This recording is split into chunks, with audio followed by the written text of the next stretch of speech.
to use the Discord channel of the knitted workshop. If you scroll down on the left side, you're gonna see the knitted workshop Discord channel, which is the name written on the screen now. The that's a bit, just below the paper sessions, and even in the breaks that you can talk to our with our authors. So we would like to start with Amy, Amy Bannick. So she is currently an associate professor. She is now an associate professor of computer science in at the University of Wyoming. Bannick directs the Interactive Realities Lab and the co-director of the Center of Design Thinking at the University of Wyoming. She earned her PhD in virtual environments and 2D interaction from the University of North Carolina and Charlotte in 2008, and held a postdoctoral position at Clemson University until 2010. When she came to the University of Wyoming, Bannick earned her MS in computer science in 2005. Prior to pursuing graduate studies, she simultaneously earned BS in computer science and BA in studio art. She has long been involved in the VR community and has been a program chair for the IEEE 3D User Interface Symposium, general chair for SUI 2015, and the RUBS co-chair for the 3D UI contest at one point. So I would like to give the presentation to Amy. Thank you so much. And thank you so much for having me at the workshop. There are a lot of great talks Amy. today. Can you hear me okay? Yes, we can hear you. Okay. So I'm going to go ahead and share my screen. I think you have to stop sharing for me to share. There you go. Thank you.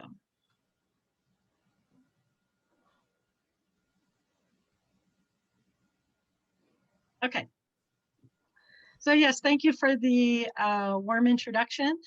Yes, I'm Amy Banich. I direct the Interactive Realities Lab in the 3D Interaction and Agents group at the University of Wyoming. And today I will talk about post-pandemic zero UI, changing the landscape of novel input devices and interaction techniques.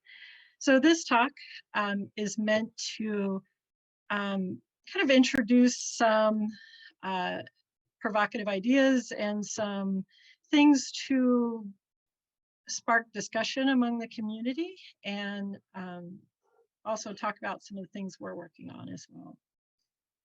So one of the things that I've been thinking about, and a lot of these different challenges in this idea as we move from pandemic to post-pandemic world and to a new normal, one of the more obvious things, I'll just kind of get out of the way early, is that this is how a lot of us have been interacting or connecting with others lately. And we're even doing it here in this conference.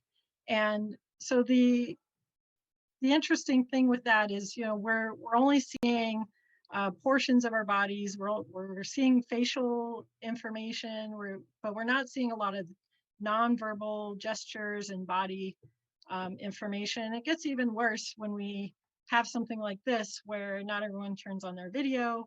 And so now we can hear voices and we can detect intonation in our voices, but we cannot necessarily see what the user's doing, what they're looking at, how they're reacting. And so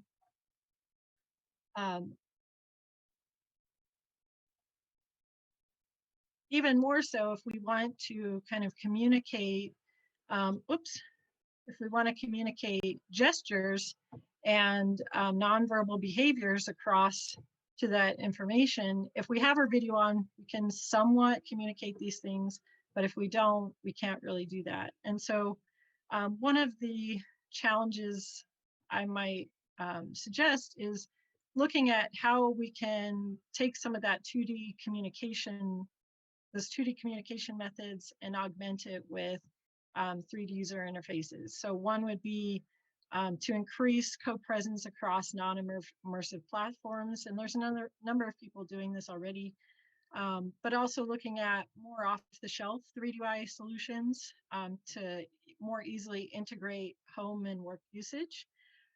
But also going from, the research community and reaching further out into the broader community faster.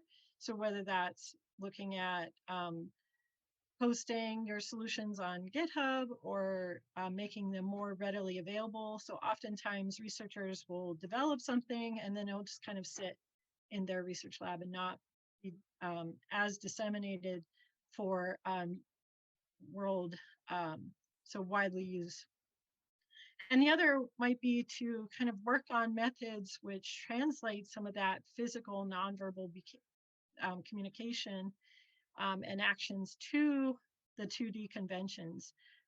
So, instead of clicking kind of some of the icons in Zoom, maybe I'm waving or maybe I'm actually doing thumbs up and it's recognizing that gesture and then communicating across the platform with that. So allowing for more seamless integration so that we can continue our nonverbal behaviors and not necessarily be more restricted.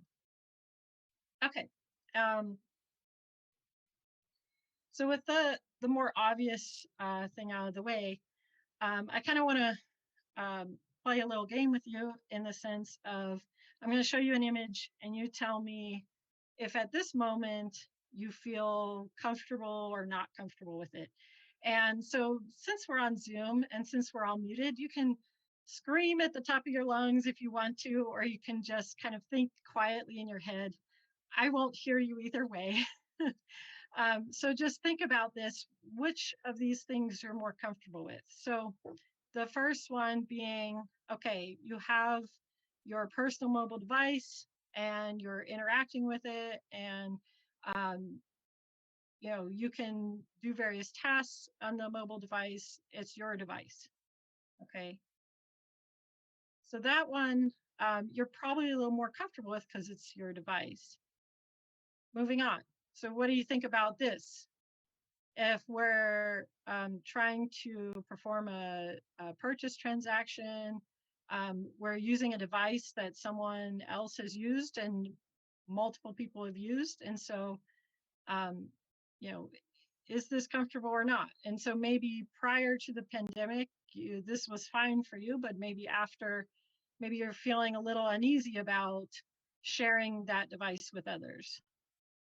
So kind of going back to the mobile device, um, prior to the pandemic, maybe we have used our mobile device for things like boarding passes and things like that. Oftentimes, the idea of this is to be kind of a hands-free or paperless system. But often what happens is you end up having to hand your device to somebody else. So how do you feel about someone else handling your personal device in this idea of during the pandemic? And then the other is you're kind of looking at different physical objects that we're handling every day and sharing those with others. And how do we feel about that? And the last one, if you are encountered with this now, I wonder if you will kind of pause for a second, whether you'll actually react and go to shake this person's hand, or maybe you'll pause for a moment and give that COVID elbow. I'm not really sure. But the idea is that, are you comfortable with this or not? And so the why am I talking about this in the sense of 3D user interfaces is because as we start to think about how we interact with the real world and how we interact with others, that's changing during the pandemic and during a post-pandemic world in the sense of, our user base is changing. We're changing our physical reactions. We're changing our thought process. We're changing our emotional responses. We're changing our behaviors. And so when we think about how we study 3D user interfaces, we should take this into consideration and think about, well, how should we study those reactions or behaviors, and how does that change how we're studying how people interact with 3D user interfaces and devices? And so as people start engaging more into the workforce and transitioning back into the world, and I think of several different types of user groups, one being this extreme where they may be kind of sheltered in place throughout this entire process, and maybe once they have their vaccine, they're going to start entering into the world and start doing other activities, and they're going to enter a very different world. We are connected in some ways, and some folks have gone out to kind of do shopping and things like that. And so if you're one of those folks, you're already kind of seeing some of these behavioral changes and social norms. And so when we think about as we go and perform all these tasks that we normally did, um, how that changes. And so I would equate this similar to cultural adaptation. And it's the idea is when you're kind of entering a new culture, it takes some time and it takes some process to integrate into that new culture and feel comfortable within it.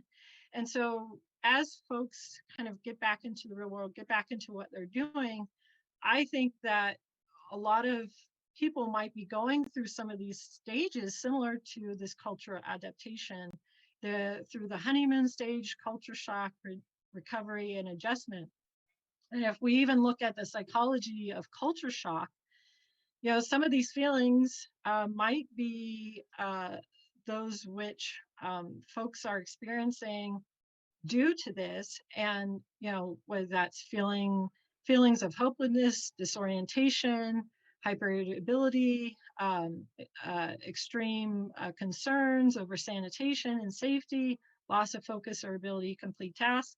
So a lot of this, in considering our responses to how individuals are kind of entering back into society, or that has been not only changing, but the idea is that when you enter into a new culture, there's usually some guidelines to learn in that culture that have been kind of established over years and years. Whereas in this case, there's not really a rule set.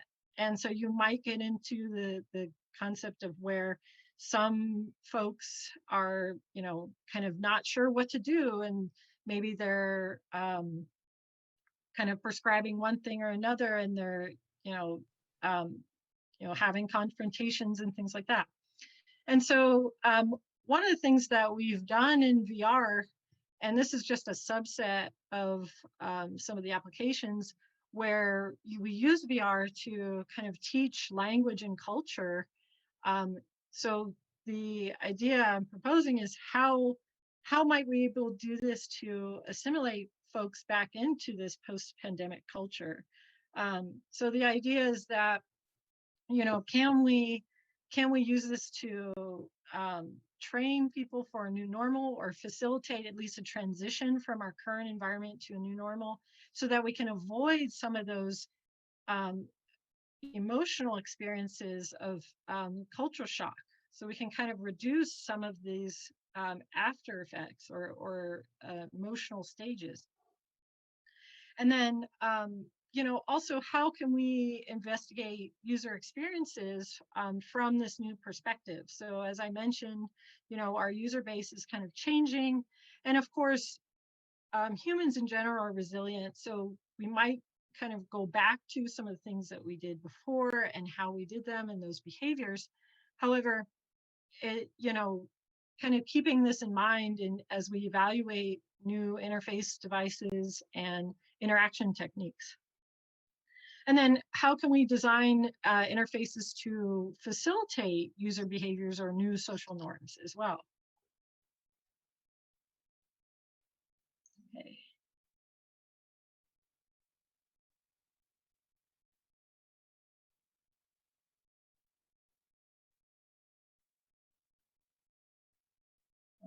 Okay, sorry.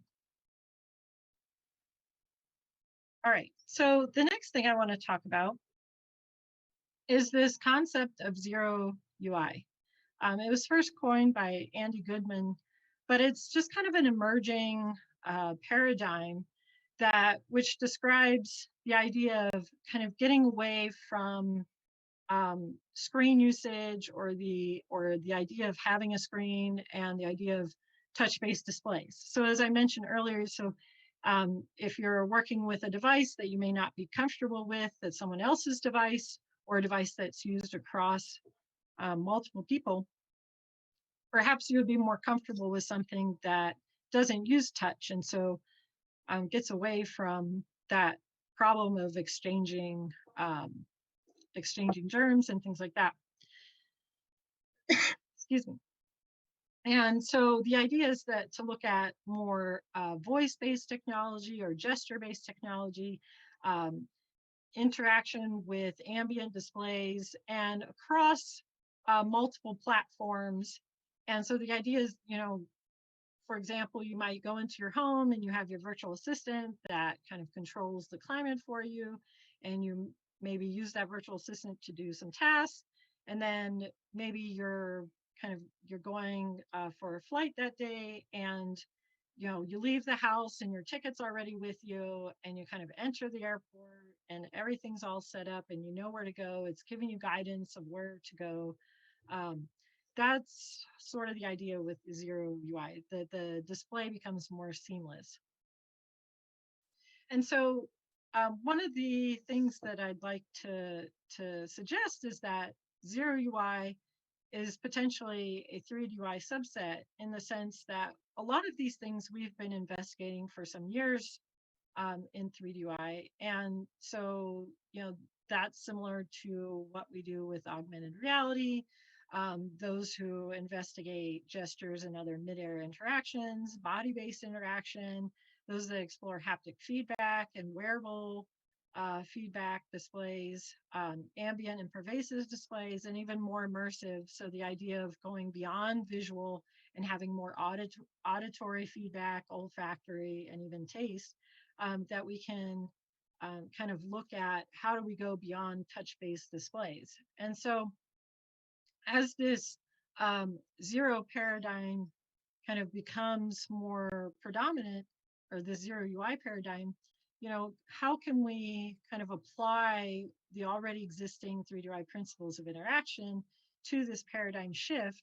And one, already kind of give some guidelines and some design guidelines for that shift, but then, identify what are the things that are missing that should be investigated. So thinking in the context of 3D in a different way, beyond virtual reality, beyond augmented reality, but looking at more of the intersection with cyber physical systems and tangible interaction. So this is important because we're looking at different 3D user interfaces for augmented reality. And so it's not just in the zero UI, it's not just kind of eliminating touch-based displays, but it's actually understanding more of how we interact with the world around us beyond VR systems. So the third challenge I propose is that we look at more, we investigate more spatial interaction for augmented reality environments, but kind of go beyond just visual augmentation. And so looking at, singular audio augmentation, olfactory, and things like that, to think of it and from a different mindset of this idea of invisible displays. What do you do when you're kind of interacting with everything around you and physical objects, but you're not really getting any feedback? So what feedback would be best for those kinds of areas? And then also more in the wild studies. So conducting an experiment in the research lab helps to understand a lot of great value to the performance and the user experience of the interaction technique and device, but having more in the wild studies to really investigate how this works, you know, in our daily lives, how this works with this idea of a zero UI, and then how this works across platforms and interacting with other people. And so with that, um, the idea is to not only just conduct the experiment in the lab, but kind of extend it as well and find out further information. And with that, we might gain further understanding of this new user group or this new population. And also looking at some perception motor action. So as we look at cyber physical systems and how you're interacting with tangible devices, or how you're interacting with physical objects in the world, and how that combines with what we know about interacting in 3D user interfaces in VR environments, we can understand more how to apply that and how that changes.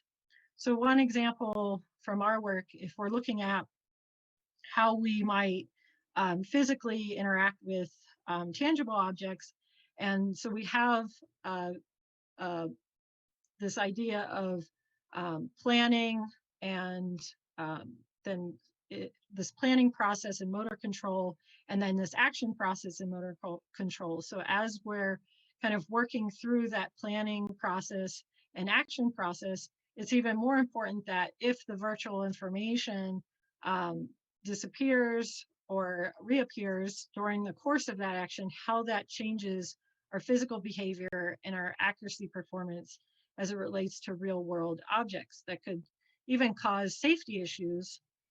Say you're kind of working with an object and a saw, and you were moving that object relative to certain visual information that you were getting through the augmented display, and then it created a potential safety issue.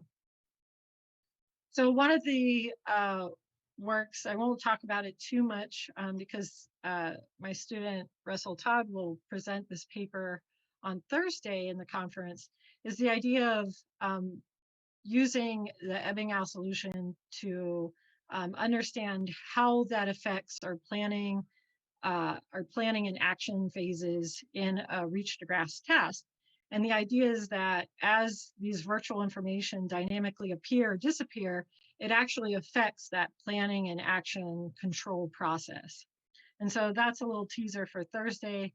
But in terms of the context of what I'm talking about here, as we begin to understand more about that process, we can apply that to zero UI in the real world and be able to safely integrate those kind of interfaces, as well as use them to our advantage to perform tasks better. And so going back to this concept of zero UI, if we look at how we're actually designing 3D user interface devices and interaction techniques, one of the next challenges that I propose is that we look at, okay, how can we add more body-based interaction? Can we personalize feedback to the senses other than visual? How do we support individuals with disabilities? So we really have an advantage here in the sense that with this paradigm shift, a lot of individuals with disabilities have problems with touch-based displays. So as we kind of apply 3D user interface knowledge and design techniques, we can provide more support for individuals with disabilities in real world applications. And then the other idea is kind of providing or designing new sensing input, novel wearable inputs, supporting those 3D tasks. Again, something that we've been doing for quite some time, but keeping in mind the idea of this zero UI. And so one of the other projects we have worked on is Kinetic Skin project, where we wanted to see, how can we track real-time users' movement in the wild without camera-based technology with dynamic changes and long-term use. And so we're continuing to work on this project, but the idea is to provide more different types of sensing for interaction with full body gestures or two-handed gestures or one-handed gestures and things like that. So one of the ways that this is done that exists already is through skin-worn tactile devices. And so there's a number of these type of devices that control or provide sensing information or even haptic feedback. And so in our device, it actually provides relative joint change information. And so you can put one of these adhesive markers on a joint on your skin, and it will be able to track the change in angle that your hand is moving in. And it's based on a body of work called Sensing Kirigami, which actually uses for paper-based interaction. And so the idea is that as you place these markers on various folds of paper or curvatures of paper, that you can measure that change in curvature or bend. And so the prototype for this is that, you know, this kind of works in a sandwich way that you have an adhesive layer that adheses to the skin, and then we use a carbon ink trace that we can use with fabric tape to adhere to the other electronics, and then a way to kind of seal it back in. And so we're able to gather pretty reliable measurements for various joint information, and we can see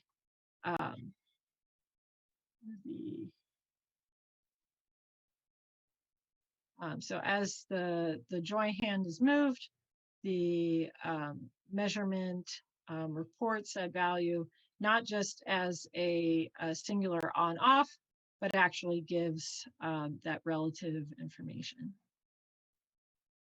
And so the other idea is that, you know, we can have various types of gestures, not just joint bending, but actually we can track various finger movements and gestures using this. And so I'll show an example of that. So we can read different grasp types or opening and closing of the fingers, and even spreading the fingers widely. So we also investigate simplifying the design for smaller joint flexion and applied it to virtual object manipulation. So those are just some simple examples. As you kind of move the fingers, it kind of rotates or translates the object. In this case, we use the object to scale it. Okay, so going back to kind of the idea of these challenges, in the sense that if we're also developing other novel input devices, one of the other biggest challenges that I see lately is that being able to properly evaluate those devices in the midst of the pandemic. And so do you take your prototypes and send them off to your participants and sanitize them when they come back? But oftentimes you might have just one or two prototypes that are working and you don't really want to send that off to people. And so the kind of going back to this idea of, okay, this is some of what the norm is to connect with people remotely. Can you conduct an evaluation over Zoom or through video augmented interaction to where you're stepping through the various input devices? How much information does that actually give the user, and can they truly respond and give feedback on that? And so the fifth challenge that I see is introducing new strategies for performance and usability evaluation with human subjects, participants. How can we gain value from some of this remotely? And so one of the ways is through virtual simulation, but how much value does that add? Are those results transferable into the real world? And then the other is through augmented interaction or video step through interaction. And so if you've kind of ran off to get coffee and or you were distracted by some other papers you're reading, the takeaway points that I'd like to offer up are a call to action for applying 3D UI investigation to a post-pandemic society, and 5 challenges. So challenge 1, augment 2D communication methods with 3D UI and improve those currently used methods. Challenge 2 is to use 3D UI to understand and alleviate post-pandemic culture conflict and shock. Challenge 3, understand 3D UI in the context of zero UI paradigm shift. Challenge 4, designing novel 3D user input devices and interaction techniques that support or support the zero UI or get more into that mindset. And then challenge 5, introduce new strategies for performance and usability evaluation. So I hope that these particular ideas can spark some discussion among the community. I don't necessarily have exact answers for these things, other than I just think it would be really interesting for researchers to start to investigate some of these things. So thank you so much for your attention and your time. Feel free to email me with further questions or discussions.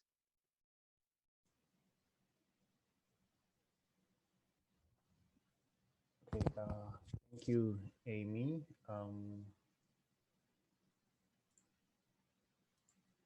Is it possible to stop sharing your screen? Yes.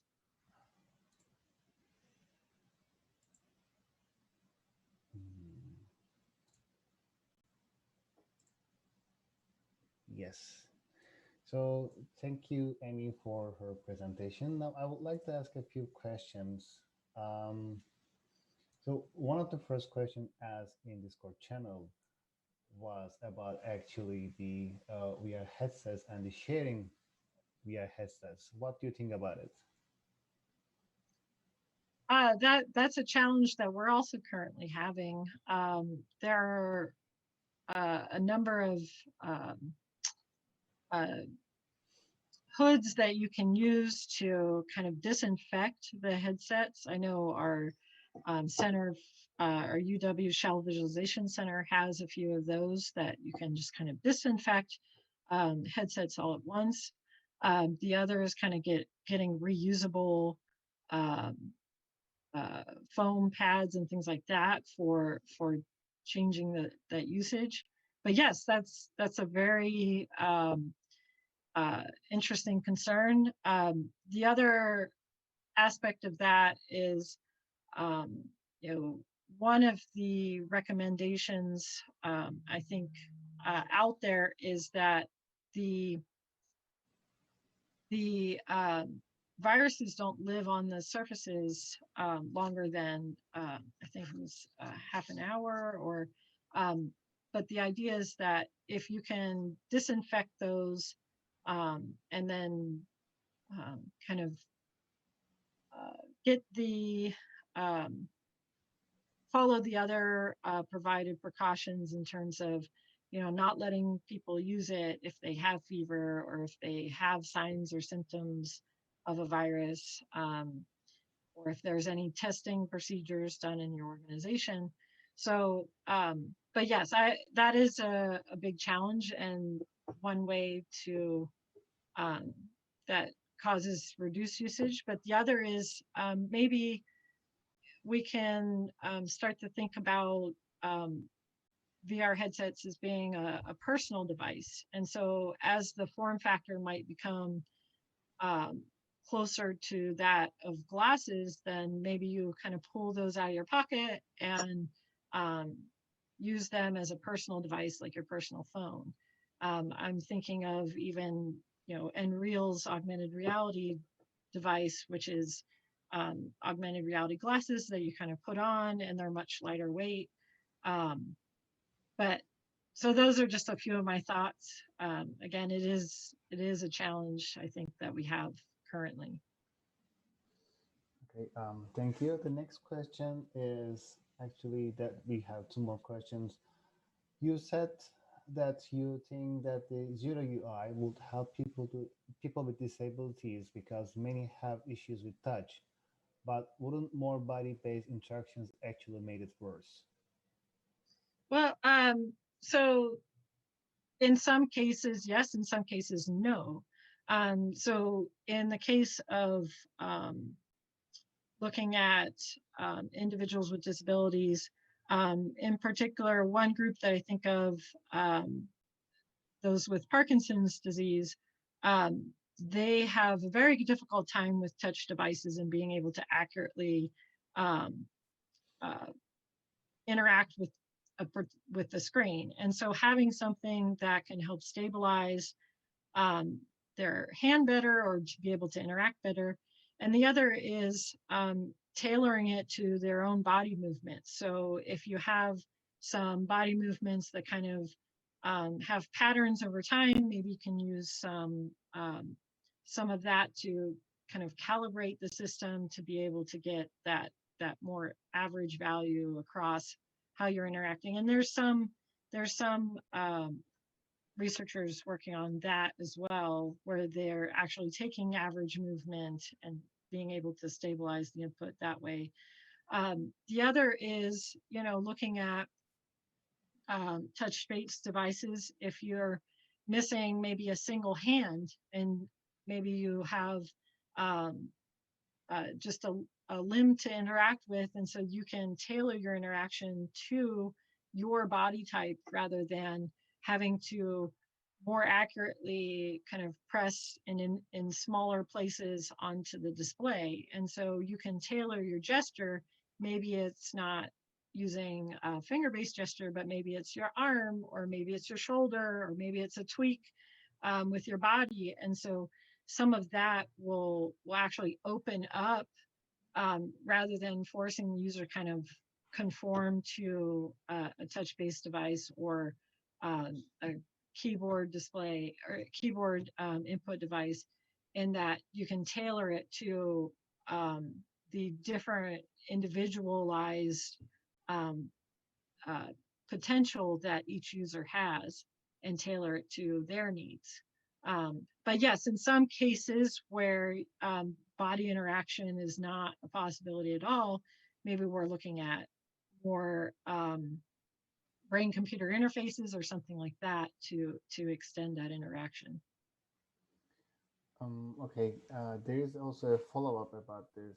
Operating a little scared that essentially does not care what it is touched by sounds, like something a physical disabled person can work around easier than something that expects you to move your body or parts of your body in a certain way.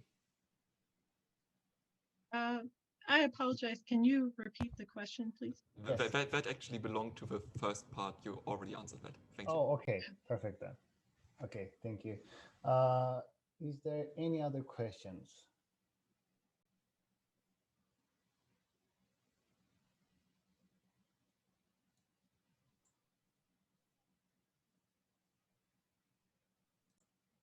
No, I think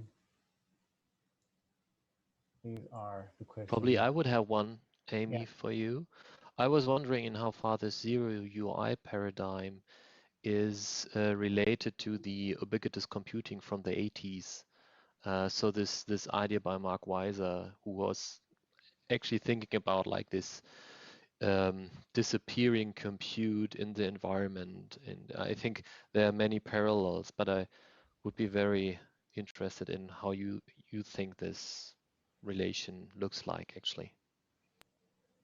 Yeah, I definitely think there are some parallels there, especially as you get into ambient displays and how when you're working in the environment or doing different tasks in the world, that it might be responding to you, and um, how the um, how uh, how the environment is sensing the things that you're doing. And in that sense is very much that ubiquitous computing concept, and that maybe is constantly measuring where you are, what you're doing, kind of the tasks that you have for the day and things like that. And I think where the added component is that maybe you're actively doing things in the environment through 3D user interface techniques to where you're interacting spatially in that environment rather than just the environment sensing what you're doing and responding to it. So I think that's where the parallel is, but also some of the added differences. Cool. Thank you very much, and thank you for your talk. I very Thank you. appreciate it. Amy, actually, I have one question.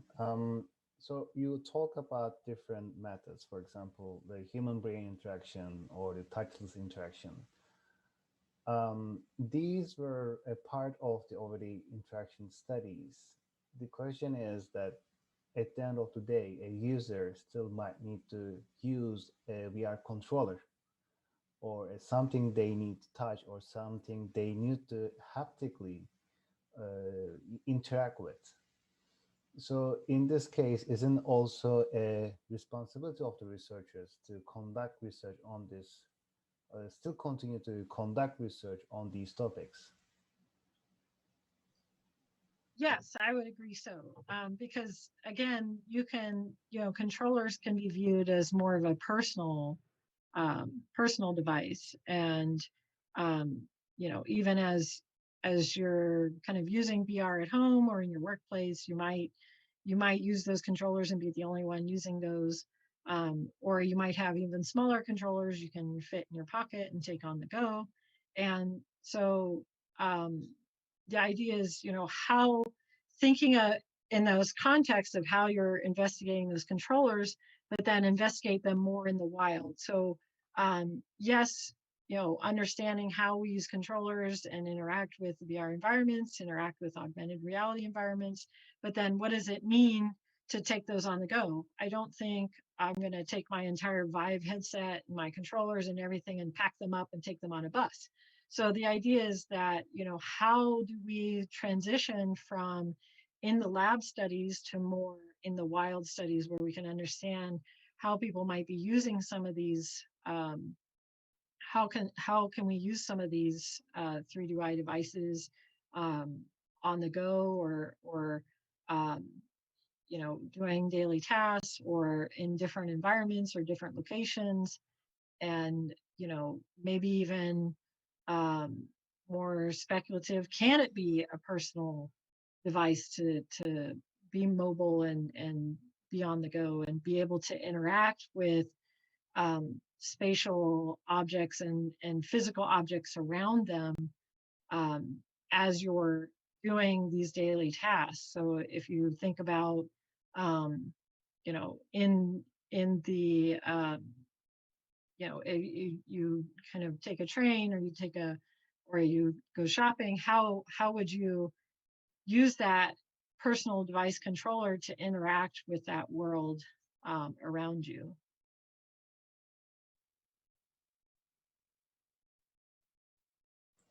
Okay, perfect. Thank you very much. Is there any other questions?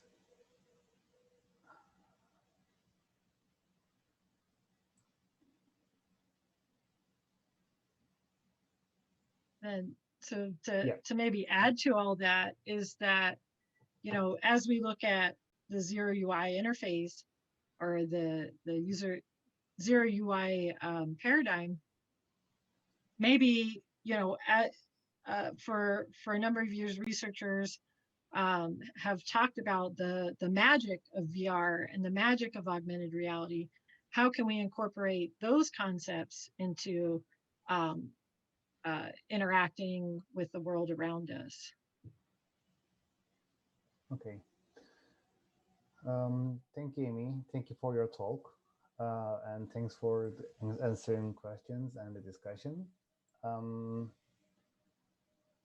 I would like to continue with our presentations. So now we have in the first session that we have 10 more minutes, but it's fine, I think. We have 4 sessions in the first session. Sorry, we have 4 papers in our first session.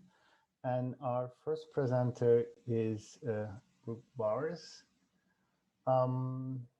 But actually, we can give 10 minutes break before that, so that we can also have, if you want to chat with Amy, Amy will be here, and maybe we might have other people joining us. So we're just going to give 10 minutes, a short break until 2 p.m. in GMT or in the Lisbon time, and then we will continue. Thank you so much for having me. Thank you. Thank you for speaking.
So welcome back, everybody. So we are going to start with our paper sessions. Our first paper presenter is Brooke Bowers, and he's going to present his work called Comparing Virtual Constraints and Physical Stylus for Planner Writing and Drawing in Virtual Reality.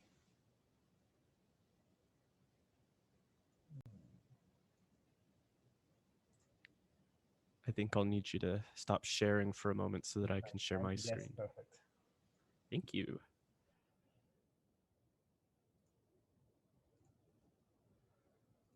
All right. Hello. Good morning, good afternoon, good evening even, depending on where you're tuning in from. Thank you, Ufuk, for the introduction. I am Brooke Bowers. I'm a PhD student at the University of Georgia, and I'll be presenting that paper he just mentioned, comparing virtual constraints and a physical stylus for planar writing and drawing in virtual reality. And the first thing I want to do is kind of set the stage for this work.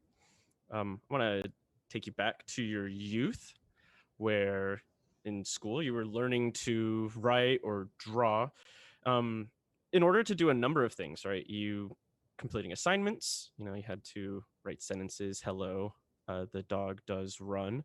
You'd complete math, maybe you do some diagrams and so on and so forth. And then you carry this forward into your adult life, into various fields, right? If you're in software development, you might whiteboard, diagram, or write some programs and that kind of thing for an interview. Or imagine you're an engineer or an artist and you need to CAD out some diagrams or do some sketches. And as we're developing virtual reality for productivity, we need to be kind of aware of this core interaction for human experience, and that is writing and drawing. And today, I would suggest that we have two major ways of realizing writing in VR. On the bottom left, I have a screenshot here from Tilt Brush, kind of showing off the 3D unconstrained midair writing, where you just drag your hand through space, maybe click a button, and you're making the strokes freeform in 3D space. And then in the bottom right, I have a screenshot from a video game, Half-Life Alyx, showing off a second approach, which is this virtual planner drawing, or a constrained approach, where you have this simulated virtual surface. In this case, it's a window, and you have your virtual pen, and you have to actually touch that virtual pen to the window in order to make marks.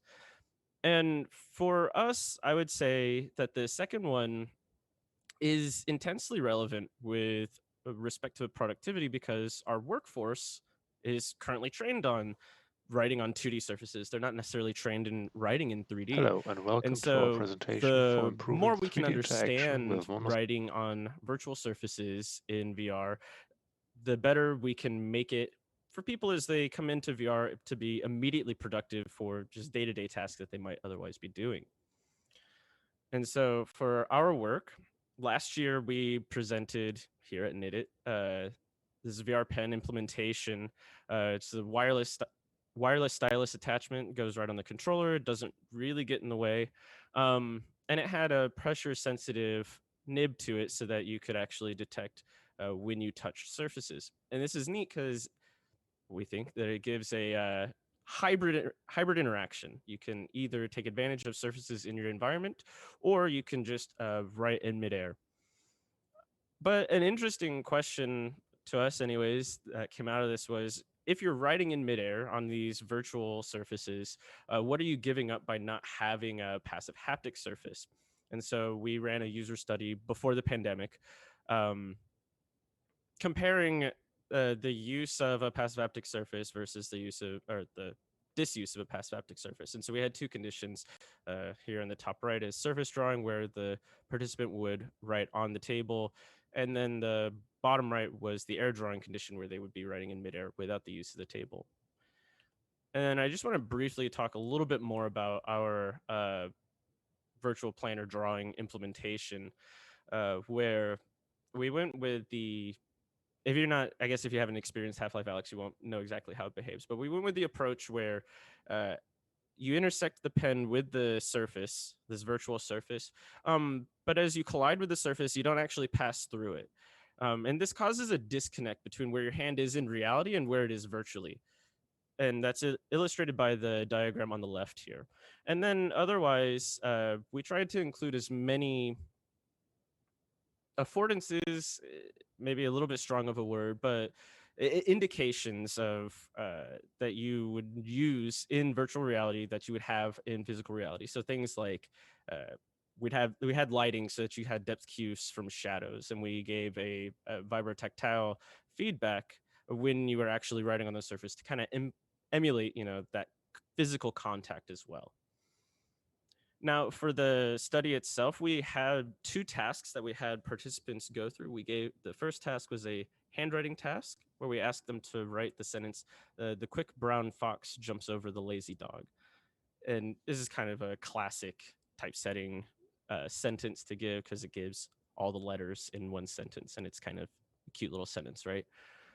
The next task that we gave them was a line drawing task. And this task is kind of a departure, I would say, from typical drawing or evaluations that other papers have done, where they typically do just tracing tasks. Here is a square, here is a circle, here's a triangle, trace it.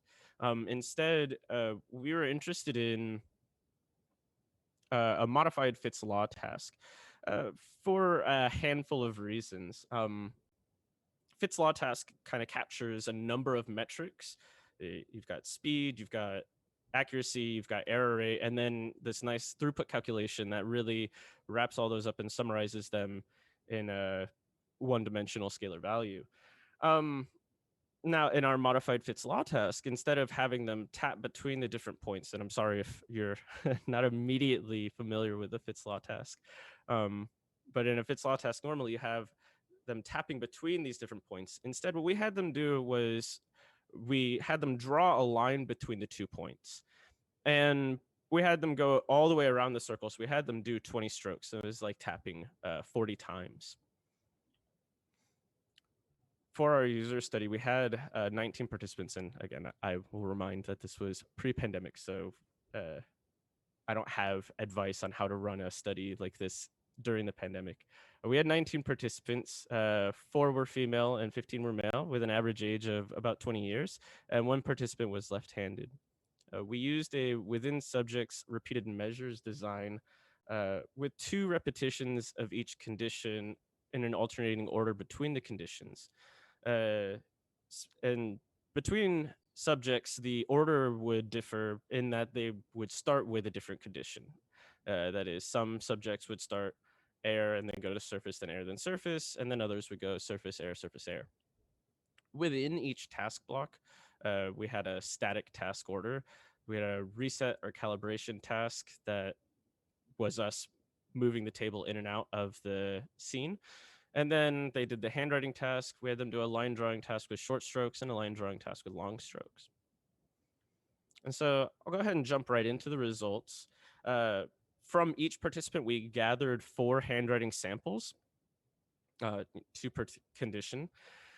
And here you can see the sample from one of the participants. In the left column are their samples from writing on a surface. And then on the right column are their samples from writing in midair.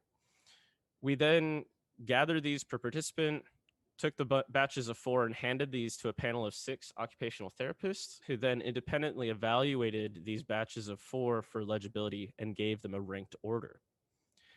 We took this ranked order and converted it into a score, and found this, that air drawing tended to outperform surface drawing with respect to legibility. And this is surprising because we would expect that having a surface would give you a lot of stability and would just generate better handwriting artifacts. But the working theory is that the physical implementation that we used, the table for one, older desk, it was springy, and so the impacts would cause a bounce, and then this in turn would cause various artifacts in the handwriting. Similarly, the stylus that we had, made ourselves, of course, was attached to a controller, and so there was kind of twofold issues here. One, a controller is not a pen, and so you have weird motion artifacts, inertial artifacts when writing with a controller, and the stylus itself would slip on the surface. In the line drawing task, we found things that made a little bit more sense with what we were expecting. We found that surface drawing tended to outperform it with respect to throughput. And again, this is the composite metric of speed, accuracy, and error rate. And we found significant differences here. Similarly, what you would expect with drawing straighter lines, and that's what this tortuosity metric is, where one is a perfectly straight line.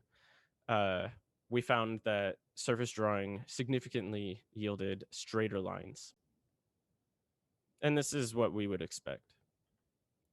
We then surveyed our users and asked them, between these two techniques, which felt best, which did you feel you performed best with, and which did you prefer overall? And this was particularly interesting in that we found that people thought that the air drawing felt better and that they preferred it overall, even though they were willing to make the concession that they probably did better with surface drawing. And it's worth noting that in our population, these were college students who maybe didn't draw for a living or didn't draw as their favorite pastime. And so there could be some differences between the general population and those who are very task focused or have again, just a preference for physical implementations. So to start wrapping up, there's some obvious future work here in improving the stylus and the interactions that we had. But I wanted to focus on a conversation that we had with one of our occupational therapists where they mentioned two major things to us. One was, in order to incorporate systematic evaluation of handwriting, well, we could incorporate the use of primers, much like you would see in your youth, where you can copy the letters, then or trace the letters, then copy the letters, which is kind of like a tracing action, and then write on your own, which is no longer a tracing task, or maybe a tracing from memory. The other thing was the mention of a treatment plan that they would sometimes give to some patients, where they would have them write in midair using full forearm motions to learn the shapes of the letters better, and then turn those into fine wrist movements. This has a natural implementation in VR, where we can visualize what they need to trace in VR. We can record where they're tracing, and then we can communicate this back to the occupational therapist for better understanding of treatment. So in closing, we provided some preliminary evidence that users prefer mid-air drawing over a physical surface. We also provided some preliminary evidence that handwriting on virtual 2D surfaces is not impacted by the lack of a physical surface. And we also showed some preliminary evidence that users show higher throughput on Fitts law-like tasks and draw straighter lines given a physical surface. And so I'll invite questions, comments, feedback now, or you can feel free to send us an email at either of those email addresses below. Okay, thank you. Thanks, Bert. That was a very nice presentation.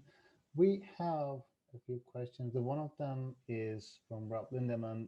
He's asking, I may have missed, but what did they do with their non-preferred hand?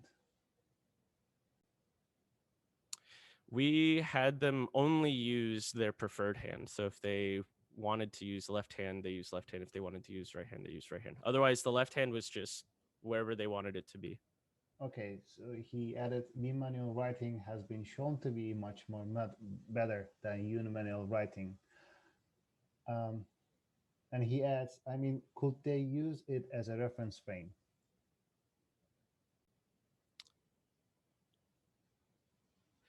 I'm gonna actually have to ask that the question's repeated a little bit. Sorry. The first okay, part in particular. I'm just gonna pass into the next question, maybe that you can directly get in touch with the Rob. Okay. The other question is, how large did participants write in different conditions? I imagine air writing might promote larger letters and surface writing might be closer to the normal writing size. That's a great question. We didn't do the analysis specifically comparing the sizes of things. That is I would say a large limitation of this work, is that we relied solely on our panel of occupational therapists to evaluate the handwriting samples that we gathered. Anecdotally, it was not, there weren't clear differences. It wasn't something like writing on a surface, they wrote this small, and then writing in air, they wrote much, 50% or 100% larger. There may have been those differences there, but not anything immediately like, oh my goodness, we have to do this analysis. The world needs to know. Okay, and one final question. How long did they write in midair? Wait, so I'm not sure exactly what that question.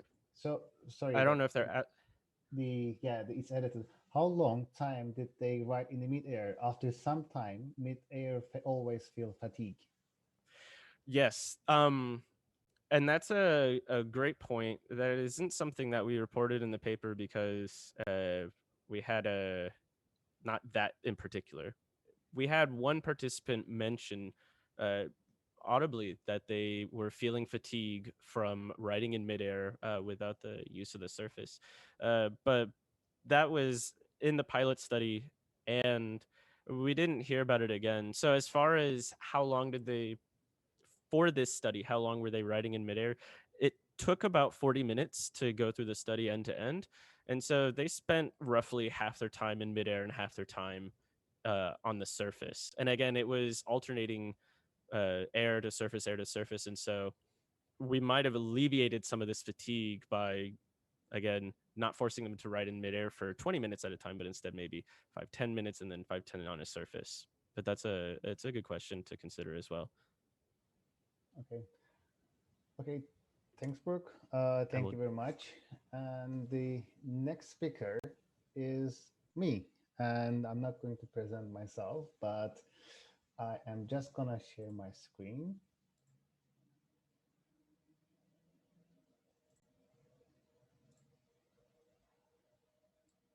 Yes.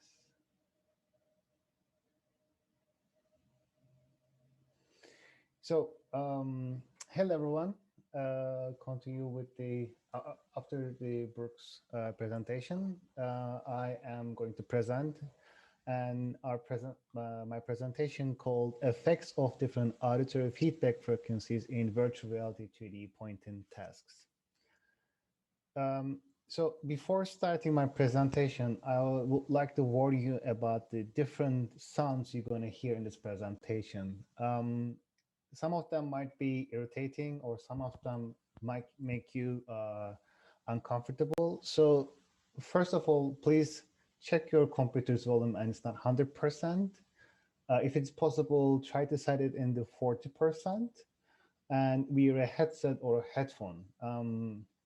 Because that the some of this I'm gonna change the pitch of the sound, and it might be also irritating and make you uncomfortable. So as the continue with the Brooks paper, that again this paper is about Fitts law and the throughput assessment. So in the original Fitts task, that how it started is Fitts used an apparatus with the two metal plates, and the participants were basically touching these plates. And when they touched the plate, the plate generated a sound feedback as a positive sound. That means the participants successfully hit the target. With time that we changed this, the 1D experiment into 2D experiments, and even in the virtual reality, and we started to use different feedbacks. So one of them is an error feedback when the participant missed the target or do not, for example, in a VR headset or VR controller, when they do not click on when the cursor is inside of the target. Previous research showed that it is possible to improve user performance with additional to visual feedback. It's possible to improve user performance and the reaction time with additional auditory and tactile feedback. Another previous research recently showed that it is possible to use the different frequencies or the alter user performance with the different frequencies. And they tried it in a steering globe experiment. What they did is they took an 88 key piano and they took out all the C frequencies over there. The first condition they played was no auditory error feedback. So the participants did the experiment, and when they make an error or when they were outside of the tunnel, they didn't hear any auditory error feedback. The second one is the C4 frequency, which is also called the middle C, which is in the middle of 88 key piano keyboard. So I'm just going to play this sound. Again, I am asking you to check the volume of your computer and wear a headset. And if it's possible, try to set into 40%.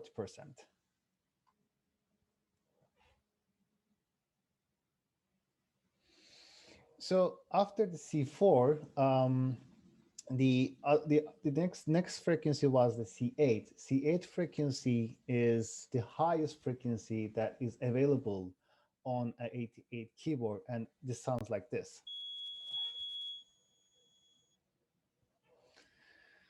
So what they found out is that when there is no auditory error feedback, the subjects were slower and they did less errors. They did more errors. And when the researchers start to play different auditory error feedback, their performance starts to get increased, and they reach the optimal user performance in terms of time and accuracy in the C4 frequency, where they get the optimal balance. Then they continue moving with the other frequencies, and when they reach the C8 frequency, they realize that there is a time and precision trade-off for higher frequencies. So the steering task shows that it is possible to change or direct user performance by using different pitch in auditory error feedback. Now, our question is it also possible to change or alter or direct the user performance, user motor performance by using different pitch for auditory error feedback? One of the question is in the steering task, we always have a constant error feedback. When the user is out of the tunnel, they always get an auditory error feedback. But in a fits task, user only gets this auditory feedback once. So to analyze this, we use fits slope and the throughput. So continuing with the Brooks presentation, now you have the equations here that you can see on your screen. So I am not going to go into details, but what we use is we use movement time, we used effective throughput. The effective throughput of Scott McKenzie's Shannon capacitor formulation. We use in the ISO document, in the International Standard Organizations documents, the precision definition as the effective index of difficulty, and we used accuracy that has been used previously by other researchers by the standard deviation of the selection points from the target center. So in our experiment, we had 3 different auditory feedback. The first one is no sound feedback. We didn't play any sound feedback when the participant did make an error. And we had C4 frequency and the C8 frequency, which you already heard. And we had 6 index of difficulties between 2.19 and 4.14. And with the 15 subjects, we had in total of 2,970 trials. So here are the 2 examples of the conditions. So first I'm going to play the C4 frequency and then C8. I am again asking you to check the volume of your computer, be sure it's not 100%, and if it is possible, wear a headset and try to set your volume to 40%.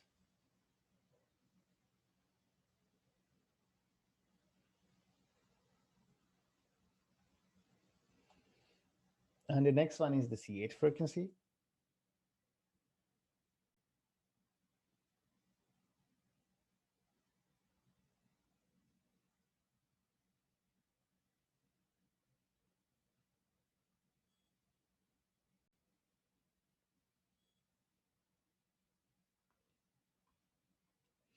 So when we look at the results, we saw that our participants were actually, again, like in the previous work, they were slower with the C8 frequency and their throughput performance significantly decreased. The other thing we realized that the participants' error rate significantly decreased with the C8 frequency. Moreover, we observed an increase in both accuracy and the precision of the subjects with the C8 frequency. When we look at the detailed analysis, we saw that our subjects were slower with all target sizes and a large target distance, and they had lower error rate with larger target distance, and they were more accurate only when the index of difficulty was 2.45. So what we get from here is first of all, with the high frequency pitch, or when we increase the frequency in the auditory error feedback, user performance decrease in terms of time and throughput, which means that you can negatively impact or to have an effect on the user performance when you play higher frequencies. The second thing is that yes, we have the higher frequency, but on the other hand, you can also reduce the error rate and increase accuracy and the precision of the users, which you can create a speed and accuracy trade-off for different frequencies. So we believe that the C8 frequency is irritating or could make subjects uncomfortable. And so they were trying to prioritize not to make any errors.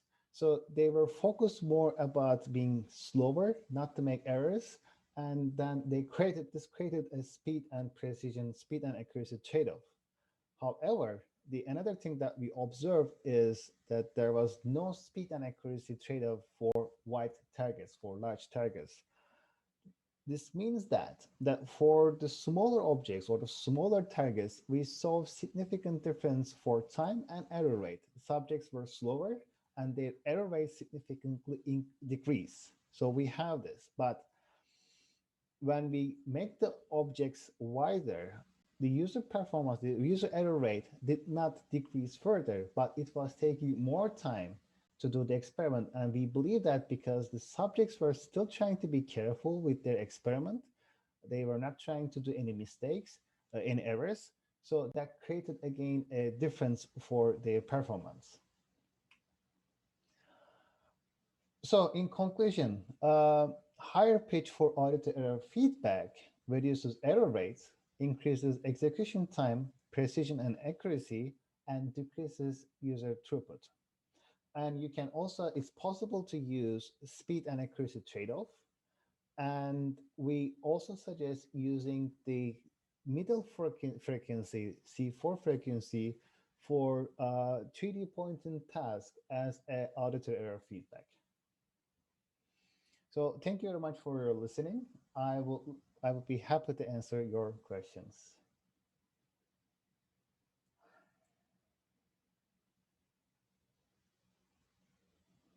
So, oh, okay, you didn't hear the sound. Let me check that.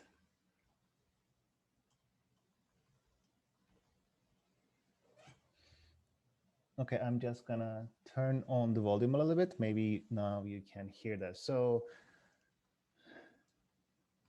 this should be the C4 frequency. And the other one is the C8 frequency. Again, just please wear your headsets or reduce the volume of your computer. Well, I warned you.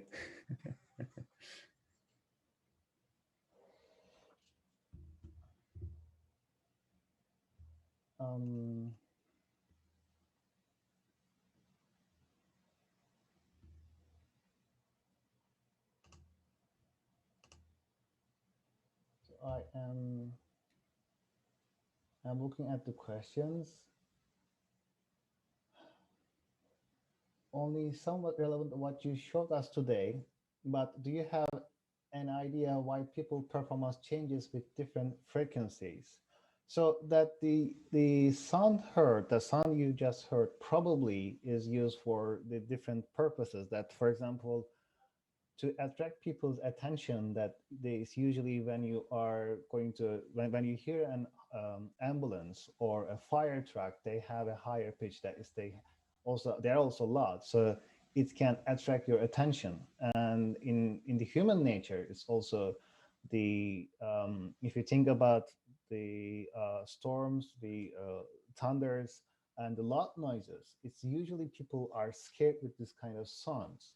So it is at some point to attract the attention and to change the where we focus on. And we believe it's one of the reasons that why we also change, that they can be, so it's a level where they are not really scared, but they are irritated. So it makes them uncomfortable in a state of not doing the experiment easily, but being ready for any like danger, which makes them to trigger like and saying that making a little bit uncomfortable. Thus, probably this is why it changed their performance.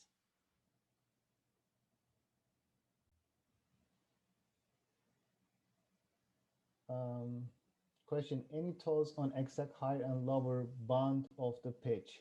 So the human ear can hear between, I think, 20 hertz to 20 kHz, and it can change in between. But with age and the different hearing capacities, it can just again it might change with the different the impairments and the other auditory imperfections. So it's not there is no a strict bound, but a healthy human is just the range is between 20 hertz and 20K.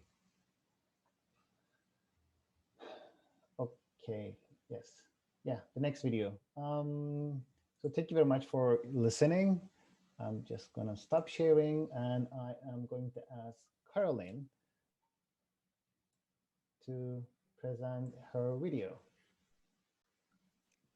Let me quickly share my screen. So I will do a live presentation, so I will not show the pre-recorded video.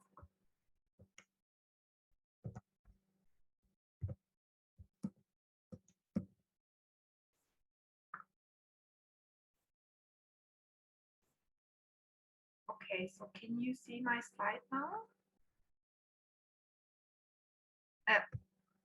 Can someone say yes or no? So you can see my slide? Yes. Okay, perfect. Thank you. Thank you. Okay, so yeah, hi everyone. I am Carolyn, and I'm a PhD student from Germany at the University of Bremen, and I'm going to talk today about the way of enabling the trigger button of a commercial VR controller to provide users with haptic feedback. And I did this by augmenting the trigger with adaptive resistance.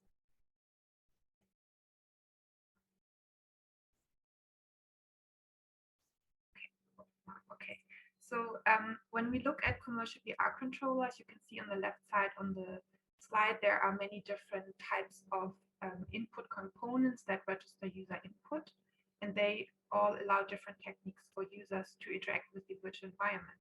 However, to experience a haptic response during that interaction, only vibratactile rendering is offered by commercial VR controllers, and that has two limitations. So one is that it forbids users an appropriate haptic experience while they are in VR, and it also forbids a haptic or haptic feedback that is very specific to their interaction and to their user input.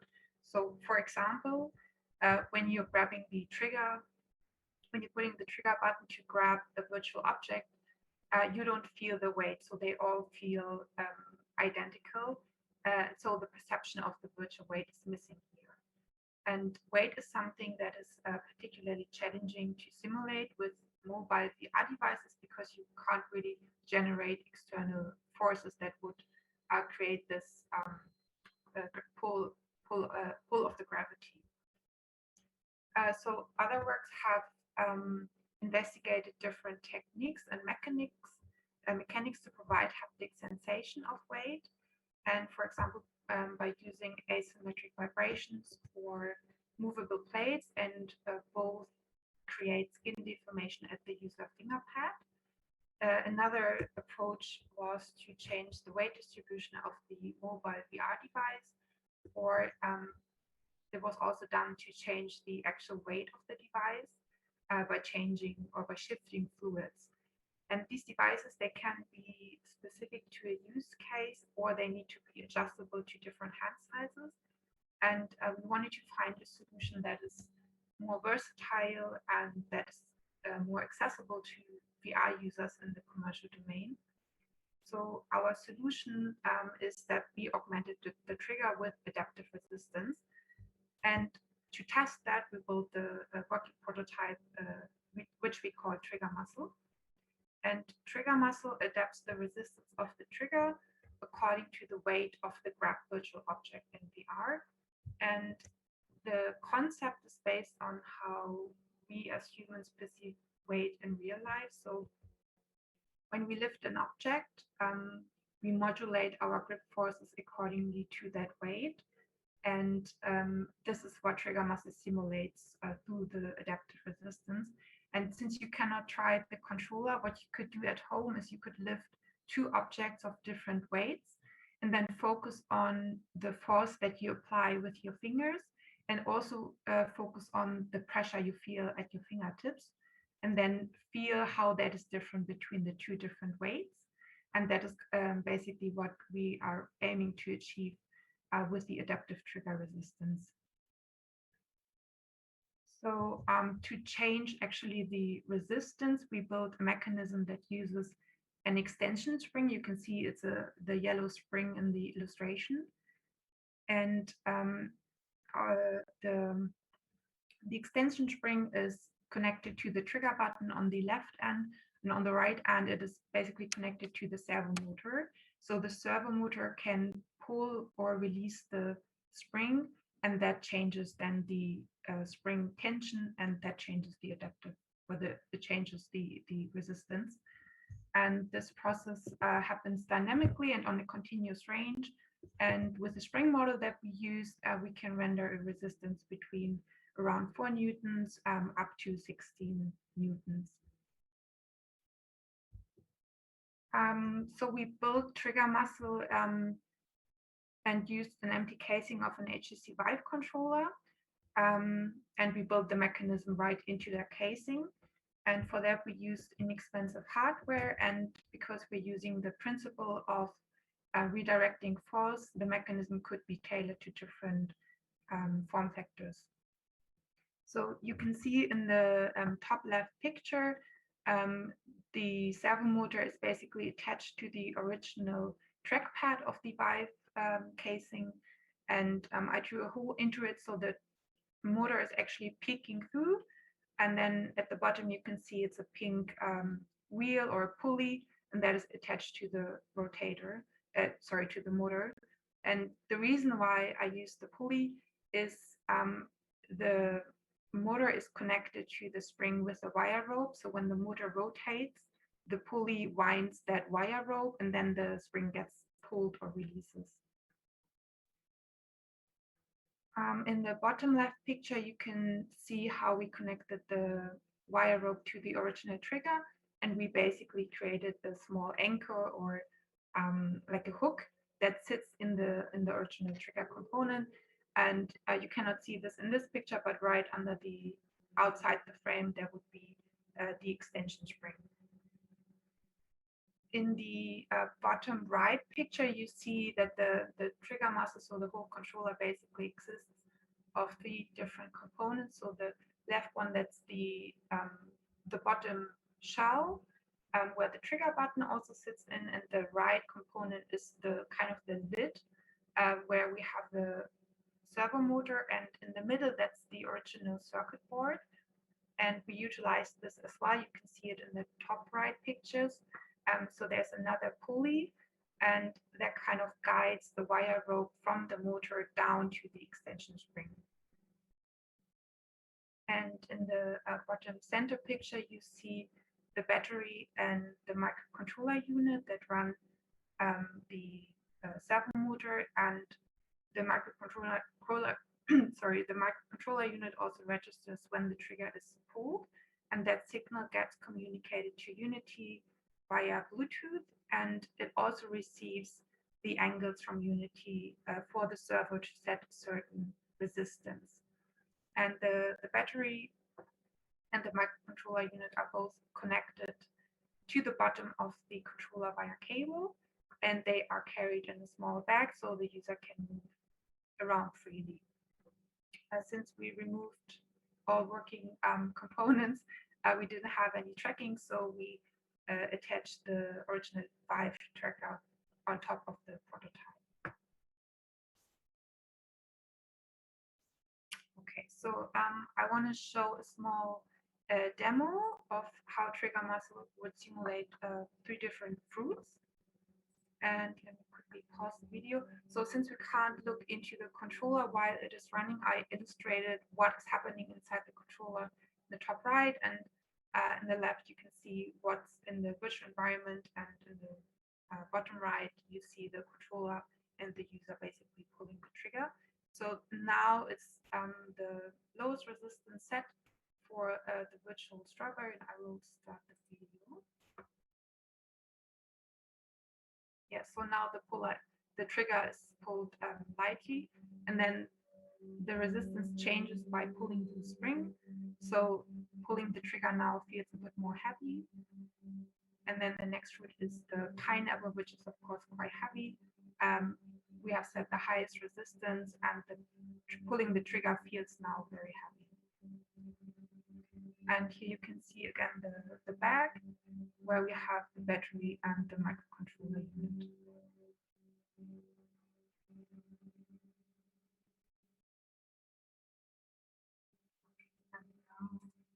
I'm almost at the end. So with this work, I explored a new approach to provide users with haptic feedback, and I used an existing input component that is already in commercial VR controllers and enable its capabilities to provide haptic feedback.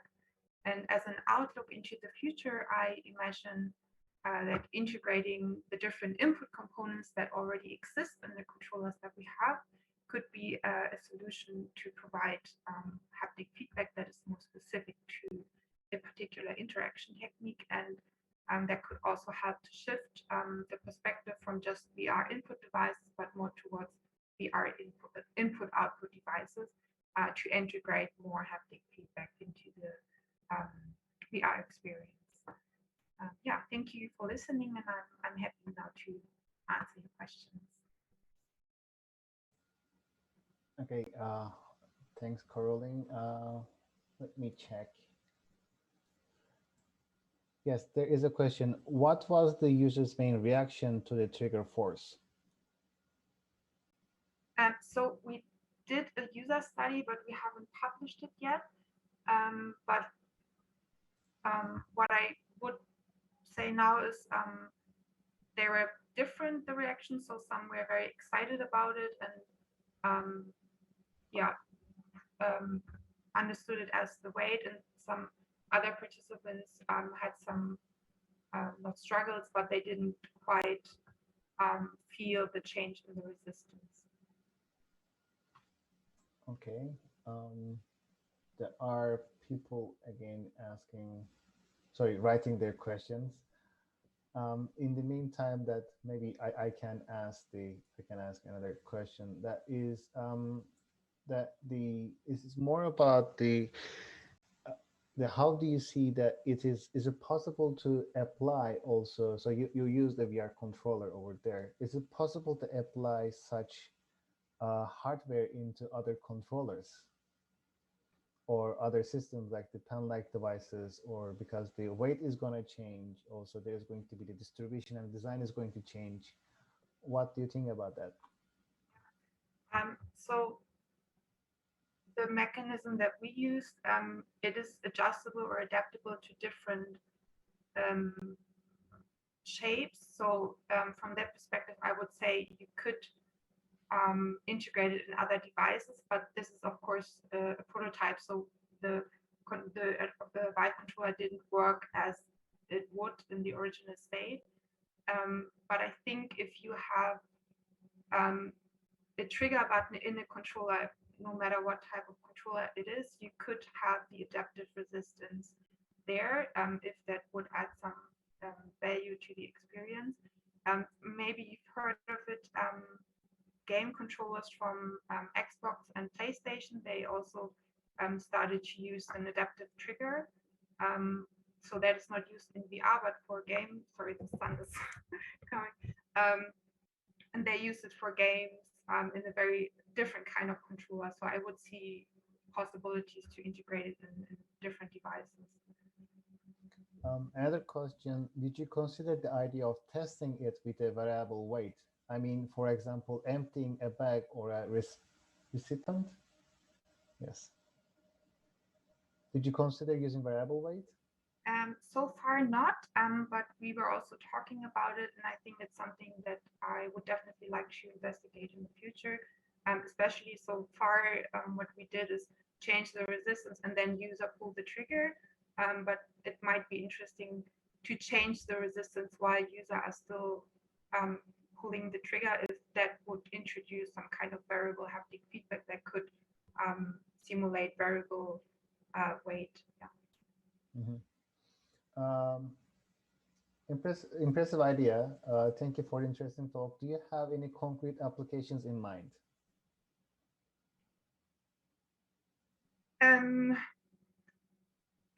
So far, concrete ideas of applications is just to simulate the objects that you typically have in a virtual environment. Yeah, I don't know if that answers the question. Okay. Not to preempt the study paper, but did you vary the trigger force based on the weight of the object, the volume of the object, or the perceived firmness of the object? Can you repeat that? Did you vary the trigger force based on the weight of the object, the volume of the object, or the perceived firmness of the object? Yeah, so we varied it only on the weight. So users saw two cubes that were visually identical, but that could potentially have different contents. But we only changed the resistance, and that was to create the weight of the device. But for example, like the firmness could be also something to investigate if the trigger resistance would be appropriate for that. Yeah, so I think there are different possibilities to use the resistance in further paths to see if the resistance or what the resistance basically could haptically display. Okay, the final question. I imagine users also tighten their main grip, not only their index finger. Do you have information on if the amount of grip muscles involved might moderate the effect? So I didn't get the first half of the sentence. I'm sorry. I imagine users also tighten their main grip, not only their index finger. Do you have any information on if the amount of grip muscles involved might moderate the effect? Yeah. So that is a really interesting question. So I remember as an anecdote from the study that one participant actually proposed to use something where you could pull the trigger with the whole hand and not just the index finger. So I haven't, since we haven't really looked into it yet, I can't give a really proper answer. But yeah, it's an interesting thing that we would consider also in the future. Okay, so thank you, Caroline. This is, I think, as far as I see, that these are all the messages. Then we are going on with our next speaker. The Philip is also here with us. That he is going to answer your questions, but because of the internet connection, he asked us to play his video. So, Pedro, can we play his video, or do you want me to play it?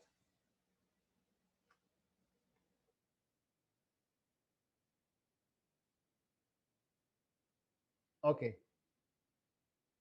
Okay, just wait a second.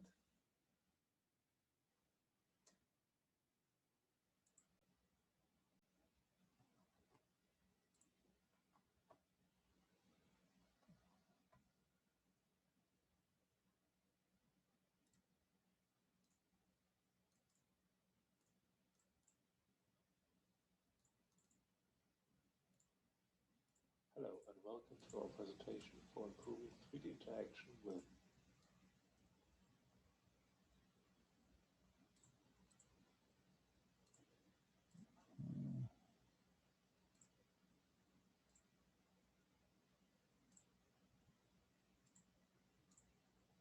Yes. So here is Philip's presentation. Hello and welcome to our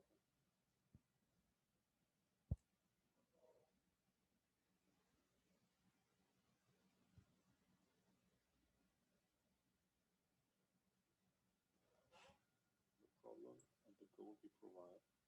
Let me explain how we design. Sorry that the can you hear the Philip's voice, or is there a problem with the voice? The sound, no sound. Okay. Um,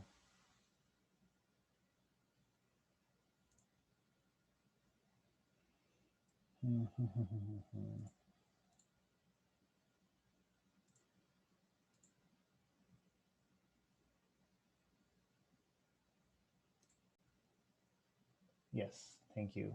Share. Hello and welcome to our presentation for improving 3D interaction with monoscopic displays Perfect. through a projected physical 3D pointer, or in short, Illumivent. First, there is a short introduction into the problem and the goal we provide. Then we explain how we designed our solution hardware and software. Following, we discuss the evaluation consisting of a pilot study and the resulting feedback and measures. And finally, a short conclusion where we look at the results, possible limitations, and things for the future. First, let's talk about the basic problem. Most commonly used displays are restricted to monoscopic output when interacting with 3D content. Yes, there are some exceptions like autostereoscopic or passive 3D displays, but these won't be taken into account this time. While selecting objects on a 2D display is reasonably straightforward, for example by using a cursor or a dedicated controller, comprehending the spatial properties of a shown object can be quite difficult when using monoscopic displays because we lack certain information.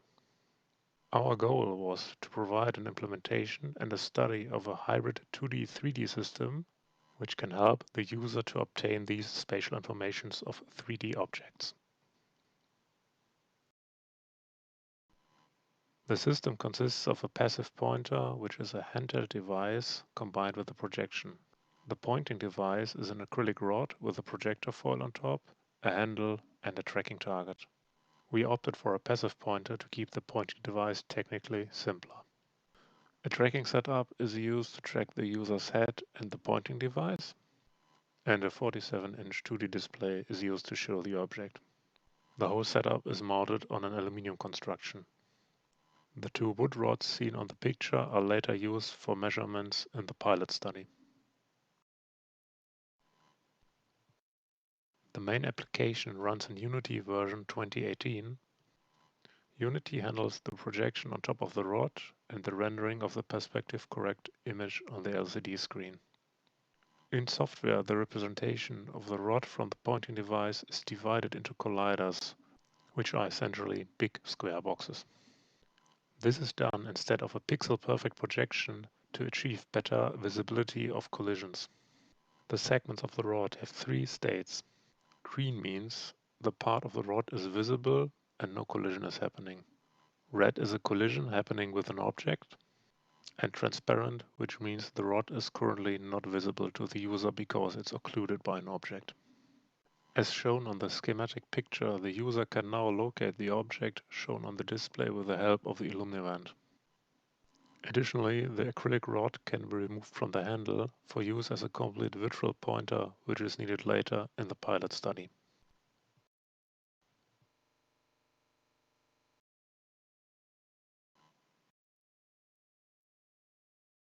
Our goal was to evaluate the user performance with the new device with the help of a pilot study.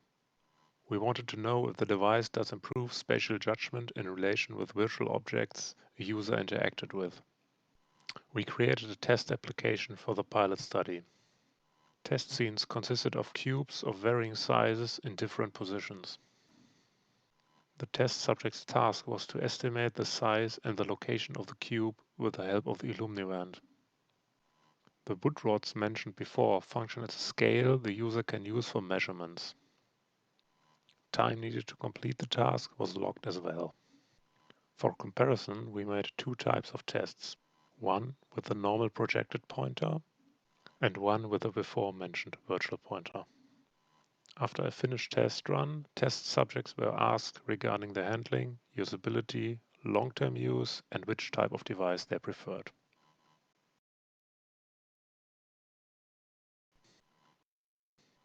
So how did that work out? A t-test for dependent samples was used to compare results of both conditions. After evaluation of the data from the study, we learned that most test subjects needed more time to complete the given task with a projection-based pointer than with the virtual pointer. But based on the more precise estimation of the virtual object's size, the spatial understanding of the virtual object was better when using the projection-based pointer.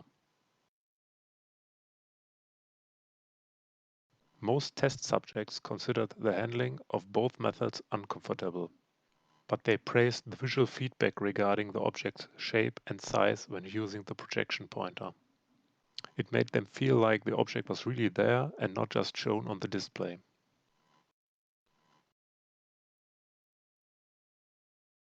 What does this mean in conclusion? IllumiWand can lead to a better spatial understanding of virtual objects in a 3D scene. The study showed that it improved spatial perception of objects based on size and distance. As such, we show that our technical approach principally can aid 3D interaction with objects shown on a 2D display by providing spatial cues over the IllumiWand. But the study also showed that many of the tasks could be completed more quickly with a virtual pointer. It is clear that the system still lacks in certain areas.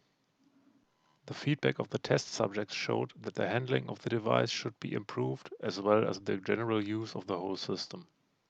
This includes the mean of having to wear the helmet for tracking, which some test subjects found uncomfortable after prolonged use. Test subjects also noted initial difficulties with the limited movements of the Illumnivand.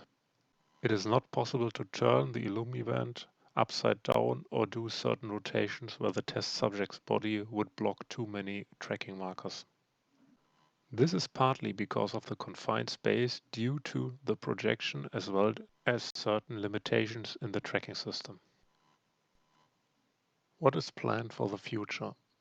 In addition to the before mentioned improvements based on the user feedback, there are other things we want to take in consideration. It would be interesting to address other types of display technologies.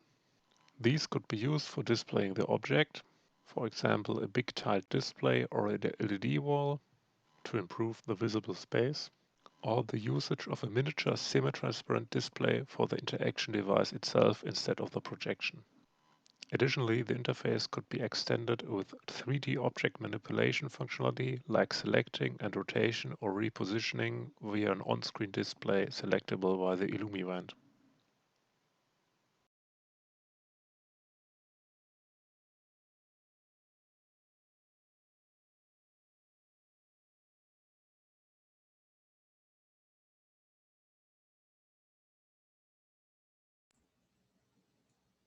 So, are you here? Can you hear us?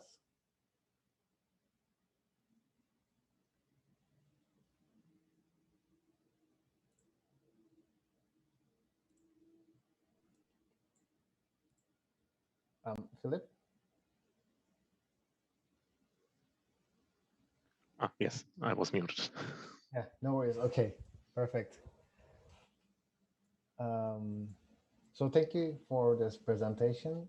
Let me check for the questions.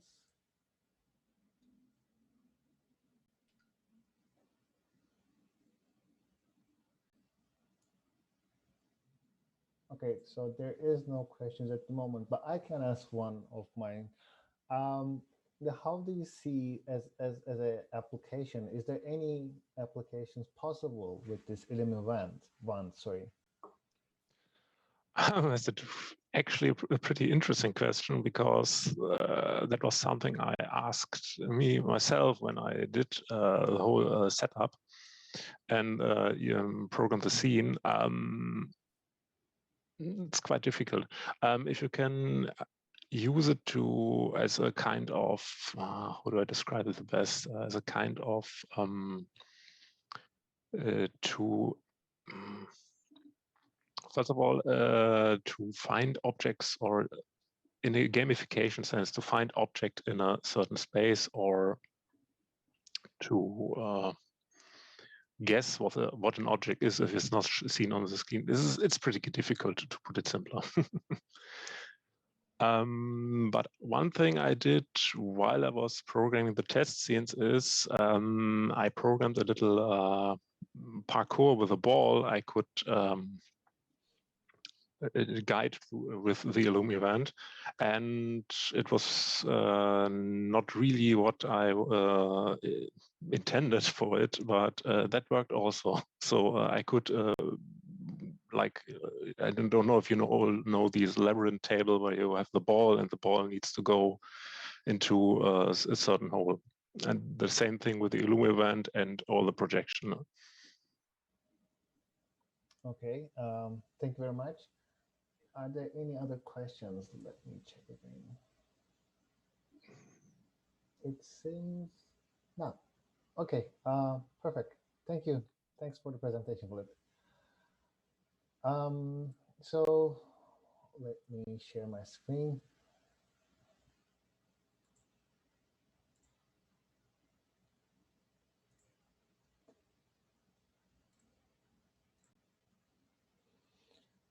So these ends are the first session with the papers. Now we are going to have a break until it is difficult to say the times involved since everybody is in different places, but I'm just going to talk in the Greenwich or the UTC time. We have a break until 3:45, and then we will return here and continue our presentations with the second session. In the meantime, you can chat with authors via Discord, or you can talk to them. And if you have any questions, that we will be here, and soon we will come back. So thank you very much.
I think we can start in a minute.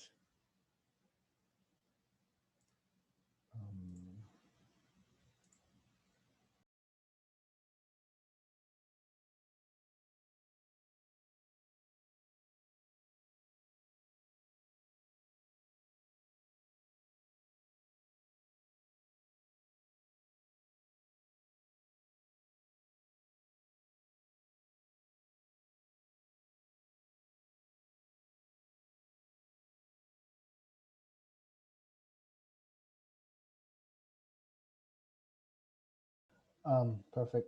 Hello, everybody. I hope you can hear me clear and loud. We are going to continue our session 2 with 4 more papers, but actually one of the presenters will not be able to be here today, which is our 5th paper, touch recognition on complex 3D printed surfaces using filter response analysis. We will continue with our 6th paper, understanding emotional expression with haptic feedback-based patterns and immersive virtual reality. And Avi asked me to play his video, so I'm just gonna play this video. Mhm.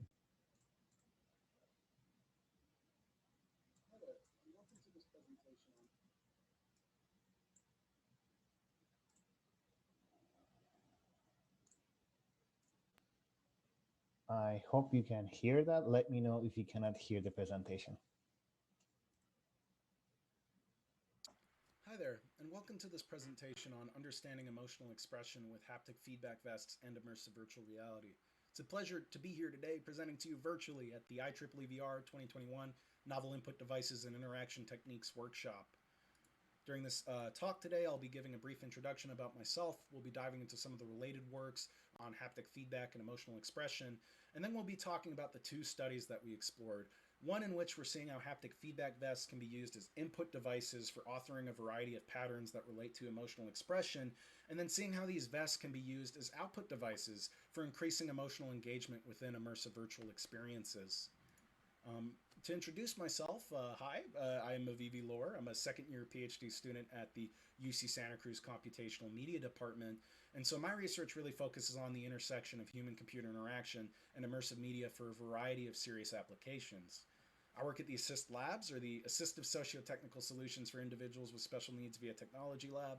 It's directed by Professor Sri Kurnawan. And so for our research, we ask, how can vibrotactile vests extend emotional expression for users with immersive media? So diving into some of the related works that informed of our study, we've seen an extensive amount of work throughout the past decade in exploring how hand-based and finger-based touch haptics influence emotional response.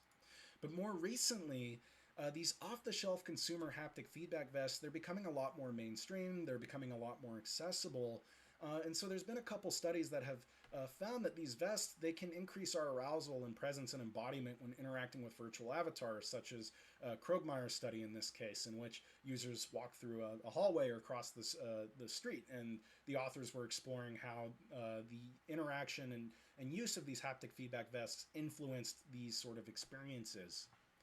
But for us, we're really interested in gauging how these vests can extend emotional expression. And so we utilize the International Affective Picture System, or the IAPS. It's a database of thousands of photos from Bradley and Lang, in which each of the photos are mapped to this valence, arousal, dominance emotional model. And so what does this mean? Well, we can use this valence arousal skill to map out different photo groups of emotions. So we can get photos of awe, excitement, anger, sadness. And so these were all captured through this self-assessment mannequin that we can see on the top right here, that it's this nonverbal survey in which users respond to this 5-point scale on valence, which is the top row, and then arousal, which is the sort of bottom row. But so the goal of this research is to look at our 2-stage study to really understand how these haptic feedback vests can extend emotion, both as an input and output device, to determine design themes for contextualizing such emotional response with these vest patterns using the happy, surprised, sad, neutral, and angry groupings, and then to evaluate how these design themes can be translated into immersive virtual reality. And so diving into this first study, we were really interested in looking at how these haptic feedback vests can be used as input devices for extending emotional expression. And so we used this B-Haptics TacTalk vest that you can see with our user here, in which we conducted a study over the course of 1 month in February of 2020, before we were heavily impacted by the pandemic. We conducted it at our lab at UC Santa Cruz, where users looked at the International Effective Picture System, and their task was to, one, select which photo best corresponded to a specific emotion, and then two, design a pattern. And so these B-Haptics TacTalk vests, which are off-the-shelf consumer devices, they come with a designer app that affords users to change the sort of flow of each of the patterns, the speed of these patterns, the intensity of them. And so users would go through these 8 different photo groups. We looked at the top ratings of Bradley and Lang's study, and we wanted to personalize each of these patterns to what they felt was the strongest emotion, in this case for happy. And so you can see that from Bradley and Lang's study, the top photos were like kittens or puppies or a seal. And so it's diving into some of the results. We ran this study, this survey with 40 students, generally young adults around the age of 27, where users would choose a photo from the happy, the surprised, the sad, the neutral, the angry groups. Again, which photo best contextualized to them, because we were interested in seeing how our users on the West Coast, our young adults from UC Santa Cruz, would correspond to expressing themselves with these haptic feedback vests as input devices. And so for our measures, we logged their drawings, what was the pattern that they created, interview questions on just open-ended, why did this pattern relate to that specific feeling in the photo, you know, why did you choose the design that you did, and then we also recorded what image did they choose and this sort of pre and post pleasure arousal. So using the same dimensions that were mapped to the IAPS, we were seeing how users' pleasure arousal changed over time. And so at the end of this, we had a good amount of data. 2 coders produced 4 design themes with high inter-rater reliability. And so what does that mean? Well, users express themselves emotionally with these haptic feedback vests on this sort of body and mind access to this sort of external internal pattern access for haptic feedback patterns. And so what do these themes look like? We can see scene emulation, where these patterns would emulate the physical sensations of the photo. So say you're on a roller coaster, these users would design patterns to make you feel like you're on a roller coaster, like you're shaking back and forth. Or they would emulate sort of body reactions to each of the different pictures. So a heartbeat or breathing, the increase or slowing down of each of these body phenomena. And so we can see that there's someone saw a picture of dessert and they're like, this makes me hungry. And so they created this pattern on their stomach to indicate a stomach rumbling. And so if we move more to the mind axis, we can see emotional resemblance, where the pattern's designed to change or suggest an emotional state. In this case, someone felt that a picture of kids playing around corresponded to this sort of swirl on the back. And when we look at the more abstract theme or emotional reflection, we can see that users design patterns to create this sort of abstract feeling of the image. And so in this case, we can see someone looking at a cliff and they're feeling themselves sinking down, and so they created this sort of sinking pattern in which it was very much based on the drawing and the sort of sinking of how they felt on the cliff. And so looking at some of the results, again, we were able to contextualize which pictures were the most relevant to our user group through this sort of voting system of the 8 top photos of the IAPS. We had high inter-rater reliability between each of these different themes that we developed, and so across the board we see a 90% inter-rater agreement. We created a code book that was designed over 4 iterations. And so we have these different themes and we can gauge how users express themselves emotionally, but we were interested in flipping this study to see how can these themes be applied as an output device in immersive virtual reality. And so we ran another study, a pilot study in March of 2020, and this was right before we were heavily impacted by the pandemic, in which users entered this immersive virtual environment with an HTC Vive at an office near UC Santa Cruz, and we really flipped the study. Rather than having users design these different patterns, we present them 3 different patterns and we have them select which pattern is the most contextual to the feeling of the presented photo within this immersive virtual environment. And so what does this look like? We have them test these 3 patterns within an experience that we developed in the Unity game engine. We dropped the emotional reflection theme, as we felt that was very subjective and personalized to the user. It wouldn't translate well. And so what does this look like? Again, we design this Unity experience in which users enter the virtual experience. Yes, they're in an office, but they're also detached from the office as they're within this virtual experience. We take the pre and post valence arousal, and so this is with the virtual SAM that we have within the Unity game engine. And then we present them these three different patterns. In this case, we see a picture of lava. Users were selecting back and forth between a variety of patterns that played on the bHaptics vest. Again, you can see it through this very small UI in the video below, that we can see these patterns actuating on the front and back side of the vest. And so after they select their pattern, they're asked to think out loud and share why they chose this specific pattern over the others. And so the results of this pilot study, we managed to test this with 4 students from UCSC, generally around the age of 25. We wanted to test with more students, but again, this was just as we were being impacted by the pandemic. And so we managed to test 15 IAPS images with 3 vest patterns per each of the different images and so on. And so we chose the vest patterns based upon what our 40 users from the design authoring survey chose. So we picked the top 3 voted images, the top 3 design patterns, and then we had them think aloud as to why they chose what specific pattern that we did, while also measuring usability through the system usability scale and presence through the Slater-Uso-Steed questionnaire. And so we only did this with 4 users. The system was found to be pretty usable. We were able to gauge the difference in pleasure arousal. Again, users picking what type of theme of pattern in the case of SEAM emulation, body function emulation, or emotional resemblance. But really more work is needed beyond this pilot study. We need more users to really understand the effects of this as an output device on these different pattern themes.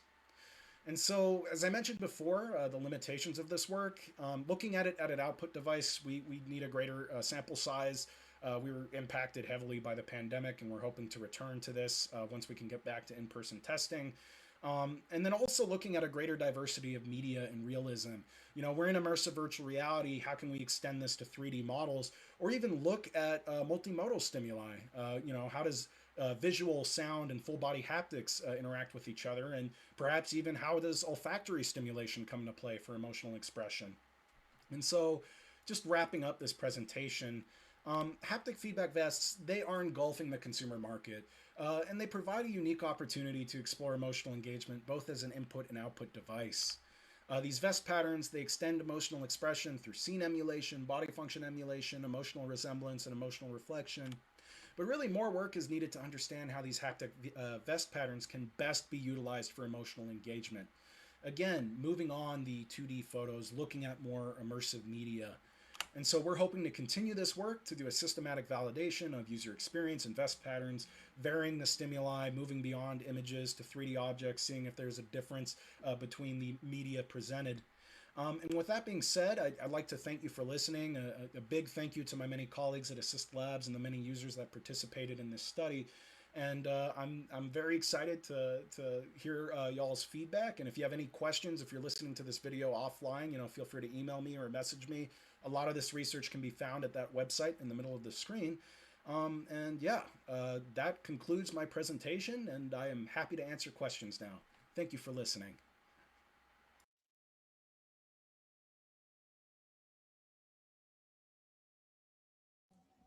So thank you for the presentation, Avi. Avi is here with us now. That if you have any questions, you can ask. You can ask from either from Discord or the Zoom. In the meantime, before the questions, I want to ask a short question of myself. So you mentioned about that you showed a 2D picture to the in the VR experiment.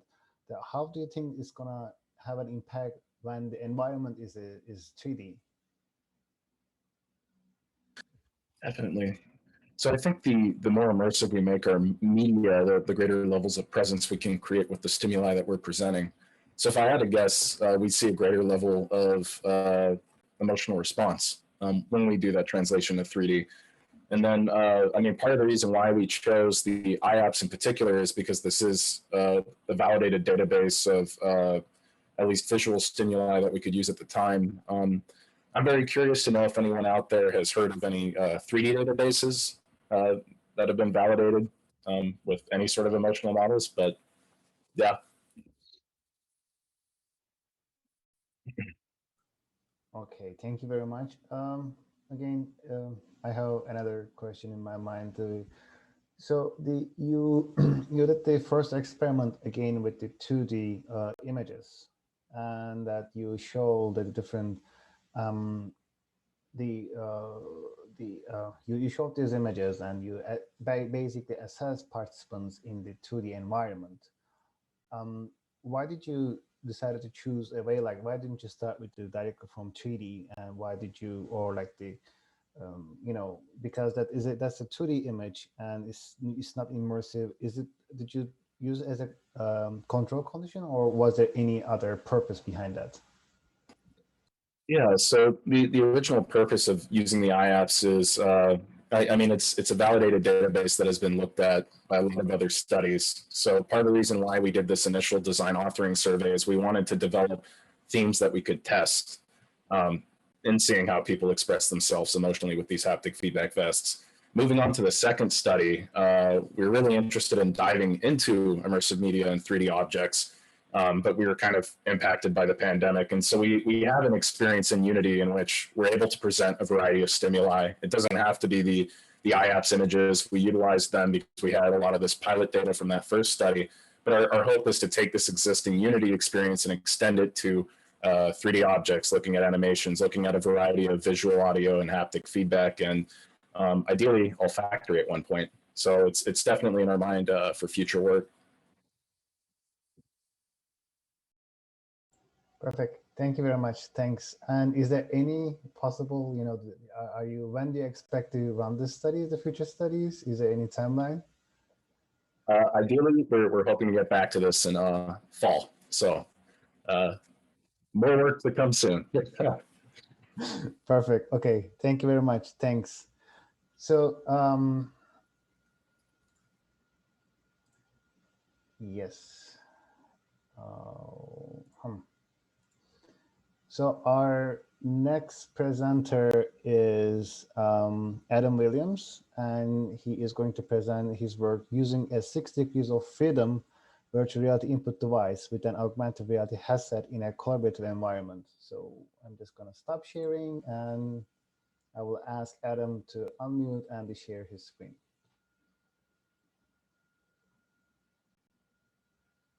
All right. Hey, everyone.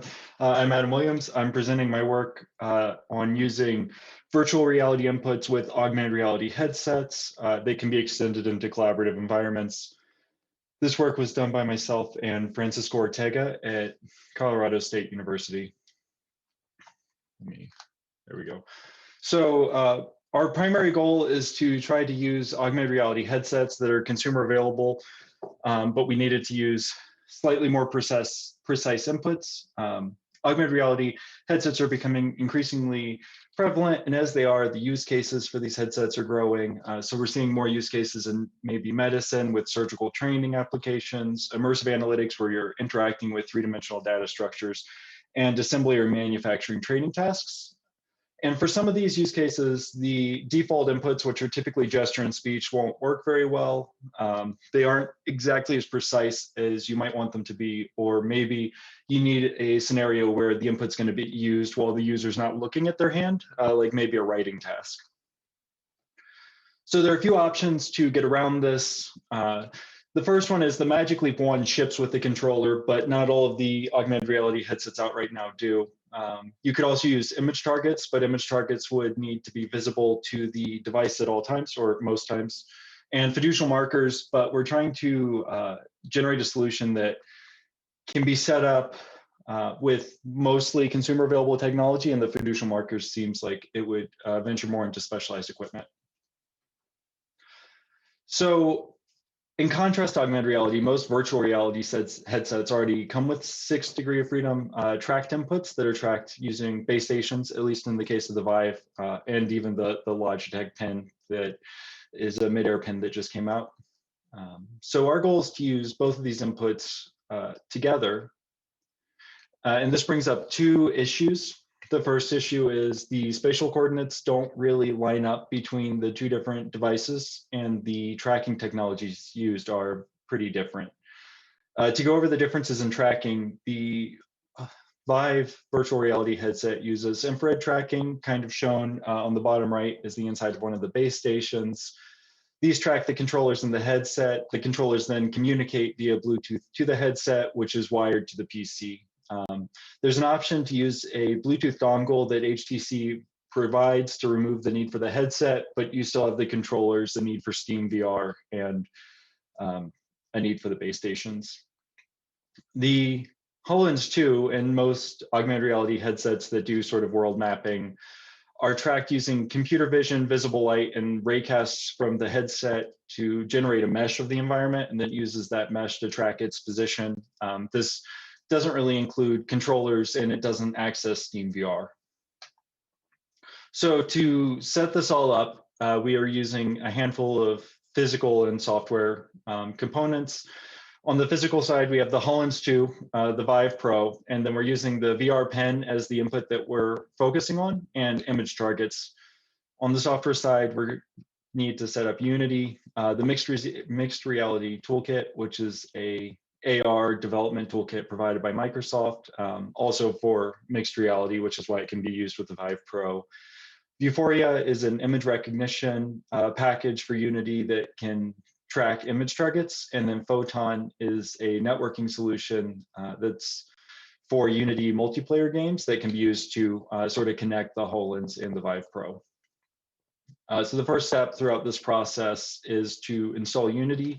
This work used Unity 2019.3, although any version that matches the requirements of the other packages that you're going to install would work. Unity is downloaded from the Unity website. Next step is Microsoft Mixed Reality Toolkit. This one has a lot of options for incorporation into your project. We use version 2.5.1, which is not currently the latest.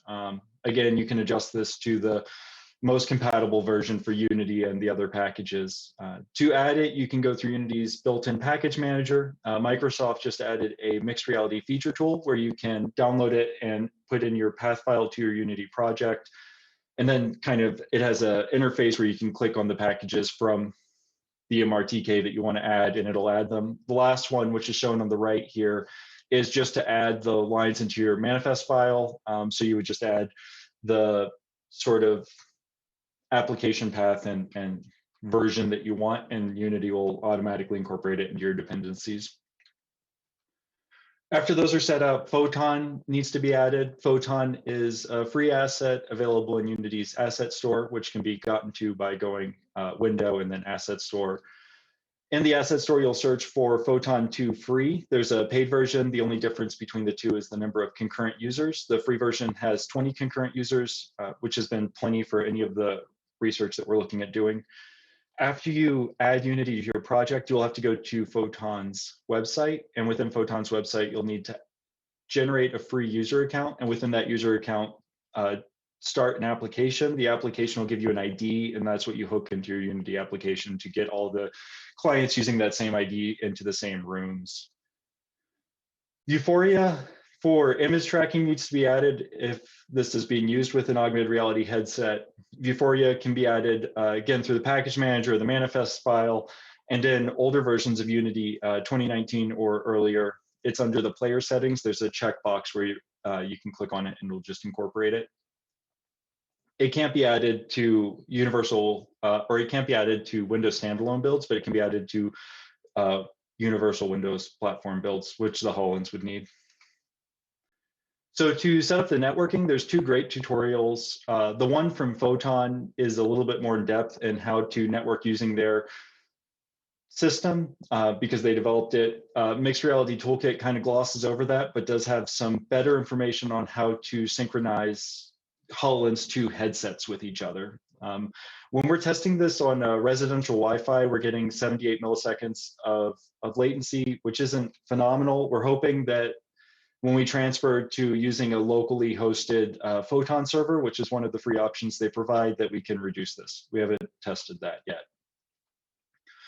After you have all those components set up, we need to align the world origins. And this is where the big synchronization issue comes in. So the HoloLens uses the world origin in Unity, which is coordinate 000 as where the app was started. And the Vive will use wherever your base stations were set up with the headset and the SteamVR room setup. So to synchronize across the two devices, we have two different tracking technologies. So the virtual reality headset, you can just grab the location of the base station using Unity XR nodes. Once you have that, you can sort of add an empty game object to synchronize things within, we're calling it a synchronization anchor at the location of the base station. Within augmented reality, we're using this image target that's from Vuforia. Once it's recognized with the HoloLens, we just kind of adjust the position down to match where the base station would be since the image target's tracked from the center. After this is recognized, you might still have sort of a coarse alignment shown in the top right here. As we're using one base station to track, we're going in and manually adjusting this rotation by using these models shown. So in the HoloLens, once it's loaded, we'll sort of just play with the rotation until it matches the models to the devices as we move the devices around. If you have more than one track device, if you have 3 of them, you can just have it automatically synchronize. Other people are doing synchronization with meshes that track certain world positions in the physical world, and you can line them up with the Vive controller within the Vive to synchronize. Our main tips for this step are to add some sort of visual model to see where the two systems think the inputs are, to start with the rotation and not the position, and then to spend a little bit more time constructing your image target. We found after we mounted it on sort of 90-degree brackets from the tripod that the base station's mounted on, it reduced a lot of the need for adjustment. So to synchronize the objects, now that we have the two worlds aligned in the synchronization anchor, we just add all objects that need to be synchronized under it as child objects. A couple of things to sort of watch out for is that when you have a parent object that is non-uniformly scaled or rotated, it makes the children object synchronization not as accurate as we're doing the position relative to the synchronization anchor. The tracking then gets lost. So you can work around this by having a sort of parent object under that if you want a container that has a transform of 0 with a scale of 1, and then any objects under it will be accurately synchronized with that anchor. An example from our project right now is we have the anchor, and then under that sort of an empty container object. In the container object, we're adding whatever things that we want to be synchronized. The visual aids are under the guides, and then as new users pop up, they're added as new players.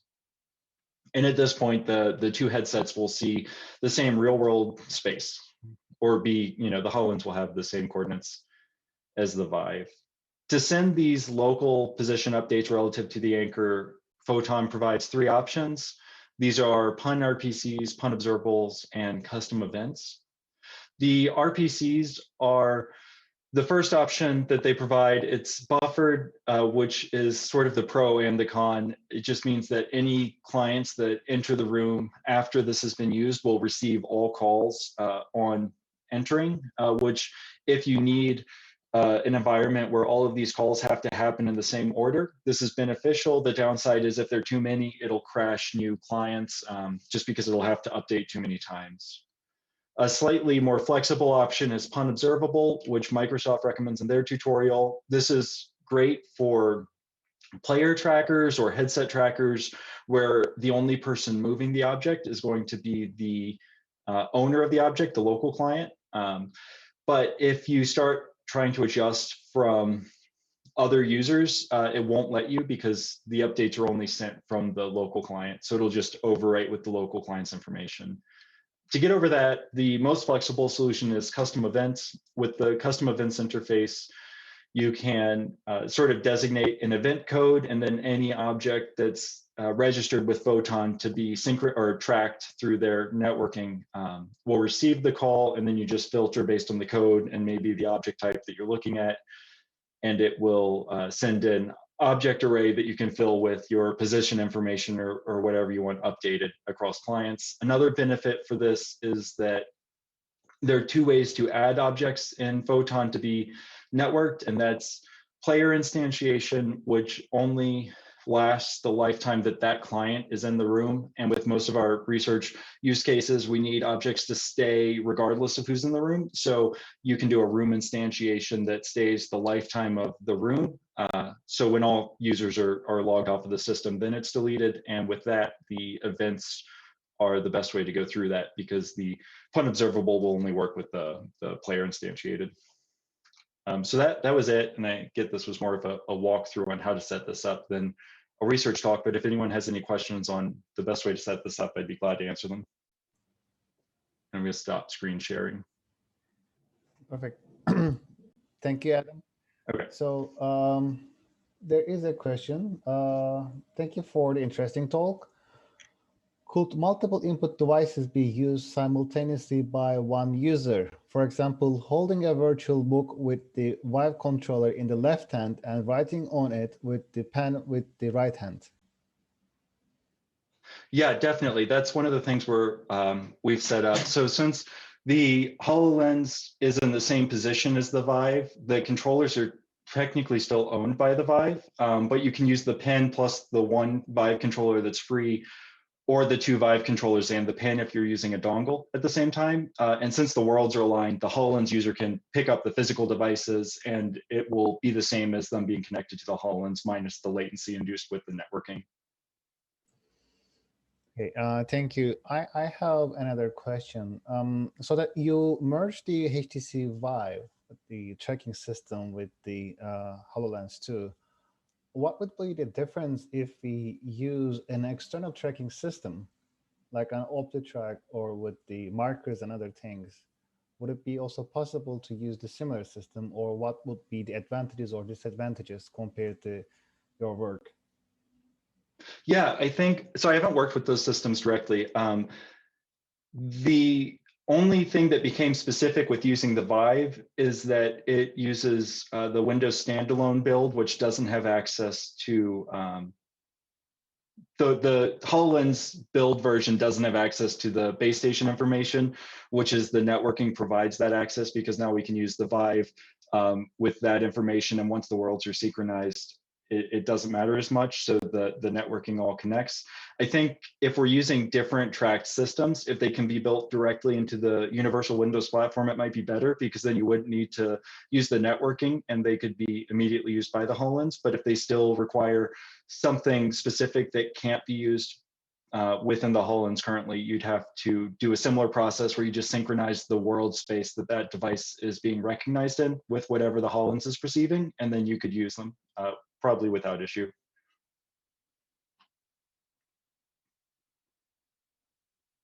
Okay, perfect. Thank you. I'm just checking if there are other questions. No. Okay, perfect. Thank you. Thanks, Adam. Thanks for your Thank presentation. you. So our final presentation is going to be, again, I'm going to play the video, and it's called Lend Me a Hand, Extending the Reach of Seated VR Players in Unmodified Games through Remote Co-Piloting. So I will just share my screen.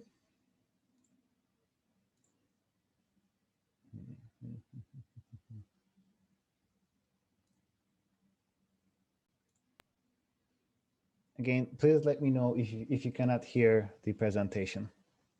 I'm Felix from the VR group of the University College London, and today I want to talk about reaching out and lending a hand. One thing that I particularly like about virtual reality is that it is so intuitive. Instead of going through abstract user interfaces like mouse and keyboard, we can often do things in the same way we would do them in the real world. Picking up the phone, drinking coffee, or giving a presentation. However, this also brings the problem that if you cannot do something in the real reality, you won't be able to do it in virtual reality either. And that's an issue. In real reality, we give people tools to overcome their disability, like wheelchairs, glasses, or canes. Or we have guidelines so that the environment is somewhat accessible to them. In VR, however, there's not much of that kind, and it is mainly left to the game developers. There are commendable examples, like Half-Life Alyx or Job Simulator, but most of the games out there are without any accessibility tools. The two main problems that a seated VR player encounters are a lack of mobility and a lack of reach. And this lack of reach is the issue we want to address with the assistance tool we are proposing in this presentation. While not in the context of accessibility, there is previous work on reach extension in VR. You might be aware of the go-go technique, where the user's arm movement is amplified after traveling a certain distance. There is also Homer, where the user points a ray and the hand travels to the object. They both have some problems though. While they all extend the range of the user, these techniques add additional controls that increase the complexity of the application and can interfere with existing controls. They risk overwhelming or frustrating the user. Homer also has the additional drawback that it requires knowledge about the objects in the scene and whether they can be interacted with. This information is not easily obtainable outside of the game and makes Homer unsuitable to be used as an accessibility tool for general VR applications. Instead, we propose using a technique called co-piloting. With co-piloting, the controls of the game are split between two players. As far as the game is concerned, only one player exists, but what actually happens is that the control inputs of two players, the pilot and the co-pilot, are merged. This way, the co-pilot can help the pilot by performing inputs that they can't perform themselves. We have applied this technique already in the past to address the other issue that I talked about earlier, the lack of mobility. The result looked like this, with the co-pilot using a gamepad to move a virtual body of the pilot. However, we are doing two things different now. The first is that instead of moving the whole body of a pilot, the co-pilot now takes over one of the hands. Either one, but only one at a time. Once taking control, they can use the gamepad to move the hand around. The pilot is not completely losing control though. They can still move the hand, but the motions will be applied in the new frame of reference. The second change we made was forced by the ongoing pandemic, but it is useful nonetheless. We made it remote. With our first prototype, the two players needed to be in the same room, which is a huge no-no right now. So we implemented streaming of video and input through a UCL-based relay with a latency of less than 1 second. Another feature of our application that I have not mentioned so far is that it works with any Steam VR game. Any. The way we achieve this is by interfacing with a library called Input Emulator. You can find it on GitHub, and it uses library hooks to manipulate matrices inside of the Steam VR framework. Through it, we can do these manipulations of the pilot's input without ever touching the game. This is a huge advantage, because we don't need to wait for the game developers to make the games accessible and can provide accessibility tools with a uniform interface across multiple games. We think that implementing accessibility tools at the level of a VR system is the best way forward for these reasons. To prove our concept and inform further research, we conducted a small formative study. In it, we had our participants play the office level of Job Simulator. We chose it for 3 reasons. It is quite simple, so a new player can get into it easily. It is not timed, so stress plays no role. And it has objects at different distances in a fairly balanced ratio. For the experiment, we asked our participants to play the level 3 times. The first time, they played it like the game developers intended it, upright and able to move. We did this so they could familiarize themselves with the game and the environment. The second time they played it, they were seated without any assistance offered by us. This was done so they could experience how a person forced to sit would experience the game and to make them aware of the problems that come with that. And in the third and final pass, they were assisted by us as the co-pilot, so they could get assistance whenever they thought they needed it. Each of these 3 passes was followed by a short break with a semi-structured interview. We asked them about their experience with a particular focus on any difficulties and frustrating moments that they may have encountered. We recruited 6 volunteers, but unfortunately 2 dropped out because of technical difficulties. This left us with only 4 participants. The first aspect that we looked at was naturally whether they feel that the assistance helped them. After the second pass, sitting without assistance, most of our participants recognized and acknowledged the issue of a reduced reach when sitting down. They had difficulties reaching for objects far away, behind them, or on the floor. They still managed to get most of it, but they thought of it as difficult and exhausting. With our assistance, this generally improved. They reported fewer difficulties and less frustration, and stated that they found it useful when reaching for objects out of their reach. The second aspect that we looked at was enjoyment. It may appear to be only a minor aspect, but we feel it is quite important that the game is still fun. Enjoyment is the reason we play games, so if the assistance takes that away, the game might be accessible, but nobody will want to play it. Luckily, our participants were quite satisfied in that regard.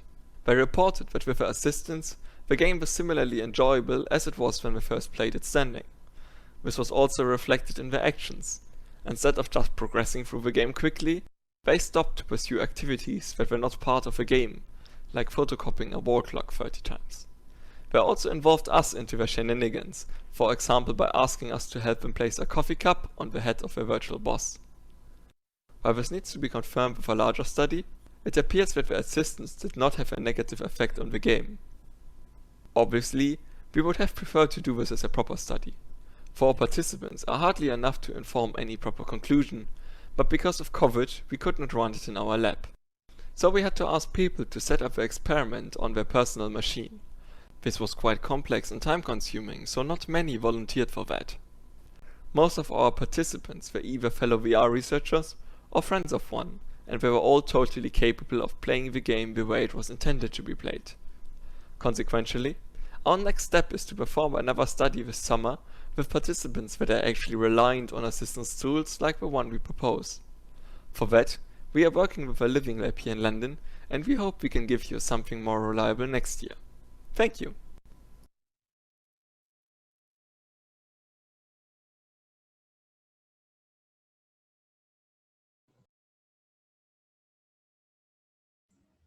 So thank you. Felix is here that if you have your questions, he can answer. So there's a one question actually in Discord. Does the splitting of movement controls between 2 players exacerbate the usual motion sickness issues for one or both of the players? Yeah, you would think so, right? Especially with the first study where we moved the player's body, but the reports didn't look like it. I mean, to be fair, we only ran it with 8 people back in the day. It was just a little pilot to see if the concept is going anywhere. But of the 8 one, only one of them reported mild symptoms of motion sickness, and then they said that it went away. One potential answer for that could be that these movements were not completely unpredictable, right? Because they still fulfilled their role in the way dodging the lasers. So when they saw a laser beam coming at them, they could somewhat make a guess that the movement would probably go to the left or to the right or wherever a way would be from that way. Again, we don't have any data to properly support that, but yeah, that's all we have right now. Okay, there's probably another questions coming, but I want to ask a question. So what about like using a raycasting technique? That there are also techniques that are easier compared to Homer and other, or with the raycasting, with the reeling, with the pressing buttons and the changing the ray distance. So I mean, there are also other options. That what is the? I mean, that why would a person should use this technique or the interaction with other person rather than using the other techniques? The other techniques you're bringing up are, they have their place, but the problem is still that we are looking at something that is sitting at the system level. So it doesn't actually know much about the game. So we want something that is built in like the magnifier in the Windows operating system. So it does not know what objects in the scene you can actually interact with or not.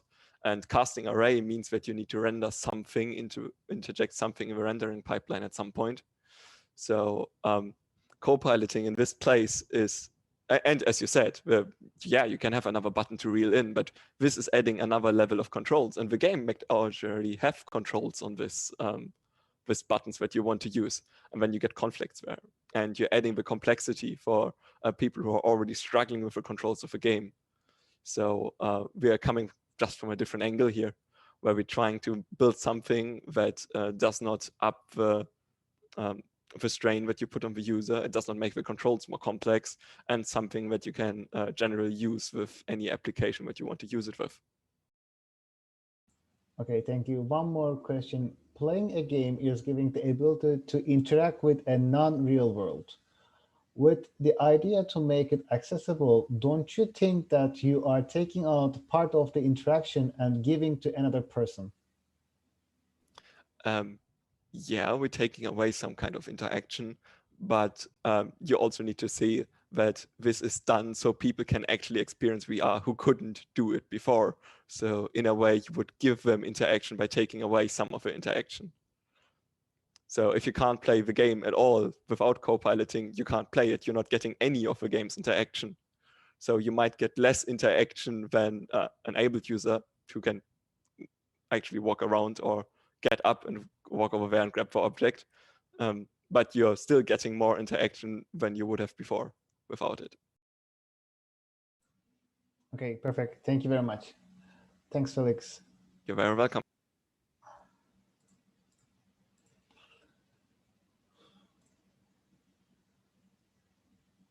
Yes, I think that should be there. So with the Felix, we had our all the presentations for the session 2. That this is actually the closing of the NIDIT 2021 for this year. I would like to thank everybody who participated in today's presentations, today's discussions, and also, even though because of COVID we are separated, getting together with the Discord or Zoom or in other environments, I would like to thank everybody. We hope to run NIDIT in the next year, and that if you want to organize, please contact us. We are aiming to increase the impact of NIDIT and if it is possible, turn into a bigger event in the following years, and we will do our best to continue with this.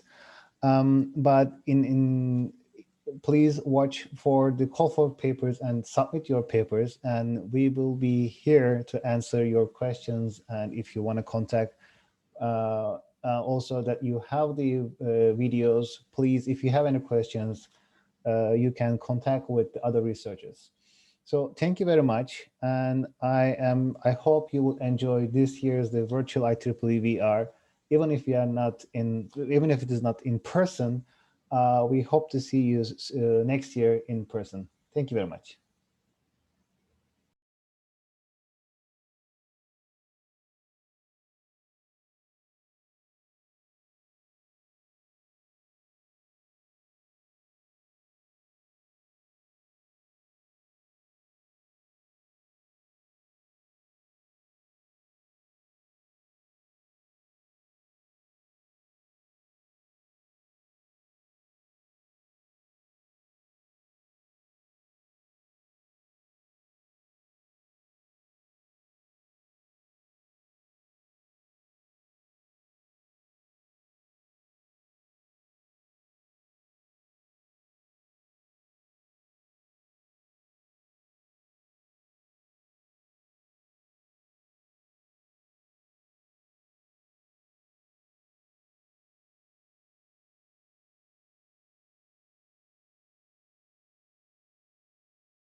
Okay, so I think we can start. So welcome everybody. So it's a real pleasure to welcome you in the Virtual Humans and Crowds in Immersive Environments workshop.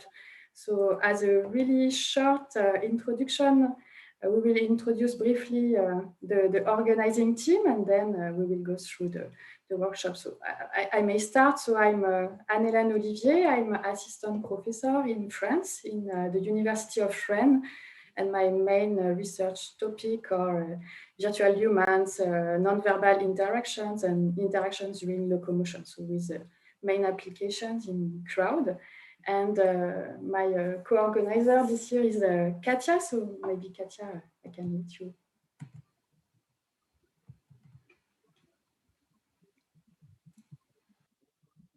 Hello. So yeah, my name is Katia Zubek, and I'm working with Anne-Hélène at INRIA. So I was previously a member of Trinity College Dublin, and I just moved here to France a year ago. And I'm basically working in perception and perception of virtual people. And before I was interested more in the visual aspects of virtual humans. Now here at INRIA, we're looking into animation and motion for virtual humans, and also for crowds. So very relevant topic that we're going to cover today. So yeah, we're going to be having a more discussion about that later on, but feel free to feel welcomed and warm. This is a workshop, so it's a little bit more relaxed. Don't be scared, it's all going to be okay. Only 100 people are watching you, it's fine. It's okay. So basically, I hope you'll have a good time. I really hope that you're going to enjoy this workshop. And I guess I'm going to pass it now to Andrea to introduce herself as well. She was of great help to this workshop. So I will just let her do a short introduction, if that's okay. All right, thanks, Katja. Yeah, hello, everyone. My name is Andrea Bönsch from RWTH Aachen University. I'm a PhD student there, interested in social locomotion, social wayfinding.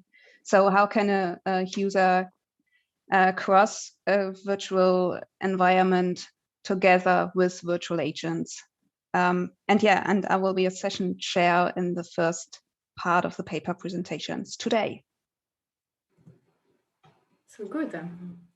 So maybe some few words of context about the workshop. So today is the 6th edition of the workshop. So we would like to thank also IEEE organizer to offer us the possibility to have this workshop. So the general context of the workshop is immersive virtual environments populated with characters. And in this context, our workshop aims at presenting work on character and crowd animation techniques for interactive characters, present new research opportunities offered by the availability of these populated virtual environments, show also some new research on avatars, and finally, discuss about technological and methodological requirements for future applications. So also to start, we would like to warmly acknowledge Anna Mateu and the students from my digital school. So maybe you have noticed that we have a new website this year, and we have a project with the students. So we completely design so the website, and now we have a really nice logo behind us of the workshop. So thanks a lot, Anna. So today, the workshop, so here is the overview. So we will have two main parts. First, a panel about the social interaction and VR. And then a second part with papers, so research paper and work in progress papers. So with two sessions, one more on virtual humans and crowds, and another one more focused on the methods and evaluation. So a few words on the online experience. So during the workshop, so our speaker will be basically presenting using Zoom. Attendees are both in Zoom, Virbela, or Twitch, or YouTube.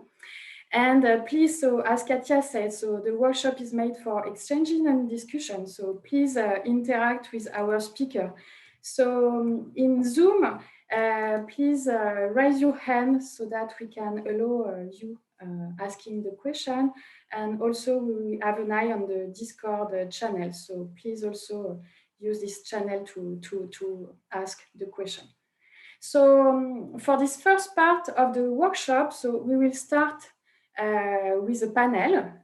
So the topic of this panel will be focused on virtual reality as a tool to investigate social interactions, its sensitivity to capture natural behavior, as well as on the challenges related to this question. So we are very lucky today to welcome three researchers, so Sylvia Pan, Anouk Lamontagne, and Tina Iachini, so who come from very different, but complementary fields of research, and we will provide a multidisciplinary point of view on this question. So first, speakers will provide short presentation about their work, and then we will start a question and answer about this interesting question. So I think so Sylvia, maybe you will start, and Katia will start introducing yourself. Okay, thank you, Annalyn. So our first speaker today is Sylvia Pan, and Dr. Pan is an assistant professor in virtual reality at Goldsmiths College, University of London, and she worked at UCL in both computer science and Institute of Cognitive Neuroscience. Dr. Pan has a unique interdisciplinary research profile with journal and conference publications on both VR technology and social neuroscience. Her work has featured on the BBC, in New Scientist magazine, and the Wall Street Journal. Her Coursera VR specialization attracted over 80,000 registered learners globally, and she co-leads on the MA-MSc in virtual and augmented reality at Goldsmiths Computing. She is also a co-head of the CVR lab. So, Sylvia, whenever you are ready, you can share your screen. Let me just try to share the actual part I want to share. So hopefully you can all see the slides and I can still see you. Okay. Yeah, now after like 1 year teaching online, this is, second nature now. Okay, so I'm gonna start. I'm gonna talk for 10 minutes. Yeah.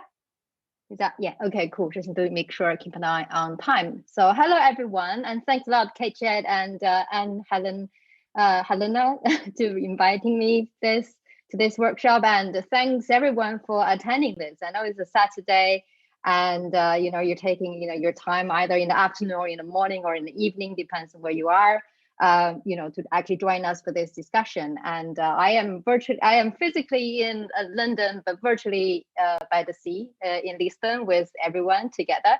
And I have been doing research in the area of virtual reality and social interaction with a focus on virtual characters for a very long time, since about 2005 or 2004 or 5.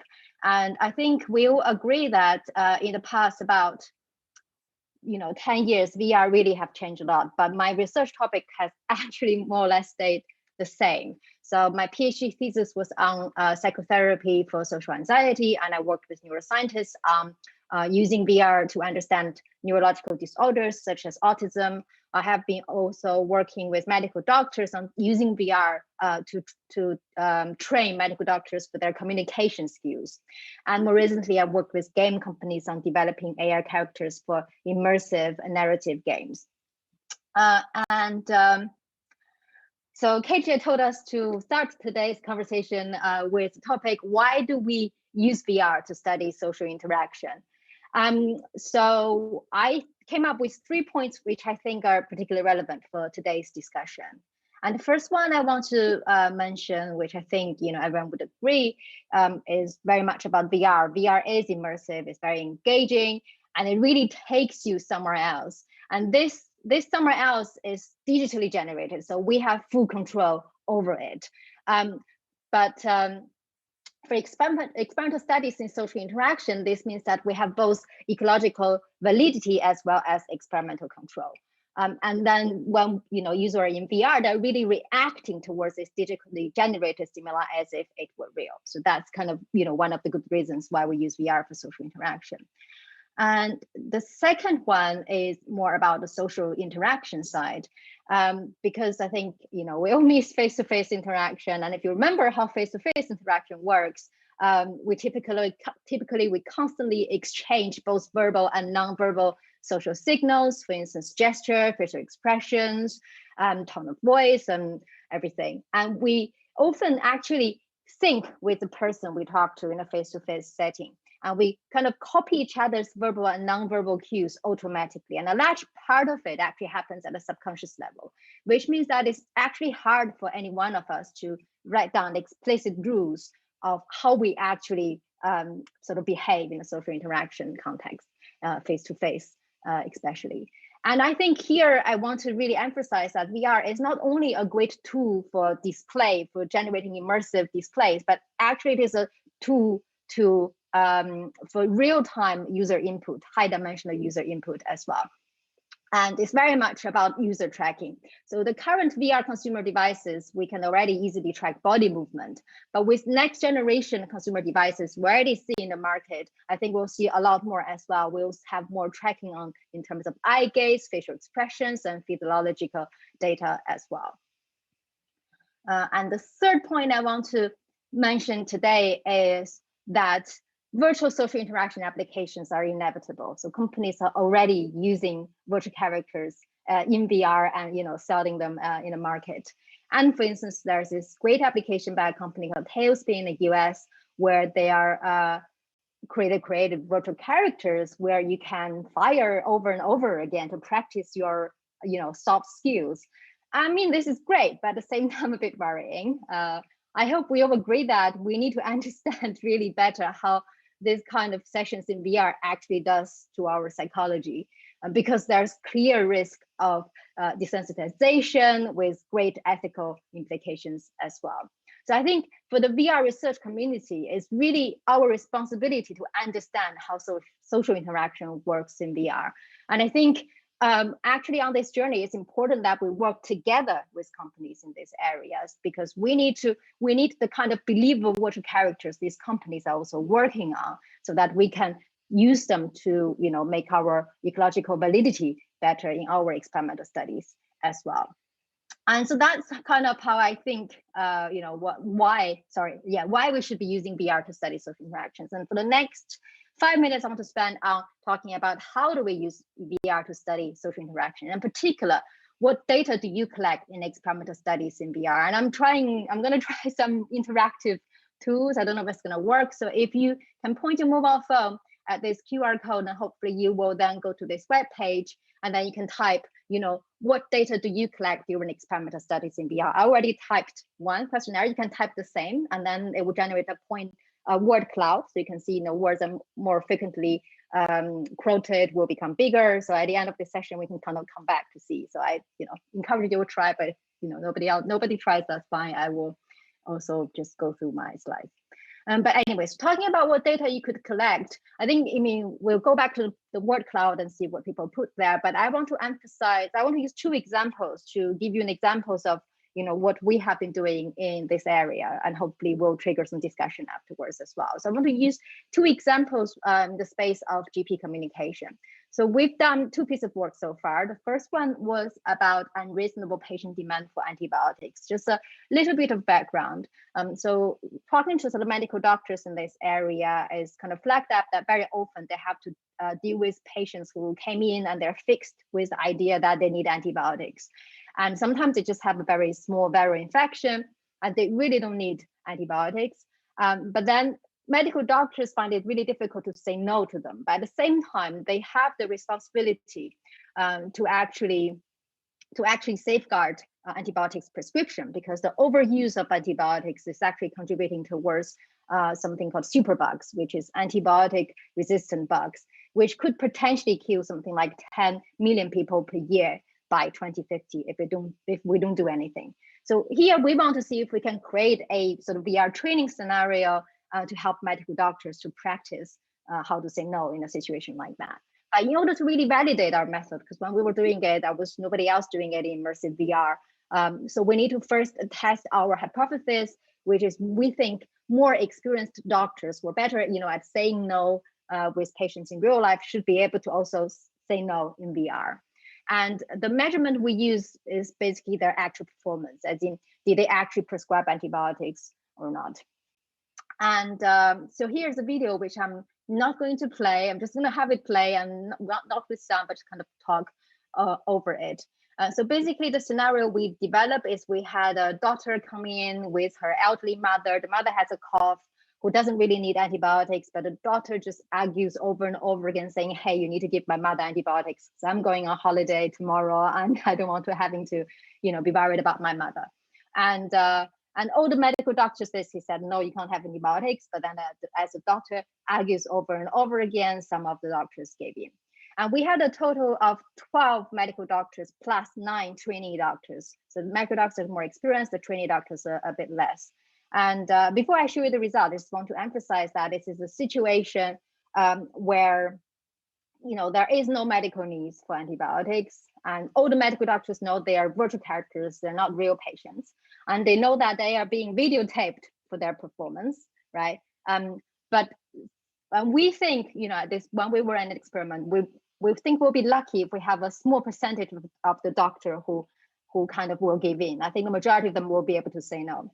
But actually, much to our surprise, none of the 9 trainee doctors managed to say no towards the end, right? They all kind of gave in at some point.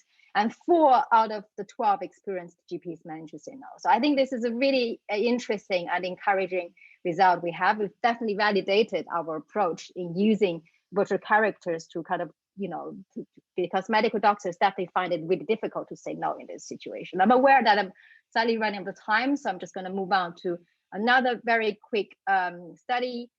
So in this study, we were using the K-Black system to test child safeguarding concerns.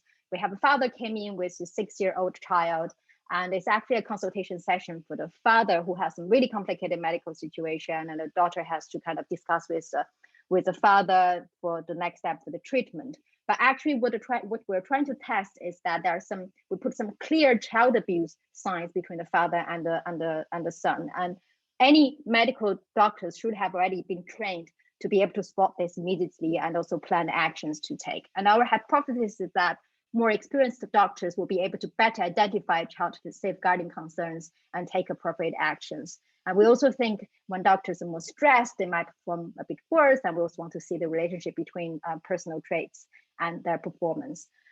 So here we use a sort of dependent variable notes, which is after the medical consultation, the medical doctors type in some notes on the computer screen like they do in a real consultation. And then we give the medical notes to 10 independent raters, and they gave a score on each of the medical notes. And we have 63 medical doctors as our participants.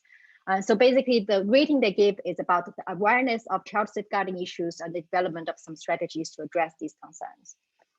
To our surprise, this time we didn't actually find any result in terms of experiences. We tried all sorts of things, and that was just really nothing. But we did find a negative correlation between the quality of their notes to how stressed they are. So the more stressed, the worse quality, as you would expect.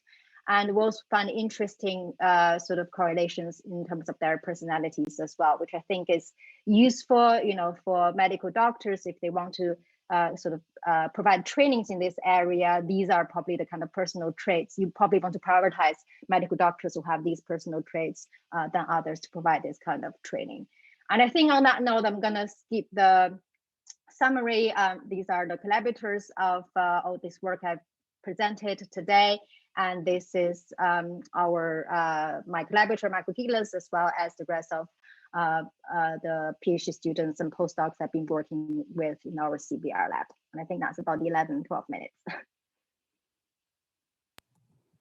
Thanks a lot, Sylvia. So we will have a question and answer at the end.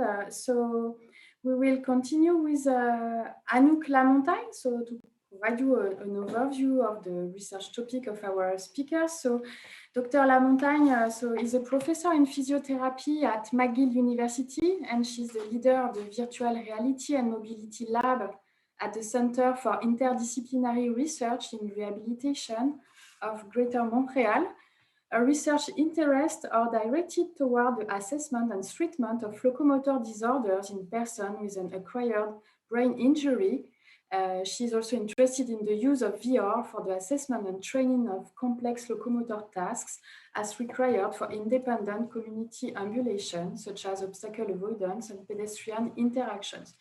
And she also has ongoing projects on the control of eye movements and pattern of brain activation during locomotion. So, thank you, Anne-Hélène, and thank you all for being here. I hope you see me okay, and actually that you see my slides. Can you see my slides? And you perfect, hear me well? perfectly. Good. So it's very nice to be here. So I was asked as well to tell you why I'm using VR, but before I do so, because I work on GATE, let me show you this video clip here, which illustrates a bit the challenges that we have to face when we walk in the real world, in the community. So we're surrounded by a visual environment, auditory environment. We have to avoid static obstacle and moving obstacle. And while this may appear as an easy task for many of us here today, it's not necessarily the case when you have an issue with your gait. And you can also see that this type of place would be hard to use in to assess or to train the patients, because it's always, it changes. So it's really hard to use. So with VR, as it was said before, we can actually manipulate the task and the world that we walk in. We can challenge each of the patient just the right way. We can provide intensive, repeated practice because we can do that task at will. We can provide feedback on the performance. In this case here would be providing feedback on the movement, for instance, or number of collisions, for instance, that they may make with others as they walk. It's fun for the patients as well, and it's also safe. So these are the main reasons. Of course, there are many more, and maybe we'll have a chance to talk about this later as well. Given the crowd here today, you're well aware of those two things I'm showing at the top here, avatars on the left, agent on the right. I just want to show you very briefly how we can use this in rehabilitation for walking. So on the left, it's a type of biofeedback. This is someone who suffered a stroke. So if you look well, you will see a limping in the gait. And he tries to correct his gait in real time while he's watching himself walking in real time. And in what we've done is to change this view. Now you see a rear view, but you can also have a front view and a side view. So this is the kind of things we have done in my lab in the past years, and we found that the side view proved to be the best for this here. We can also use virtual humans or other people present in the virtual world, like here, and this is mainly to assess community walking tasks. For instance, here, walking and avoid other people in a metro station in Montreal. So this is the kind of scene that we also use. So the first question, though, that comes is, what we measure in VR, does it really show us what the person can do in the real world? So because of this, our team looked at how people walk and avoid other people while walking in VR, as you can see here at the top, and walking in the physical world. And this is my lab here. The task was easy. Basically, people had to walk to the other end of the room, to the target here, and they had to avoid someone who could be either coming from the left, from the center, or from the right. And in VR, they did the task with the HTC Vive. I had a problem changing my slides, sorry. Okay, here. So here I'm showing some key outcomes for the physical world in blue and the virtual world in orange.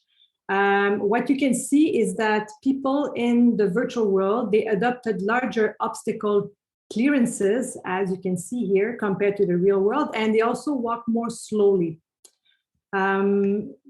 However, those differences between the two worlds, they were quite small. I'm showing them to you now. It's 0.1 meter per second in terms of speed, 0.1 meter overall in terms of obstacle clearance. So I think overall we can say that we're fairly close. So we were fairly happy with that. Now moving on to clinical results. Here, this is an obstacle avoidance task that we did a couple of years ago, which is why we use those red shapes instead of people walking. And it was done in people with post-stroke USN. So USN is a disorder, it's a perceptual attentional issue, which causes, which takes place mainly after a right brain stroke, and it causes the patients to not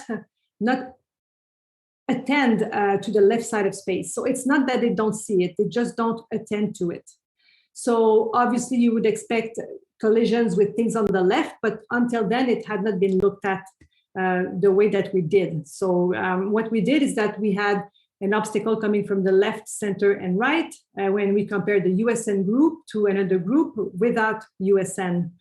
The filled bars that you see here are patients who collided, and the open bars, they did not. So it's very clear overall that there are more of this group here, the USN group, who collided compared to the other group, and that they collided especially when the obstacle was coming from the left, but also from the center. And what you don't see here is the rate of collision. Actually, they were colliding in the USN group in 50% of the trial when they did, as opposed to only here and there in the other group. Moving on now, here to this slide, we looked at responses to emotional gait.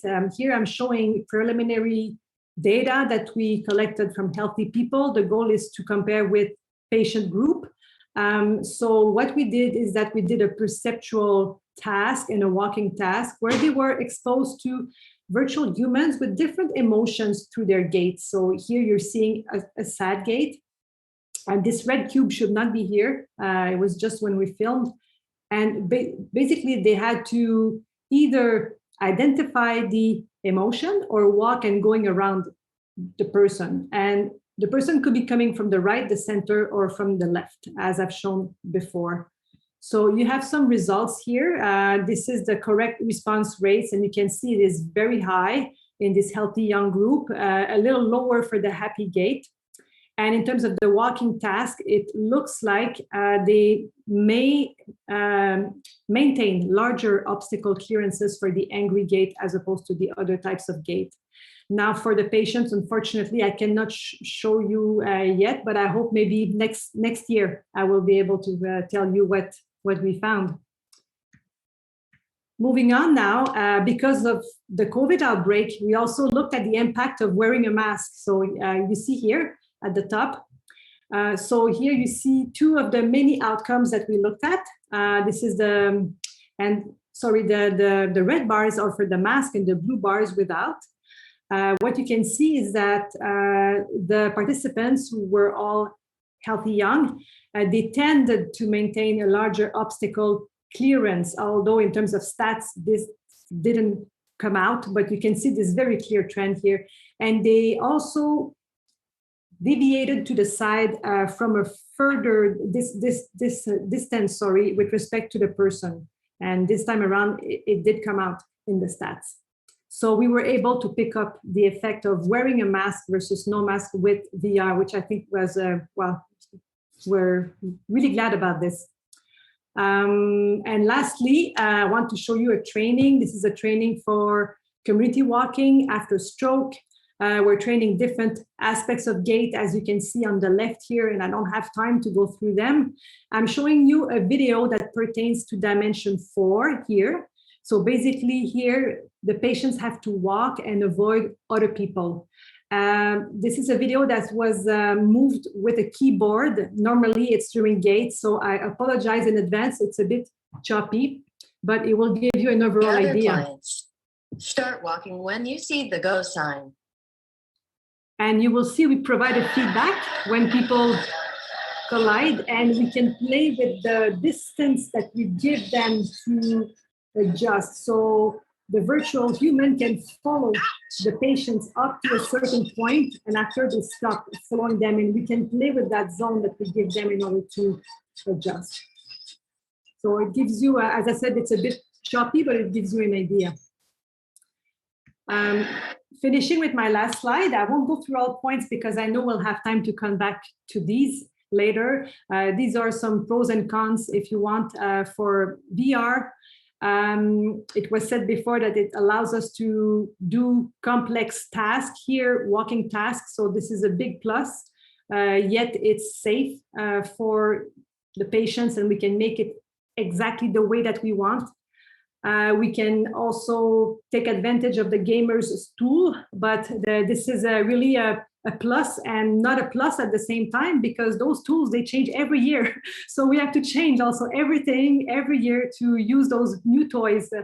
We need to validate them and so on. So that concludes my talk. Thank you very much. Thank you so much, Anouk. This was a very lovely presentation. We're going to move on to the final speaker, just in interest of time. So the next speaker is Tina Iachini. You can maybe start sharing the slide when I introduce you. So, yeah. So Tina Iachini is a full professor of general psychology. She teaches human cognition and virtual reality and cognitive sciences at the Department of Psychology, University of Campania Vanvitelli in Italy. She's head of the Lab of Cognitive Science and Immersive Virtual Reality. She's the coordinator of the European Masters in Psychology of Cognitive Processes, coordinator of the research group on human-environment interaction and multisensory perception in virtual reality, which brings together architects, engineers, neuroscientists, and psychologists. So really wide range of interdisciplinary work there. She's been a member of several scientific committees, project evaluation committees, and editorial boards of scientific journals. Tina Iachini has an interdisciplinary research profile with publications on cognitive psychology, environmental applied psychology, VR simulations, and neuroscience. And you're going to learn more about her in the talk. So Tina, whenever you're ready, you can start the presentation. So I'm very glad to be in this workshop that is characterized by a multidisciplinary approach that I think it's really important nowadays. So really thank you very much for inviting me. I'm going to, okay, can you see the presentation? Yeah, perfect. Okay, very well. So I'm going to talk about the psychosocial quality of our experience in virtual reality. So I am a cognitive scientist, so a cognitive psychologist, and I work in the domain of neurocognition according to an embodied approach. So I try to understand the cognitive mechanisms and the behaviors that regulate our interaction with the environment and the underlying neural basis. And in particular, I study the spatial cognition, and today I focus on this topic, that is the regulation of the space near our body, that is the space immediately surrounding our body, that is our interface with the environment. I've been studying this topic for at least 10 years by using virtual reality. This topic classically in the literature has been studied in two scientific domains, that is in social psychology and in neurocognition, two domains that recently are coming together. So in proxemics, in social psychology proxemics, that studies how people use space and body posture to communicate with others, defines the interpersonal comfort space as the comfort distance where we feel at ease with the proximity of others. So it is an emotional area that qualifies our social relationships. And this is an example of the different distances we may prefer. The typical measure of this distance is the comfort distance, that is the point in space where we feel at ease with the proximity of the stimulus. In cognitive psychology and neuropsychology, the peripersonal reaching space is defined as the area surrounding the body where multisensory stimuli are integrated in order to guide our action with nearby objects and in order to help to defend our integrity by prompting defensive actions. These spaces can be measured by classic reaching distance measure. That is the point in space where we can touch the stimulus. So to study this topic, I have used the virtual reality. Why? So I'm not going to repeat because has been introduced before by my colleagues. Because virtual reality allows the control of the appearance and behavior of the virtual humans and the environment, and at the same time they ensure a good level of ecological validity. And I will talk about this later. So the topic now is the use of space and virtual reality. So consider that the regulation of near body space is a fundamental aspect of our psychosocial lives. And it is so important because it is rooted in primary evolutionary needs. So the question is VR sensitive enough to capture this natural human behavior? I present some data, some findings we got in my laboratory.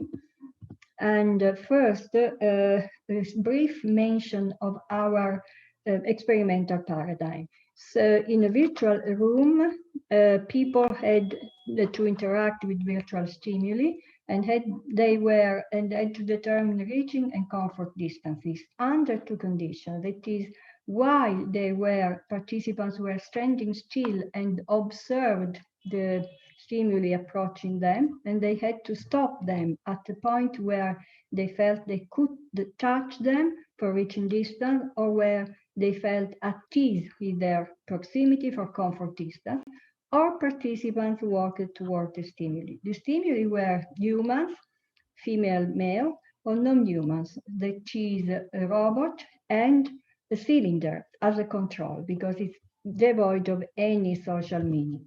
So in the first project, we focused on basic social information. We simply compared virtual objects and humans, and we asked, do we treat differently or similar virtual objects and virtual agents, even though we know that they are just artificial simulated entities? And these are the results. The answer is yes. People treat differently virtual objects and virtual agents because they prefer a closer distance towards virtual humans, as you can see here, and a larger distance towards objects, in particular a closer distance to virtual females than males, and a larger distance from cylinder than robot. Robot, it's interesting because it's an anthropomorphic robot, so even though it's quite strange, it's able to elicit the body schema.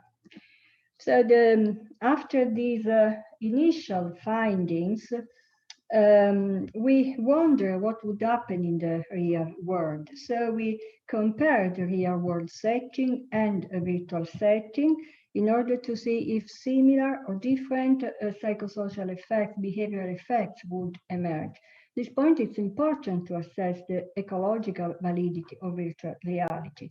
In which way? We use the same paradigm, and we, based on the interaction with the confederates, with stimuli and the distance determination, exactly the same paradigm with agents, could be real persons or virtual agents. And these are the results.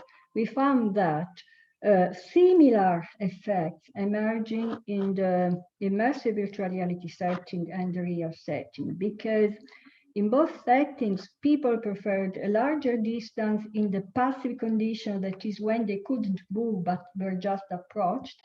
So a larger, they preferred a larger distance in the passive approach than active approach.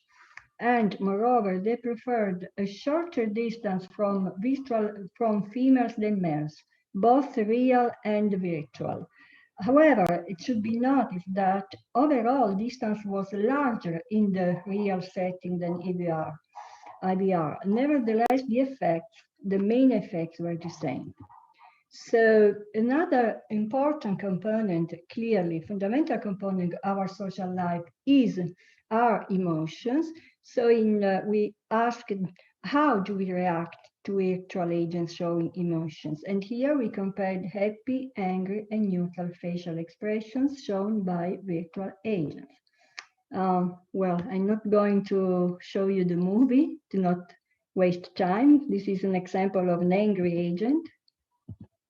Okay, this is a happy female. Okay, and these are the results. The results show that people react differently to virtual agents showing emotions because they prefer a larger distance from the virtual agents showing an angry facial expression rather than happy or neutral. So the next point, we also studied the psychophysiological reactions to virtual agents showing emotions. This is important because it's important to obtain convergent data in order to provide robust results. And the psychophysiological reactions are really important because they are automatic reactions that cannot be affected by spurious methodological bias. So they are really robust results. So in this experiment, we recorded two important psychophysiological indexes, that is heartbeat and skin conductance, when people were approached by virtual agents showing emotions. And this is what we got.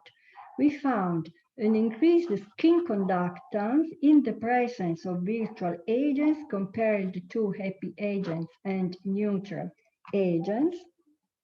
And we found an acceleration of heartbeat in the presence again of angry agents compared to happy and neutral agents. Here we recorded interbeat intervals. So the shorter the interbeats, the stronger the acceleration. So the psychophysiological responses suggest that there is a natural bodily reaction in the presence of virtual agents. So last point, an important component of our social life is the formation of impressions. As soon as we meet an unfamiliar person, we automatically form an impression about this person. And within this mechanism, the moral evaluations are fundamental. In which sense moral evaluations? Because we try to understand if this person is bad or good, if it can be beneficial or not for us. So we wanted to understand if this also keeps with virtual agents. Here in this research, virtual agents were introduced by moral, positive, immoral, and neutral descriptions, such as, for example, Mark is a dishonest man who tries to cheat others, and Julie is a generous person, and so forth. The results.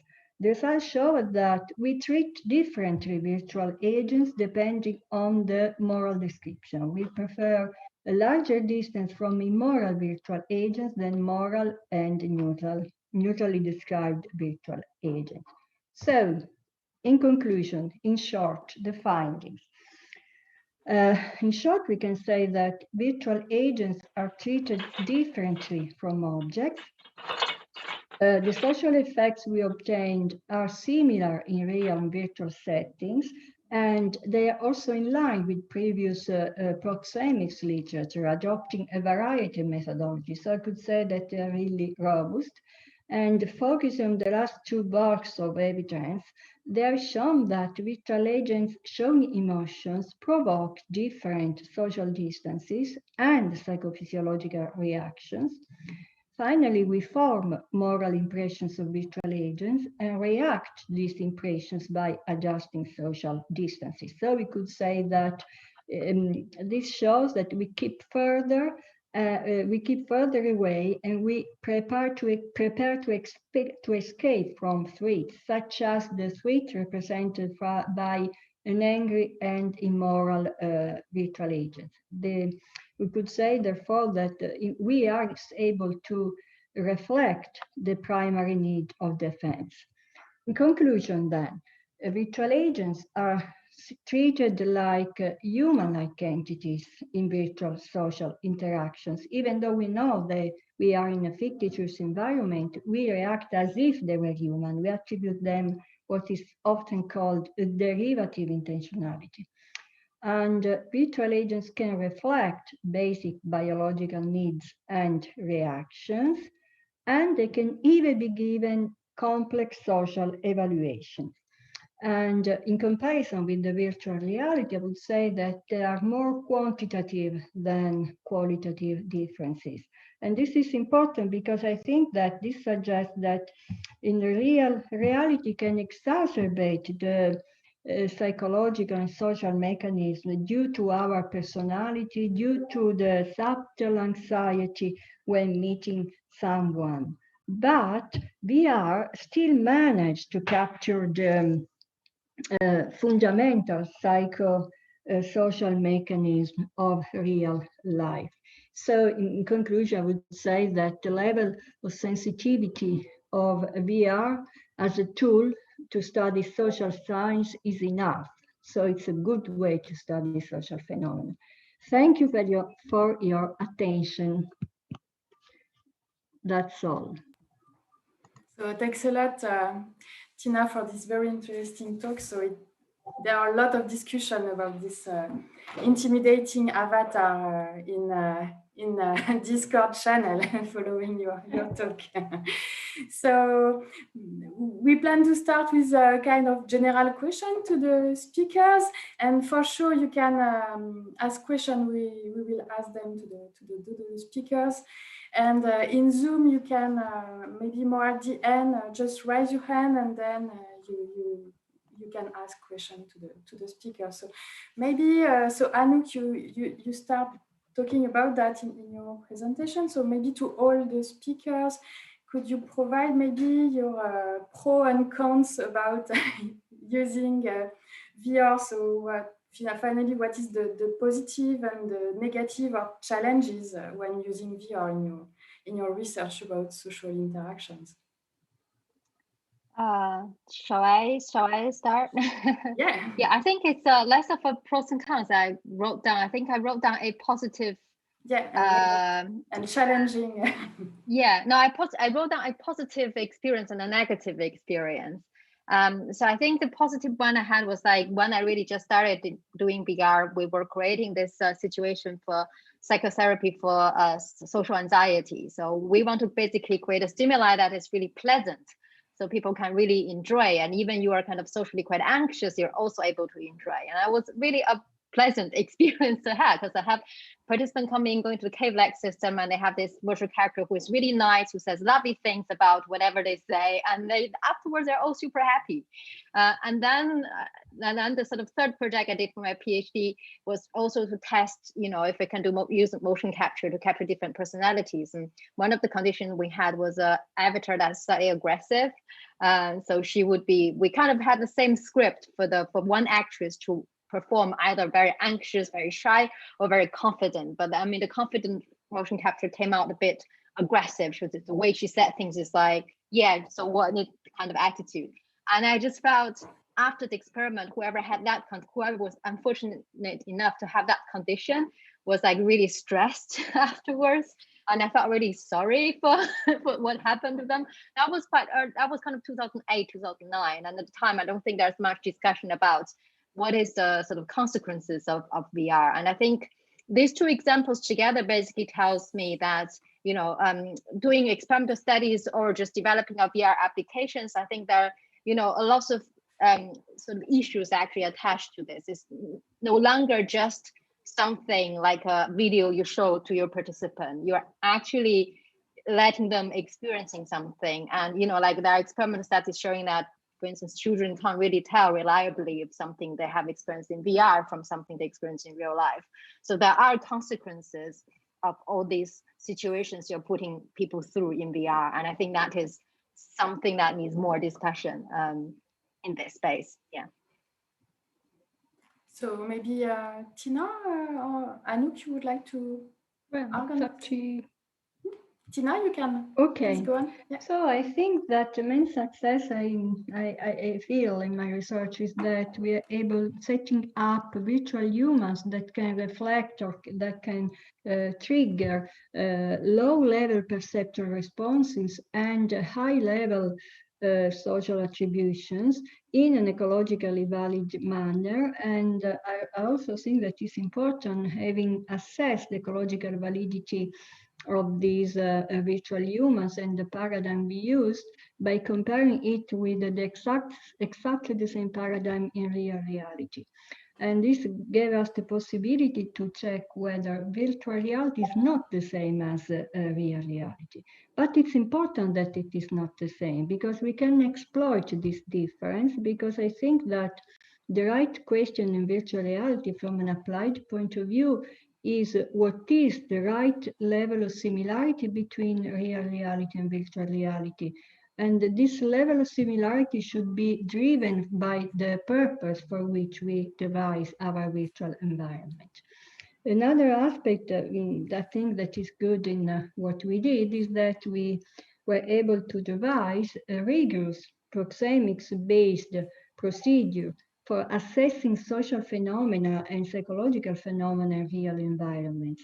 The procedure is quite simple, allows us to capture simple behavioral data because we simply measure the distance, and we translated in metric distance the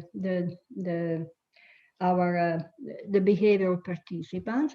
And this procedure, it's also simply enough to be joined with other techniques. For example, we joined this procedure with psychophysiological devices, and we are now studying the eye tracking movements applied to users that observe human virtual agents approaching them at different distances.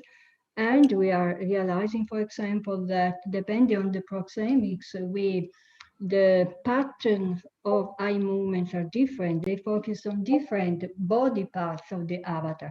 So this is important because this suggests that the body of the avatar is something that is able to trigger an automatic response, because I think that it happens what in cognitive psychology is called the mechanism of resonance. That is the vision of the body, of human body, of a human-like body, makes the brain resonate, that is simulate, activate the body schema that we have in the somatotropic areas, basically.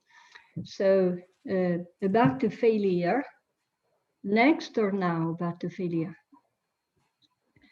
So, or the challenge, I would say. The challenge is that in the next, what we should do, we don't have real-time tracking of bodily reactions, so we need to measure the walking, the gesture, the emotional expressions of participants in such a way as to have a more rigorous measurement of their behavior. And crucially, we don't have data on the neural activation during the virtual reality experience. For example, by combining the virtual equipment with the neuroimaging techniques. Providing such data, I think, would be really important because there is a lack of this, and we need to understand what happens to our brain when we are in virtual reality. Because clearly phenomena such as level of presence, embodiment, has to do with the nature of the consciousness. And it is possible that the high level knowledge of being in a virtual environment makes a difference. So maybe some frontal areas should be more activated in virtual reality than in real reality. But we need to know this because we don't have enough knowledge on this. And last point, this is really an important challenge that is important for theoretical and applied purposes. There's a lack of active and likely multisensory responses from virtual humans interacting with the users. It would be important, therefore, to have autonomous avatars endowed with an artificial neural system that are able to start a kind of social interaction. For this reason, I think that it is really crucial for the future development of virtual reality to study further the quality of the psychosocial experience when we interact with the virtual humans, to understand the possibility, the limitations, and also the risks. Because now we are facing important syndromes such as the hikikomori syndrome. So we must be aware of the social effects of these new media, what is good and what is bad. Thanks a lot. And Anouk, maybe you would like to. Yeah, maybe I can. Yeah, I can actually focus maybe on points that were not mentioned. And I'll just put up a slide here, which maybe pertain more to physical rehabilitation, but may also apply to other fields. I've mentioned those first two here in terms of the challenges, but I think for us also is to generate evidence of that it does work, it's effective, and sometimes more than usual care. And so there's still a lot of work that is taking place just to show this, that we should be using VR, and also to adapt to make people use it. So it's not because we prove that it works or that it's better than conventional physiotherapy, for instance. It doesn't mean that clinicians will use it. So what I haven't shown today is that they're part of the whole thing. So from day one, they help us to develop our training tools or our assessment tools. So we include them into the process in order to have a tool at the end that they're more likely to use. But this is still a big issue. I mean, yeah. This input output here, I mean, some others have said this in different words, but also what we put in the VR scene and how it shapes the what we measure the output. We don't know much about the effect of visuals, auditory cueing, how we can optimize them in order to shape what the patient will be doing. It's the same for social cues, I suppose. So how can we tailor this to provide the best outcome? And it's still a lot of work to be done here. Terminology is an issue in my field. I don't know in the field of other people, but people use Wii games, Kinect, or off the shelf Wii games, and they claim they're doing VR rehabilitation. So there's this whole world of exer games, video games, serious games, VR, immersive, non-immersive. It's a big, if you look at it globally, I find it's a big mess, and it's time to make things clear there. And finally, there's this last point. I think I've shown you that what we measure in VR is very close to, and others have shown it too, is very close to what we see in the real world. But it doesn't mean because we train the patients in VR over weeks, gains should be transferred to the real world. I think they are, but are they fully transferred? Are we better off doing a dual training VR with real world and so on? So many things to think about. I will stop there. Okay, thank you so much. We're kind of, so my question that was following from this was about ecological validity, and I think you've already talked about that quite a lot. So I was actually thinking if I could quickly tell you the question from Discord that actually ties into this a little bit.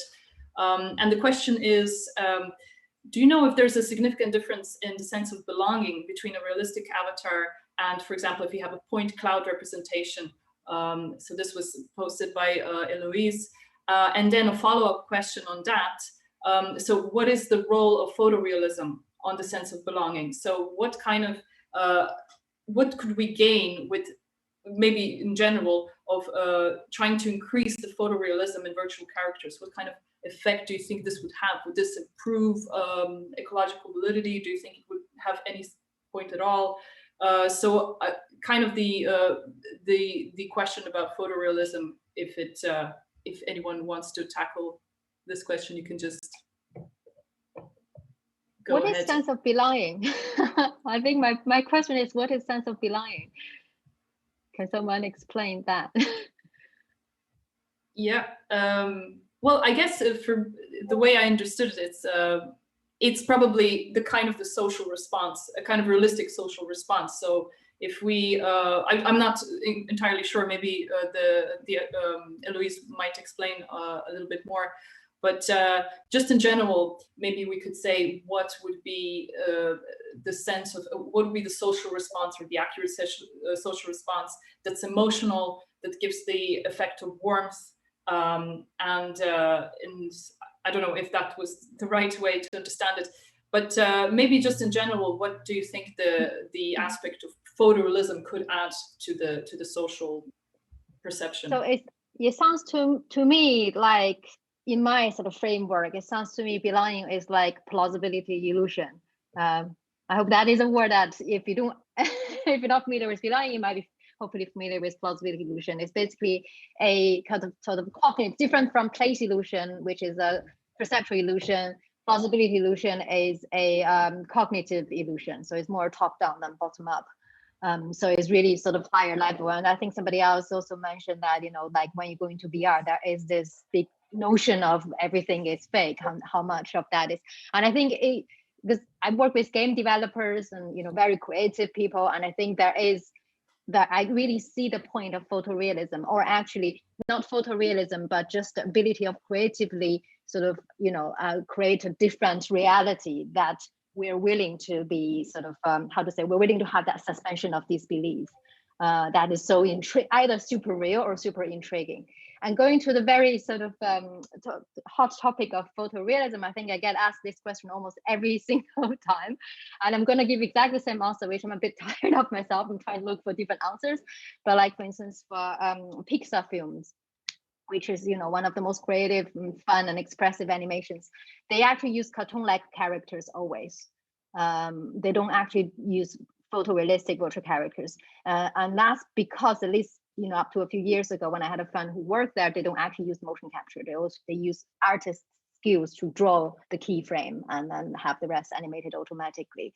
So, and that's why they were sticking to non-photorealistic looking virtual characters. And I think there is this really interesting relationship between the level of appearance realism and behavior realism. And there is basically, if you can only do so well in terms of simulating the behavior realism, you might want to not to use super realistic looking avatars, because then it is about expectation and you know, suspension of disbelief and all that. So in order to create expressive virtual characters, you want to kind of see, okay, how far you can go in terms of your behavior or interactivity realism, and then try to really scale back the kind of avatars. Because I mean, totally realistic avatars is easy. we'll see meta-human, right? I mean, in a few years' time, when the display resolution in VR headsets goes up, you know, you can see, you know, a super realistic person in VR. But then as soon as you start animating it, that's when it gets really expensive to animate something that's realistic.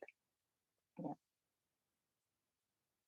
Maybe Anouk wants to I could add, I mean, it's not exactly the type of thing that I looked at, but I've read many papers out there, and it seems that indeed the closer the body parts will look in VR from your own, you get a better embodiment. The combination of sensory cues also will help, let's say vision plus tactile and so on.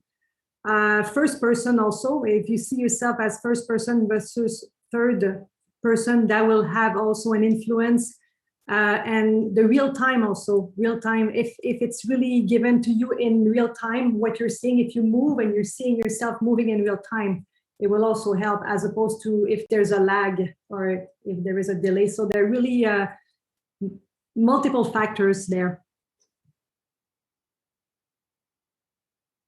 Yes, and I agree. It's kind of my work was mostly in perceiving realism and photorealism in avatars, and it's a very multifaceted problem. And I think Sylvia is quite right.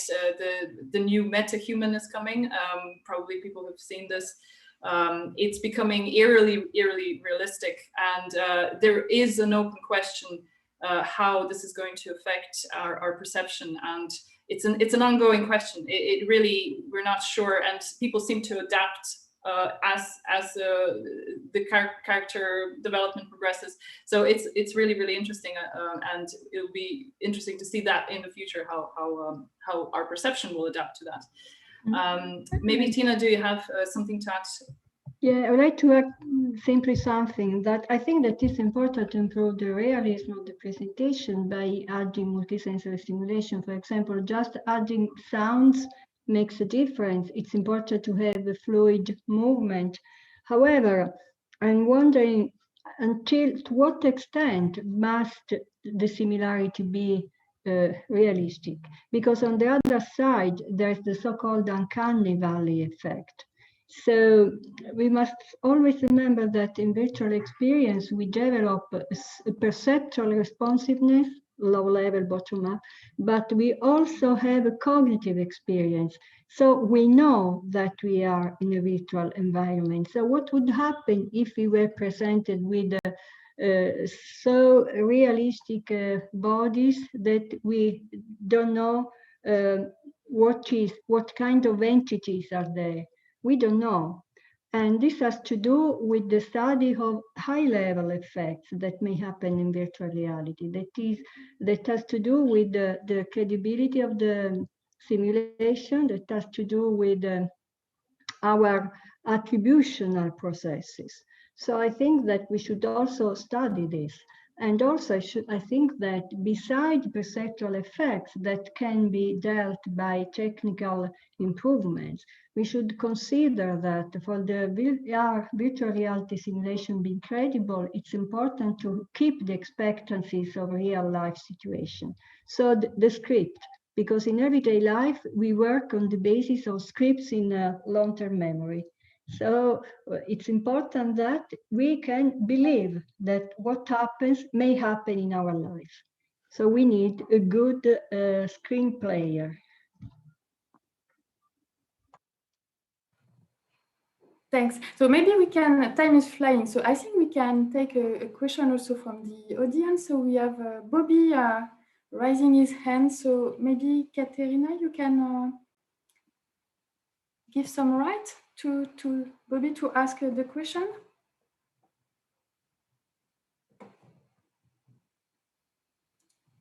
Hey. Yeah. Can Hey. you hear me?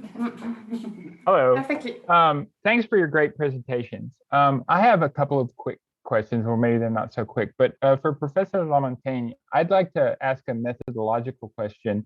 And that question is, presumably you're dealing with older adults in VR because they're stroke rehabilitation people. And often gait disorders are associated with balance disorders. And so I'd like to know how you keep your subjects generally safe in a head-mounted display.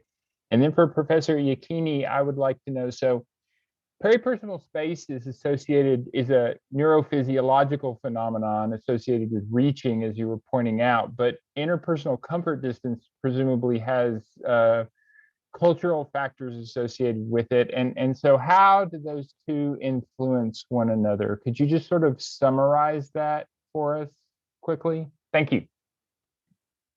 I'll start. I guess the answer is just that there's always a person standing by next to the patient, basically, in case of a fall. So I think that there's no way out. That's what we have to do, whether it be overground walking, treadmill walking. There's always a person nearby. This being said, I haven't seen really. I haven't experienced or seen falls in my lab, but still, I think, yeah, that's the easy answer. And what age range do you typically deal with? Could you just tell us that? Sorry, I didn't get your question. The age range that you typically deal with in your patients. Okay, so other than the healthy young, TBI patients would be fairly young in the age where they still work, still young people. Stroke, they would be anywhere from 50 to 79. And other patient groups as well, they can be older. Yeah. Thank you. You're welcome. Okay, come to your question about the nature of peripersonal space. In the recent literature, there's a big debate about the nature of the space around in the body. So the debate is whether we have one space with multiple functions or multiple spaces, each specialized for specific functions. So we should have a peripersonal space for action and a separate interpersonal space for social interactions. research has shown that clearly there are important cultural differences in the way we regulate our social distances around us. So, for example, typically in Latin culture, social distances should be shorter than in northern cultures and so forth. We don't know what happens with peripersonal space as measured in terms of reaching space or as measured in terms of other paradigms, such as multisensory integration paradigms. I think that there could be some difference because we found that, for example, that both spaces are affected by personality traits, are affected by empathy and so forth. So it's possible to find out also some effect of cultural norms on peripersonal space, but I'm not sure about that. I am sure, and we know already, that there are important differences in interpersonal social space. But to what extent the two represent two different instances of the same evolutionary needs, or to what extent they are separate representation, we don't know. Our theoretical hypothesis is that both would derive from a basic evolutionary seed, that is the need of defense, because the concept of near body space has a biological origin, and it has to do with the flight zone of animals. So each animal escapes in order to survive, and this is the origin of the regulation of space. So we must see what happens with the cultural effects on specifically peripersonal space. Thank you so much. You're welcome. Okay, thank you for that. Before we continue with the questions, I think Sylvia has the results from the questionnaire from before that she can share. Is that okay? Yeah. Sylvia? Okay. I actually have a couple of points I want to make as well, if that's okay, just very briefly. So yeah, I think a lot of us do use a lot of questionnaire data, which is, I think is very useful, but I think all of us kind of also move down to use more behavior related data to kind of really have a measure of what you actually do in VR rather than what you think you do, which is great. So I just want to say a couple of things. First, I think in our studies, we started also looking at not only sort of just using track data to see what you do, but also how does VR change you? I think that's a very interesting topic. Like for instance, in the patient studies, we see the notes that afterwards they type. And in some studies by Professor Mel Slater, they use implicit association test in terms they test people's racial bias before and after the experiment. I think that's also a really interesting way of looking at VR. And the second point I want to mention is lots of us are collecting behavior data and gaze and tracking. I know this, which I think is really interesting because now there are lots of chatbots online, like for instance, you can have a conversation with the AI. I know that's because there are lots of data AI then collected from social media. But I think the same thing will happen in VR. Now we all have social VR. So this is, for instance, Outspace, and I spent lots of time on Outspace and many other social VRs last year. So I think very soon we will see basically autonomous agent who really, because of all this data we have collected, we won't be able to tell the difference between real and virtual human, if there's a real human behind the agent or not. And I think that is going to have a big impact on the real social interaction we have in real life as well. And I think that's quite an interesting area. And then finally, I just also want to say that we're collecting all this behavior data, which is fantastic, but also I think importantly, we all know that we don't understand social interaction, right? So sometimes it's like if we don't know what we're trying to measure, then we can't actually measure it. But actually, sometimes it's useful to use human instinct to just get experienced human observer to review the videos and and mark certain things and say, hey, do you think this user is engaged? Do you think this user is feel that emotion? I think this is also an interesting method we should be looking at. In the social interaction research. But anyway, any more comments on this data I've collected?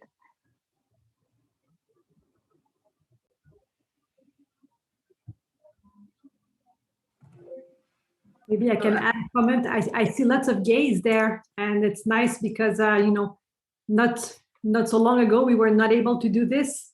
We could, but it was really not an easy task. And now when you see with the HTC Vive Pro Eye, the Fove, and all sorts of other helmet-mounted displays now where I see lots of gays, it's really nice. Just wanted to comment on this.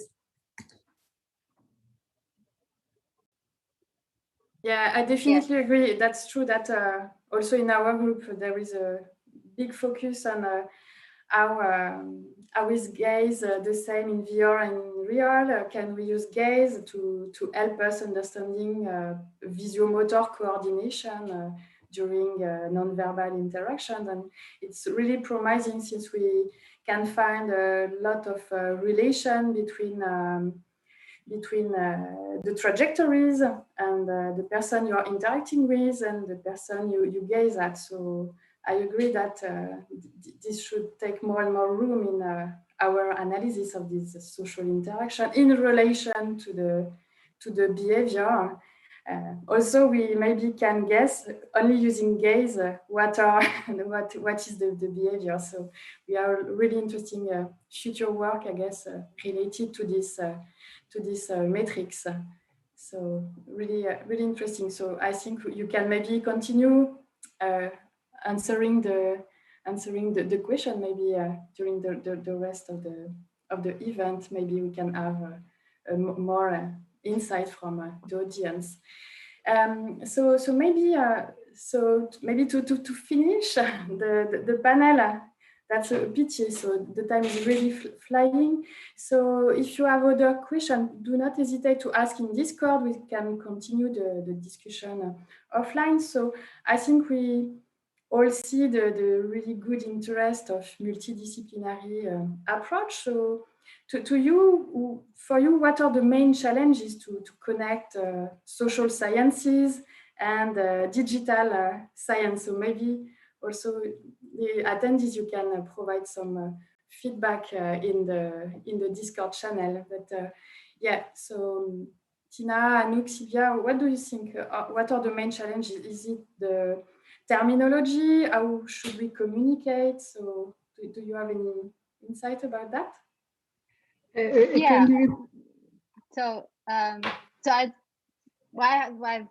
I just want to answer this first, and maybe then it will become a bit clear to Tina what the question. So I think, like, because I work in both neuroscience and computer science, and I think someone mentioned the language is very, very different. And so, for instance, in computer science, when we say input and output, input we meant keyboard and mouse, and output we meant the display. But for psychologists, it's actually the opposite. So yeah, there is no sort of easy way other than just having more collaborative projects really work together. You know, like whenever I try to write a research proposal, I try to really not just have psychologists as panel, as like advisory panel, but actually have them as a project partner. I think is important. Yeah, because you have guaranteed time dedicated from them rather than just every now and then answer a couple of questions. That's not real collaboration in this area. And I also want to say that I think in terms of collaboration, I have benefited a lot from collaborating with creative people, and you know, like the ones scriptwriters someone mentioned, and actors, and you know, I think it's been amazing, and they kind of, a lot of them actually embody lots of different skill sets together, and I think they could be also a sort of way to link both technology and psychology together, because lots of them really understand both. Yeah. Okay, I got to point.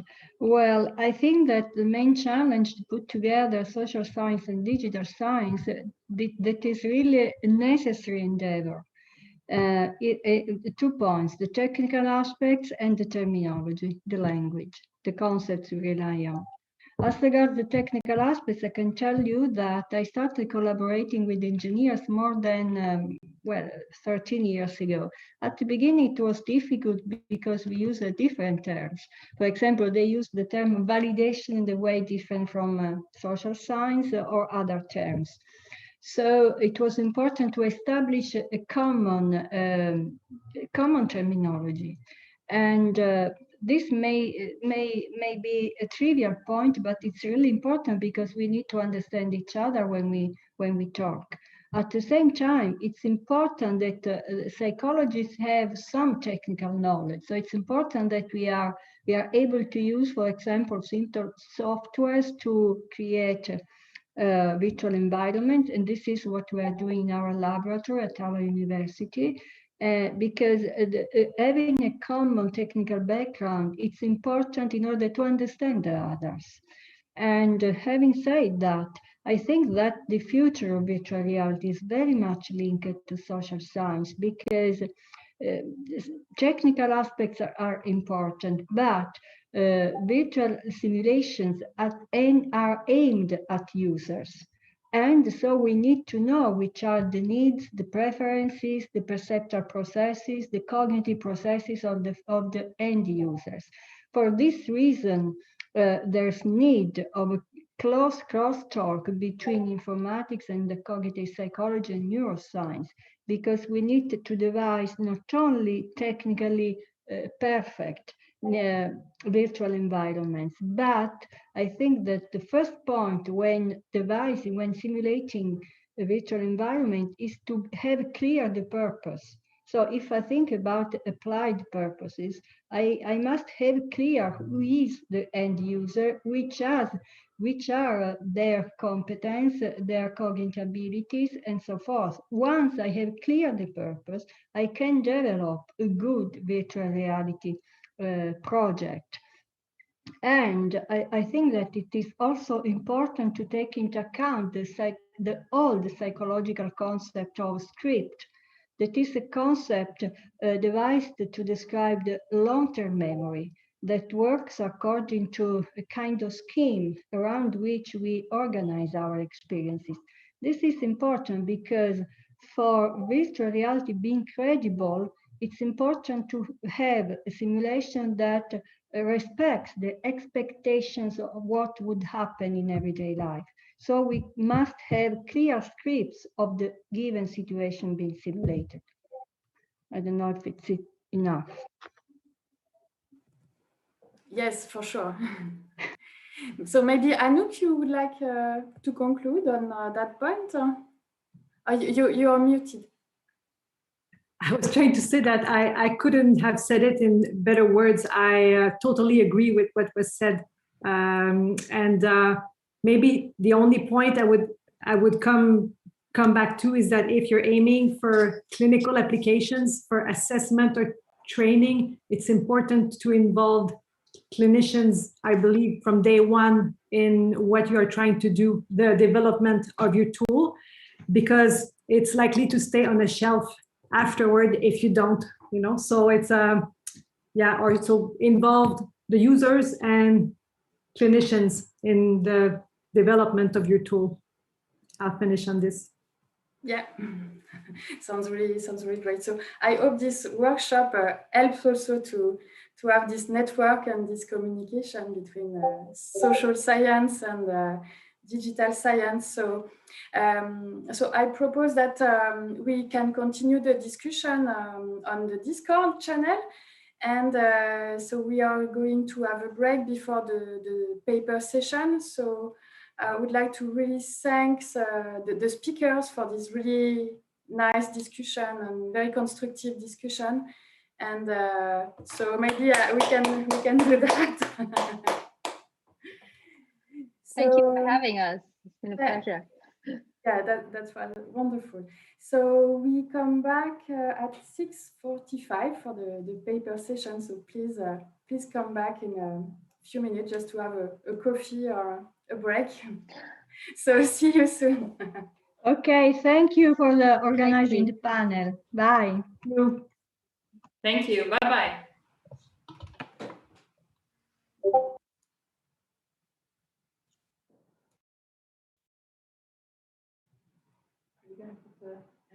If there is authors for the next session, you can maybe stay here and we can try your presentation. Yeah, should we just show our slides to see that everything works? Yes. Don't see why it shouldn't work. Okay, well maybe I could start if it's all right. Sure, go ahead. Okay. Okay, I can see that I can already share my screen. And okay, hang on. Can you see my slides? Yes, showing up. Okay. Do you have any videos embedded? Yeah, I have a video, so I just go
Okay, hello. I think we can continue. Hope you're all back and refreshed. Hope you all got your coffees and waters and whatnot. The next part, I hope you enjoyed the first part. I think it was really nice, the panel discussion, and it was too short. We would like to have a longer discussion going, but so some of the panelists might be in Discord, so if you want to ask them any questions, please do. And if anybody has the possibility to join in Rebella, again, let me just remind you, we have a workshop space in Rebella, so people that can connect there, we can have a discussion there as well after the workshop, because I know in between the breaks it's a bit difficult. But we will continue with the paper session. So this is the second part of the workshop. So let me just get okay. So for the paper session, let me just explain a little bit the procedure. We had a lot of good submissions this year. We were receiving research papers, also work in progress papers. So we were kind of open to get any type of work that was related to virtual humans and methods and evaluations for virtual reality. So we don't cover just crowds, but we also cover individual human, virtual human interactions. To this workshop this year, we had 8 papers and we selected 7 of them. We followed a double-blind review process. We had 2 reviewers per paper, and the reviewers were taken from the 9 IPC members, and we would really like to thank all the members for doing the great work, great reviews for the selection of our papers. So they really contributed to making this program very high quality. Even though it's just a workshop, it's really good to have the reviewers who still kind of made the quality acceptable for this workshop. So we would like to thank the members, and especially we'd like to thank Andrea Binch, because she was also managing the conflicts for our paper. So one of the papers, Anna-Len and I were both co-authoring. So Andrea was kind of managing the conflicts for our paper. And she's also going to be chairing the first session where our paper will be presented. And so we kind of really want to thank her. And to all the other members, thank you again. Your work was very well appreciated. Okay. So we're going to have 2 sessions. We're going to have a short break in between the 2 sessions, and the first session will be on virtual humans and crowds. We have 4 papers in this session. I think one of them won't be able to join us. We've just received the information that her connection is poor, so this will be the 3rd paper from Claudia Krogmeier. Hopefully she'll be able to join, but if not, we're just going to play the video, and you can then maybe leave some questions in the Discord, and if she'll be able to answer them, that would be great. But without further ado, I think we can start with the first session, and I will leave the floor or screen to Andrea. So Andrea, I'll just stop sharing here. All right, thank you very much, Katja. So welcome again from my side. I'm Andrea Bönsch from RWTH Aachen University, and I will be your session chair for about the next 50 minutes. As Katja just said, there will be 4 presentations now, starting on the topic of virtual crowds and going all the way down to individual agents and avatars. Each presentation will be about 7 minutes of length, followed by a 5-minute Q&A. Thus, I want to encourage all of you to already post your questions in our Discord channel or here on Zoom, so that we can make full use of the 5 minutes of question time afterwards. I'll keep an eye on those places supported by Anne-Helene and Katja, so that we do not miss any questions. And of course, I also like to ask the presenters to keep an eye on the Discord channel after the presentations in case late questions come up. And now, without further ado, let's start with the first presentation given by David Smith. So David, please share your screen already while I introduce you. So David is a researcher working on computer vision and machine learning tasks with the vSense group at Trinity College in Dublin. and he has previously been involved in multi-agent system research. And he completed the work to be presented now in an EU Horizon 2020 project, which investigated the reuse of smart assets in the film and creative productions industry. And today, David will be talking about an emergent system for retargeting crowd simulations. And you're sharing your presentation okay, one moment. Right now. So But as soon as we solve the small technical problem, the stage is then yours, David. Is this better? And now I still see your presentation screen. Okay. Let me see. Perhaps it's easier to stop the sharing for a second yeah. and then share your presentation.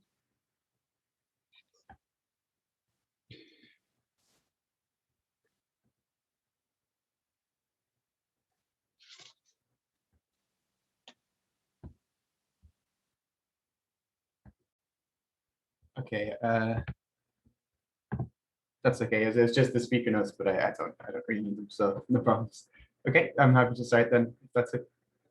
Okay, go ahead. Perfect. Thank you, Andrea. So actually, the first thing I would say is I am on the west coast of Ireland, where the Wi-Fi tends to not be so good. So if the connection does drop or is not so good, maybe let me know, because yeah, it's a little bit unreliable at times.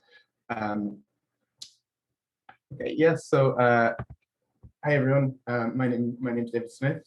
So the work I'll be presenting is called Semantic Crowd Retargeting Implementation for Real-Time Applications and User Evaluations. So you can see there were multiple authors involved throughout the course of this work, but I'll be kind of presenting on behalf of everybody. Okay, so this work was done at Trinity College Dublin as well, the vSense group. So today I'll just be talking about the motivation and background behind the work that we did. Next, we'll talk about the methodology of the kind of solution that we implemented. Then the actual implementation in Unity, the associated user study, and then finally the conclusions that we've drawn from this work. Okay, so first off, well, the overall goal, as the title kind of suggests, is to figure out how we might be able to kind of retarget crowds. And I guess retargeting is kind of used in a bit of a loose sense here. The main idea that kind of was come up with at the start of this work is that environment semantics should really specify crowd behavior. So the idea is that a commuter crowd should be a commuter crowd, whether it's in kind of a dense city or maybe kind of a less dense town setting, but a lot of the behavior should be dictated by the semantics. And so the idea that we really wanted to explore here was how can we use the semantics to drive the crowd behavior and therefore kind of promote reuse this way. So the idea is to take crowds from one scene, reuse them in another. And we do this using the semantic behavior that's related to the scene. And so you can see in the diagram, this kind of gives an overall view of what we want to do. So if we change the semantics of the environment, we should be able to still integrate that with the crowd data and get our prototype simulation. So changing the semantics should change the simulation. Equally, we might want to change around the kind of the actual crowd data, so how the crowd looks, perhaps. But the behavior should still be driven by the environment semantics. So that's the idea. Okay, so the first problem we really came across was that semantic data comes in many forms which vary in structure. So ideally, we wanted to kind of have the semantic data set so that we could develop algorithms that would make use of this. But we found that actually there's a problem. We can't kind of assume that semantic data is in one given format. So the first problem that we tried to tackle was how can we kind of specify a uniform way to store and process this data. And the issue is that AI modules or any kind of software modules that we use to elicit behavior for our crowd, they need to know what fields are expected and how they're represented. And also, classifiers are being developed at a really phenomenal rate these days, and AI is being developed at a phenomenal rate. So the idea is that new sources of semantic data may become available. So we may get a new classifier, and we may want to integrate this with existing data. So we may kind of want to augment what's available in the scene in terms of semantic data. And so this kind of diagram gives an idea of what we're working with. So You can see on the left, this is actually the Campanile in Trinity College, Dublin. It's pretty well known. Obviously virtual representations. So the idea is that we could use different ontologies to label this data. And the issue is, depending on the ontology that we choose, we'll get different representations being passed through to our AI kind of behavioral modules. And so the AI needs to kind of have some uniform way to actually figure out what the input means so that it can choose the appropriate behavior. So there's kind of a question mark here as to how can we resolve these different representations. And so the solution that we came up with was a reasonably simple one, more of a proof of concept, I guess, or a way to start exploring this problem. So we decided to use JSON schemas. So these give a consistent way to structure semantic data, human readable and machine parsable. They provide structural validation of the data to ensure consistency, and then robust and efficient libraries already exist and they do the heavy lifting. So basically this gives us a way to describe the data in kind of a reasonably abstract way. So as an example here, we have a schema and a corresponding instance of that schema for a door position. And this can be read in by a spawner script, for example, to initialize the kind of the crowd scene. And the idea is that this ensures a consistent format which can be used, which is agnostic of the source of the data. So the idea is that your classifier will give some kind of output, and then you may have to transform that output slightly to match with the schema. But once it does, then you're guaranteed that it can be passed into the simulation and there'll be kind of no additional processing. So it gives this kind of clean interface. By doing this, we're able to process about 700 door locations very easily. We didn't have to write kind of hacky kind of scripts that you very often see with this kind of thing. And so this was the process is we have our semantically labeled data set. So we managed to register this with an existing kind of high fidelity model, which wasn't a point cloud, it had textures. And once we'd done this, we wrote the door locations as JSON according to our schema. And then once we had the schema set, it can be trivially kind of imported to Unity and used. And the idea is that if we had additional sources of data or different sources of data, as long as they adhere to this interface, the simulation will still work. So that's the only kind of thing that changes. So the idea is then once we have this interface, then we can use semantic data to actually define crowd behavior. So how we did this? Well, with crowds, you don't want to typically kind of specify the behavior of each individual agent. You want to specify kind of aggregate behavior. So the idea here was to use a potential field module so that one potential field can be used by all crowd agents, and they allow for kind of a natural path by specifying forces. And so you can see here, this kind of gives a visualization of a sample path. So the crowd agent avoids big groups. That's the idea. And so it goes from one waypoint to the next while avoiding groups in the potential field. And the main advantage of this, if I skip ahead to the actual crowd picture, is the same potential field can be used for all crowd members. That's the major advantage. So then just in terms of some of the implementation details, this is kind of well enough studied, so I'll go through it quickly. There's a piecewise quadratic or conic function which tilts the surface towards the goal. Then Gaussian distributions provide repulsive bumps, and they're kind of easy to configure the shape through the covariance matrix. And then we have a gradient descent to find the path. But then we come across a couple of issues, so we had to modify using the output of gradient descent. We have to combine that with the vector from the agent to the goal and a momentum vector as well to update velocity, and then we get these smoother kind of paths. So you can see here that there's one major drawback to this approach, and that is that the calculated path contains lots of redundant points due to gradient descent. And so we took care of this kind of major difficulty by fitting a linear piecewise regression. And you can see that we reduced the number of points in this example by a factor of about 20. So the issue with having many hundreds of points is that when you run this in Unity with characters, they tend to oscillate. So, you know, as they update, when they go point to point, because there's such a small distance between points, it can lead to these funny oscillations. The idea is that the trajectory should be kind of set for many of these points. So using the linear piecewise regression, we get around this issue. Yes, and then we can generate kind of large scale crowd behavior, and all of this is calibrated through the scene semantics. So the position of the obstacles to avoid are all specified through scene semantics, as are goal positions, using the interface defined by as before. So then the next thing that we did was, well, once the navigation part is complete, then typically some behavior will be triggered. So the idea is, you travel to the ATM and then you take out some money. So the example here is that some crowd agents, they go to the green area in Trinity College Dublin and then perform yoga poses. So we used our semantic interface again. So if you create a label according to the schema, in this case, which is yoga, we can create a spatial trigger. So in this case, it's based on a Unity collider. And the idea is that any matching animation that each crowd agent has, it'll be triggered as they enter this region according to the label. So this, again, provides kind of large scale aggregate behavior. And if any... David, yes, I unfortunately have to ask you to come to the end. Okay, yeah, we're pretty close. Okay, so good. I can skip ahead. We just have the user evaluation study. So okay, we recruited a number of participants. People can read the details in the paper. Basically, we asked them to create a scene and retarget it, and then we asked them about their experiences.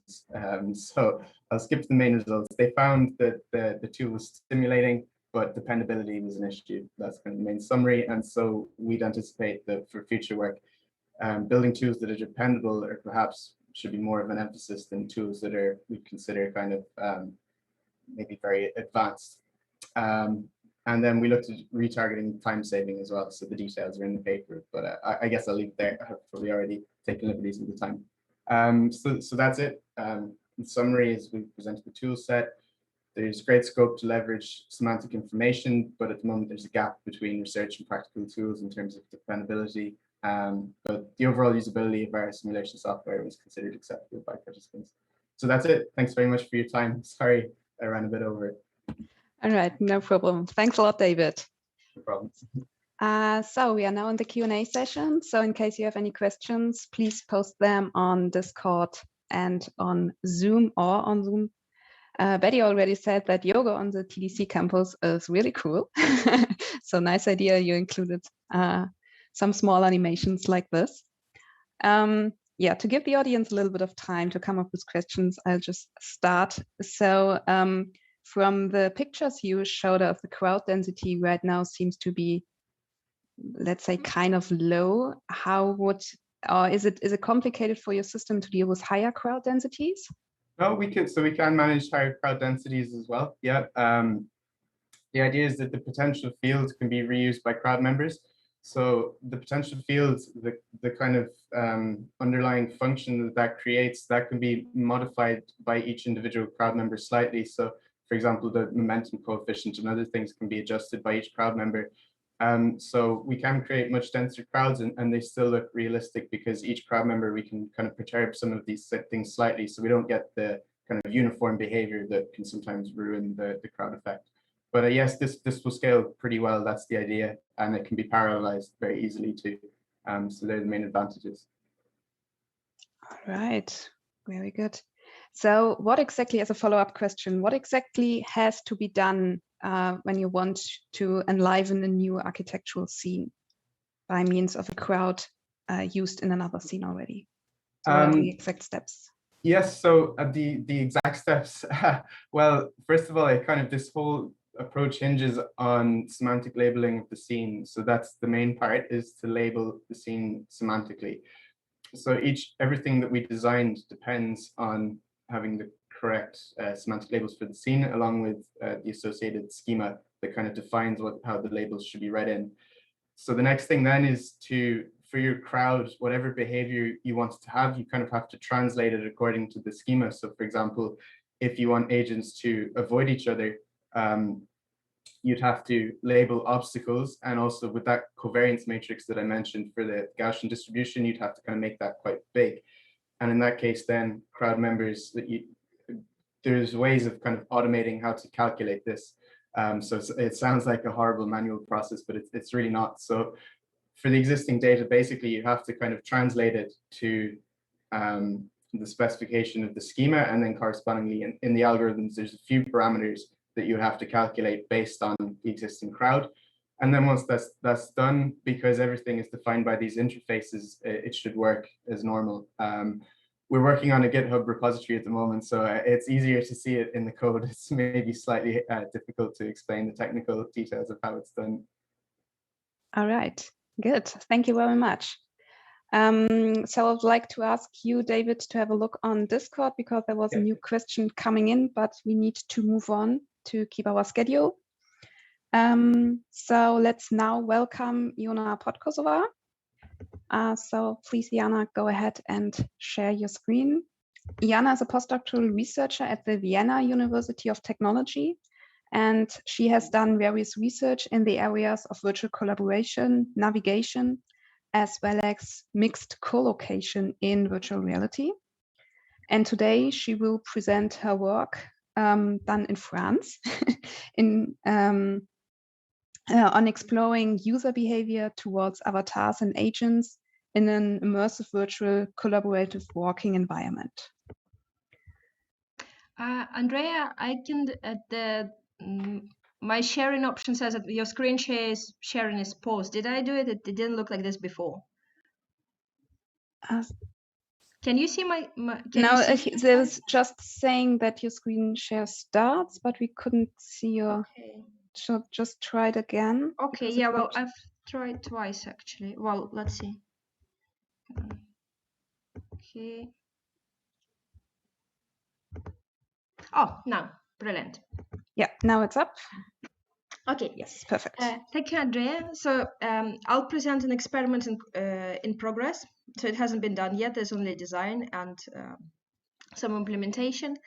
And as you said, this work was done in France, or started in France, where I worked with Katya and Annelien and Julian and Ludo, and had a lot of help with multiple aspects.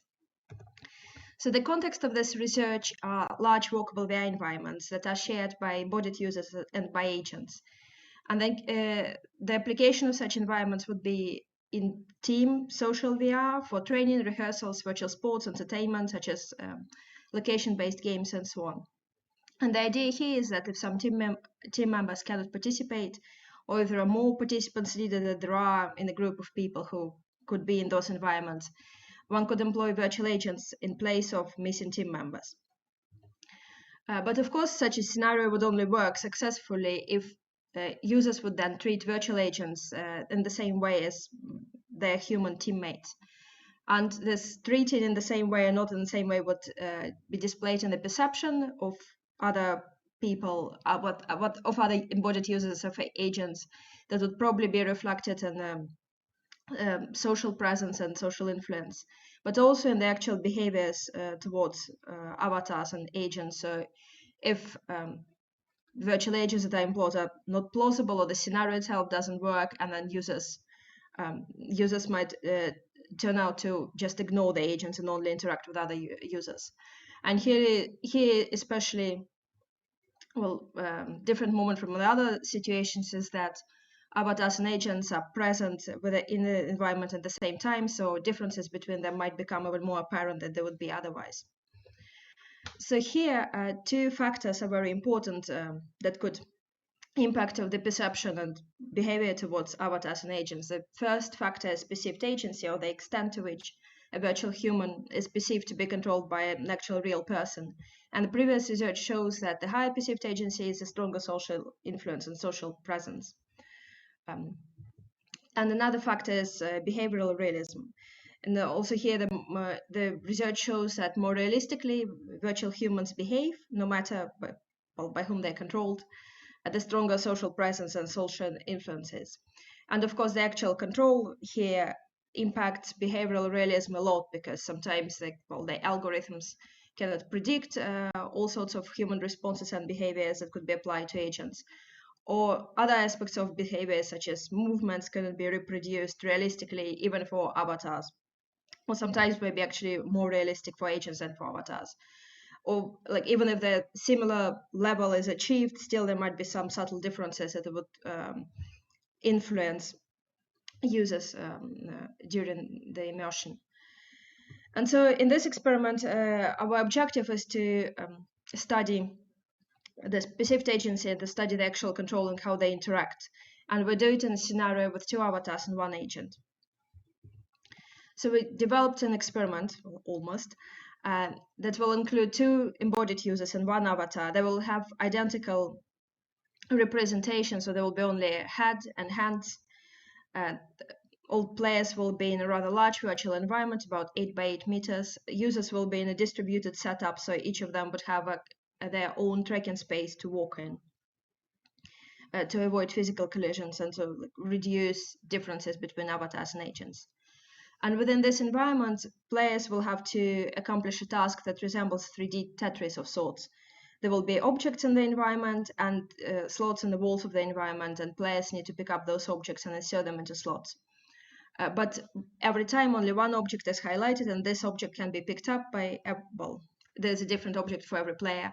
And once they picked it up, a slot to where inserted is highlighted as well. And this way, we make players to walk all over the environment and regulate their motion to some extent. And at some points during the game, when a user picks up the object, instead of seeing a slot where they're supposed to insert it, they will be commanded to give it to one of their teammates, well, to any other player. And this way will promote direct interactions through these objects between teammates. So within this scenario, users and agents are supposed to be able to perform the same functional behaviors. So nothing unpredictable is coded in for the agents, but agents and users are able to walk. For users, the walking is enabled by tracking. For agents, we use a CrowdMP, crowd simulation framework, where one can set trajectories and the speeds and displacements are calculated for agents. They can collect objects and insert them into slots. Users use controllers for it, and for agents, we pre-recorded some animations and they applied at the specified moments by the game algorithm. There is collision avoidance, so the agents will avoid colliding with users, and this collision avoidance behavior is also part of the CrowdMP framework. And finally, there need to be reaction capabilities. So when a user picks up an object and tries to give it to another player, the player should be able to recognize this and take the object. And of course, well, human players can do this, and the agents will wait for interactions at certain moments in the algorithm. And if they see that a user is looking at them and extending an arm and walking towards them, they'll react on this and deviate from their trajectory, pick up the object, and then return to doing whatever they were doing. We will have 3 groups of participants, and we'll give them different information on the agency of their teammates. So in the first group, we'll tell them accurately that one of the teammates is another user and another one is an agent. In the second group, we'll give them this information wrong. So we'll say that the actual agent is user and the actual user is the agent. And by comparing the results of these 2 groups, we'll hopefully we'll be able to determine the impact of the perceived agency, and here it is regulated by what we've told people, participants, before the experiment, and by the actual control of the virtual character. And in the third group, we'll tell participants that they will be interacting with one agent and another user, but we will not tell them which one is which. And so then comparing the results of group 1 and 3, would like to look in more detailed way on the perceived agency and how users' perceptions might be different if the specific this agency is set up in advance, or if we're giving them direct instructions, or if they have to figure it out on their own during the immersion. We'll have objective and self-report measures. Will look first of all on the choice of interaction partners. So when a player needs to give an object to one of their 2 teammates, we'll see whether users would prefer other users or agents, or maybe that would depend on something else, like for example, like they'd give an object to a closest player. We'll look at collision avoidance behavior and gaze behavior. And in the questionnaires, we'll have questions about perceived agency and social presence, and of course we'll have interviews after the experiment. And now I'll show you a short video of the prototype and questions, so that the visuals will hopefully become nicer. So here you see 3 players, and there is 1 user and 2 agents. because we could not have two users. And now one user sees a highlighted object, they pick it up, and on the other side there's a highlighted slot, and that's where the object will go, and the user brings it there. And as soon this is done, another object becomes highlighted, so a user goes there. And now instead of bringing it to a slot, the user will try to give it to one of two co-players. So here you see that the agent reacts on this attempt and walks towards the user, and yeah, they will collect the object and then return to what they were doing. Yeah, and so none of it has been done yet because we can't have studies, and it's not one of those where you can just ask on the group, like on via lists, the colleagues who have quests at home to do this, because it involves much more preparation. So hopefully we'll be able to continue with this at one point. Oh, sorry, that's not what I was going to do. Yeah, and these are all the authors, and thanks a lot for your help, and that's it. All right, thank you very much, Jana. So there's a question on Discord just coming in from Bobby Bodenheimer. So his question is, why not use full body avatars? It seems like collision information would be easier to infer if a full body avatar were present. An androgynous avatar could be used if desired. I agree about the ease of collision detection, but here, well, we're going from more practical considerations that will probably use Oculus Quest with controllers or HTC Vive, the wireless version with controllers. So it'd be very difficult to have realistic motion capture for real users. So we don't plan to use a Vicon system. That's why a reduced avatar. I think it'd be interesting to have the experiment done in this setup with reduced avatars and then repeat it with full body, really avatars animated with good quality. But yeah, that's All for right. ease of use. All right, thank you, Jana. So you said in your talk that the agent, of course, needs to react to the user when the user wants to hand over some objects. And if I got it correctly, you are looking for the gaze of the user, probably as well as on the walking trajectory, whether it's toward the agent, but also on the extended hand. Yes, right? exactly. Yeah, so what we've done so far, like that still needs to be tested more extensively, but we did some motion capture recordings with just 3 users. And that's what happens when one user is trying to pass an object to another user. So that's pretty much they look at them and walk into their direction and then extend the hand as they do. And also, of course, within the game algorithm, it's known which player would interact, if anything. And so, yeah, like it's only at certain moments that the identification of whether players interacting or not is running, and it makes it quite a bit easier. But that needs to be tested in really larger setups with more walking people and different people, and not just me.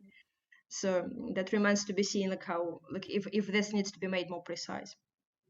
All right, I see. Because I would have suggested that a lot of people just have their arms down while carrying the object and then just wave it up. So actually that's also like you would think they have their hands down, but I think because it's not like in real situation, it's in VR. So what I've noticed during motion capture sessions is also when people take an object, they carry it like this. So I see. Not quite as what you'd carry usually an object. Okay, I see. How large is the game field? So how long I'm is the designing distance for like traveled? 8 by 8 meters, 8 more by or 8 less. So that's why also like I'd like to, well, need an Oculus Quest probably, or something like that, something that can track on really larger scale. Yeah, I guess so. Okay, thank you very much. Good. There were no more questions. Let's move on to the next presentation. But Jana, please keep an eye on Discord in case more questions come up. So we are now at our 3rd presentation. And as Katja said in the beginning, unfortunately, Claudia Krockmeier have struggles with her internet connections, so she's not able to join us. So we will have a virtual presentation of hers, which Anne-Helene will start in a few seconds. Let me quickly introduce Claudia beforehand. So Claudia is a PhD candidate at Purdue University in West Lafayette in Indiana. And her research interests include virtual reality, human-computer interaction, as well as EEGs, so brain data or brain activity data in virtual reality. Claudia holds a master's degree in computer graphics technology from Purdue University, as well as a Bachelor of Arts from Indiana University, where she practiced video production.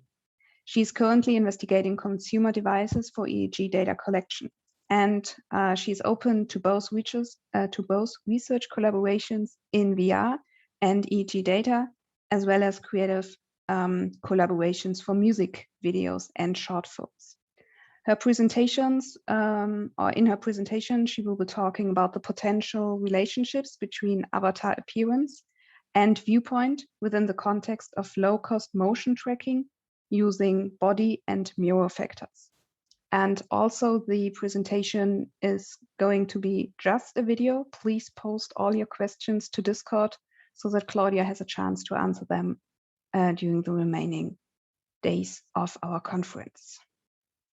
All right, go ahead, Annelien. Claudia Krogmeyer. I'm a PhD student at Purdue University, and today I will present to you our paper titled Evidence for a Relationship Between Self-Avatar Fixations and Perceived Avatar Similarity Within Low-Cost Virtual Reality Embodiment. In this study, we were motivated to explore potential interaction effects between the body and mirror using eye fixation data to more objectively explore this potential relationship. Our study aimed at exploring embodiment through two important factors, the body and the mirror, with the goal of informing best practices within low-cost embodiment VR setups. We used a 3x2 between groups design for a total of 6 conditions, as you can see here. We had 12 participants in each condition with a total of 72 participants.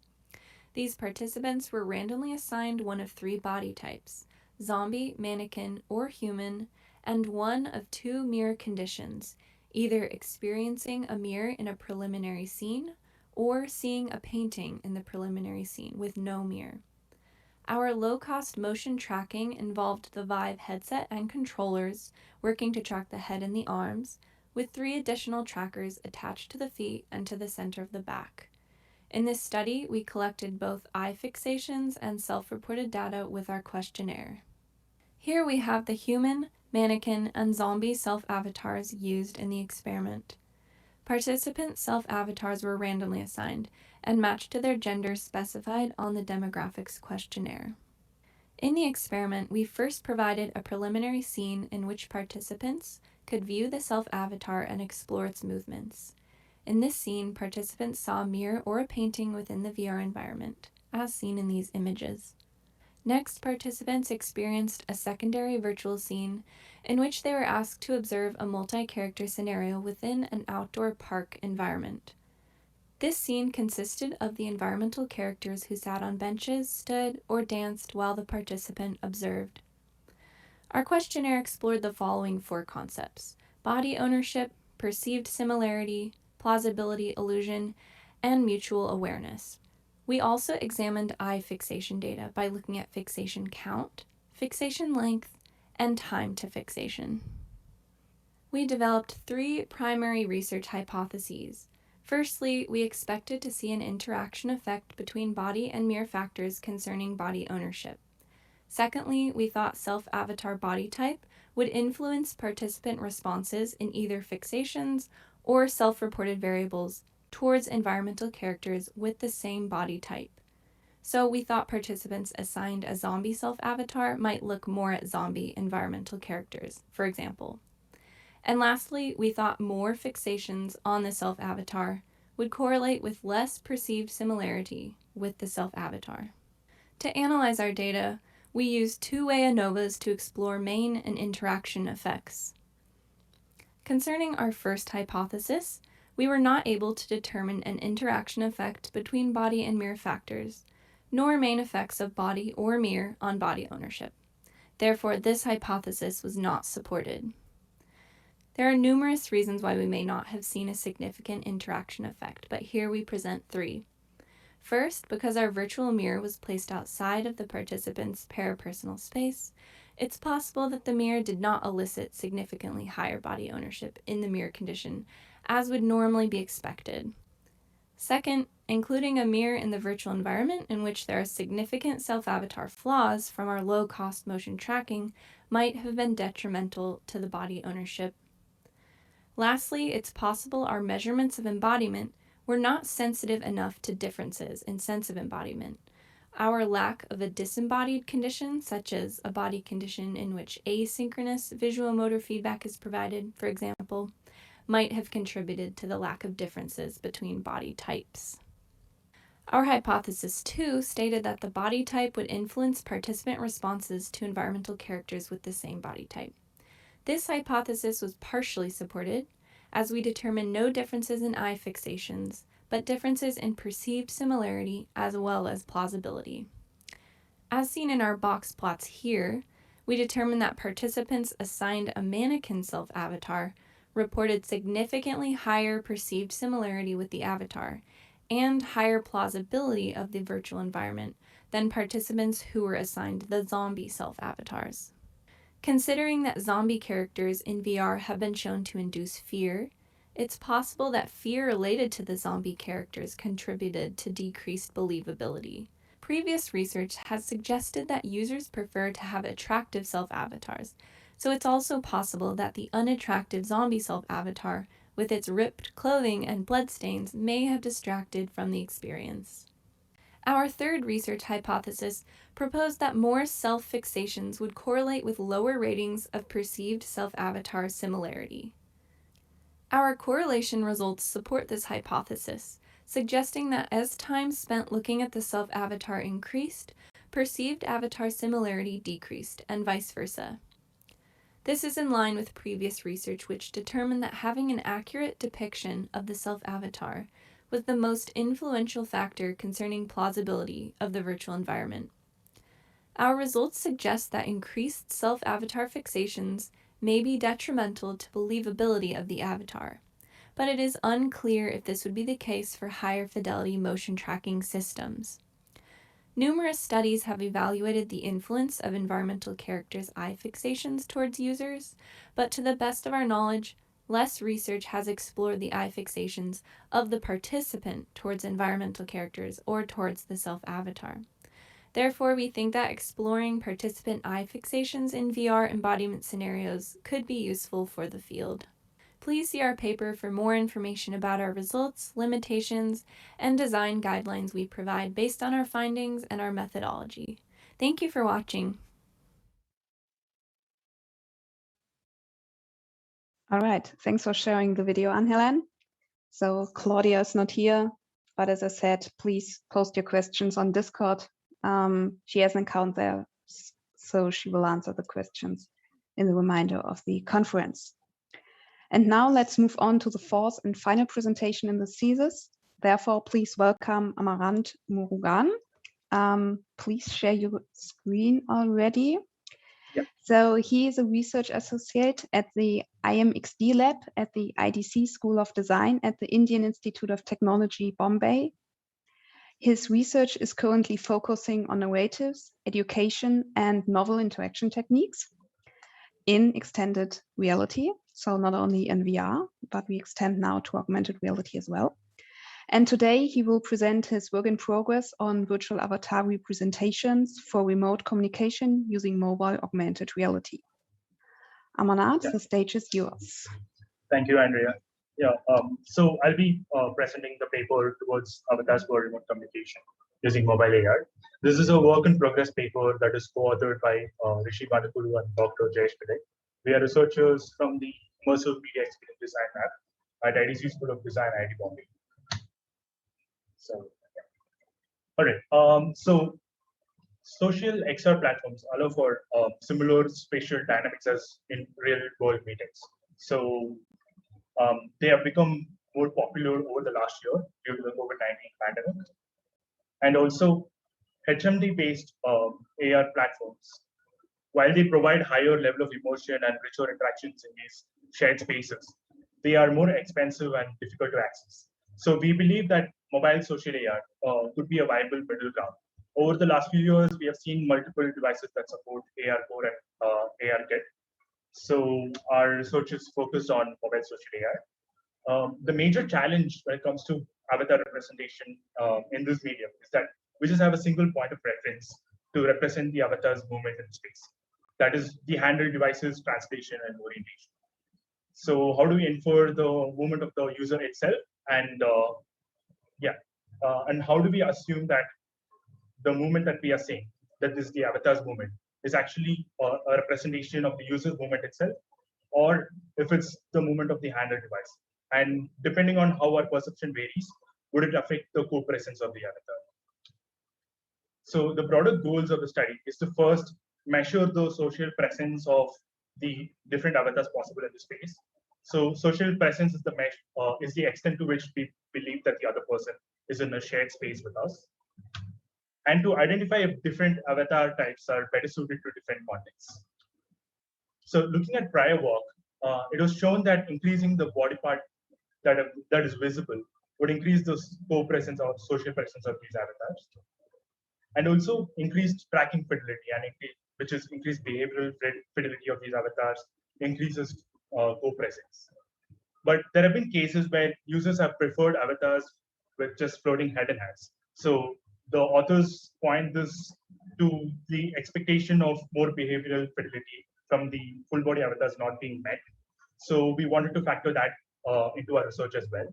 So we established an avatar space that varies across two dimensions. The first is movement, which varies between direct and inferred. So direct movement is where we apply the movement of phone onto the avatar itself without any changes. And inferred movement is where we try to infer the pose and the position of the user from that single point of reference. The second dimension is body part visibility. So this was chosen because the body part visibility affects the sort of movement that is required as well. So for example, the full body avatar would require inferred movement over direct. So between these two dimensions, we have 14 possibilities, of which we have chosen 5 that could give us unique insights. The first is direct hands. So this would act as a baseline against which we would be comparing the other avatars. This represents the truest source of information. And the next is direct upper body, where this is where we create the distinction that do we perceive the avatar as a device or as the person itself.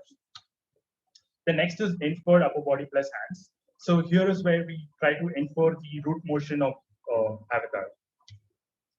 And to the previous avatar, we add inverse kinematics based arms for the next avatar type. And we finally have full body avatar, where we try to get the full body's pose and movement. So while it may not be possible to accurately get the pose of the user from that point of information, we're trying to see if we could infer the pose and still not confuse the intentions of the user, and see how that affects co-presence. So to infer the position of the user, the movement of the user, that is the root motion, first we started by calibrating the dimensions of the avatar. So to start out with, we asked them to tap on the ground to place the AR object. And as you see, there is a marker which says stand here. So when they stand at that point, now we have the exact position of where the user is standing. Next, they are asked to extend their hand. So when it's completely stretched, we try to infer the arm length from that. And also the height of the phone could be used to infer the height of the person itself. So after the calibration is done, the rest of the bounds which we use to decide if the user has moved from the current position is based on a single heuristic, which is the user tends to hold the phone at a comfortable viewing distance in front of them. So when we notice that the arm is extended beyond a certain range or is too close to the body, we assume that the avatar has to be moved because the user has moved from the current position. And also when the phone's position is deviating from the front of the user. So we again move the avatar to keep it in front of the phone exactly. And again for orientation, when it goes beyond a certain limit. So to get responsive body movement, that is to get the pose of the body better, we use inverse kinematics to move the arm and the head. And we use blend trees to interpolate between different motion clips based on the position of the phone. So the animation clips were taken from examples.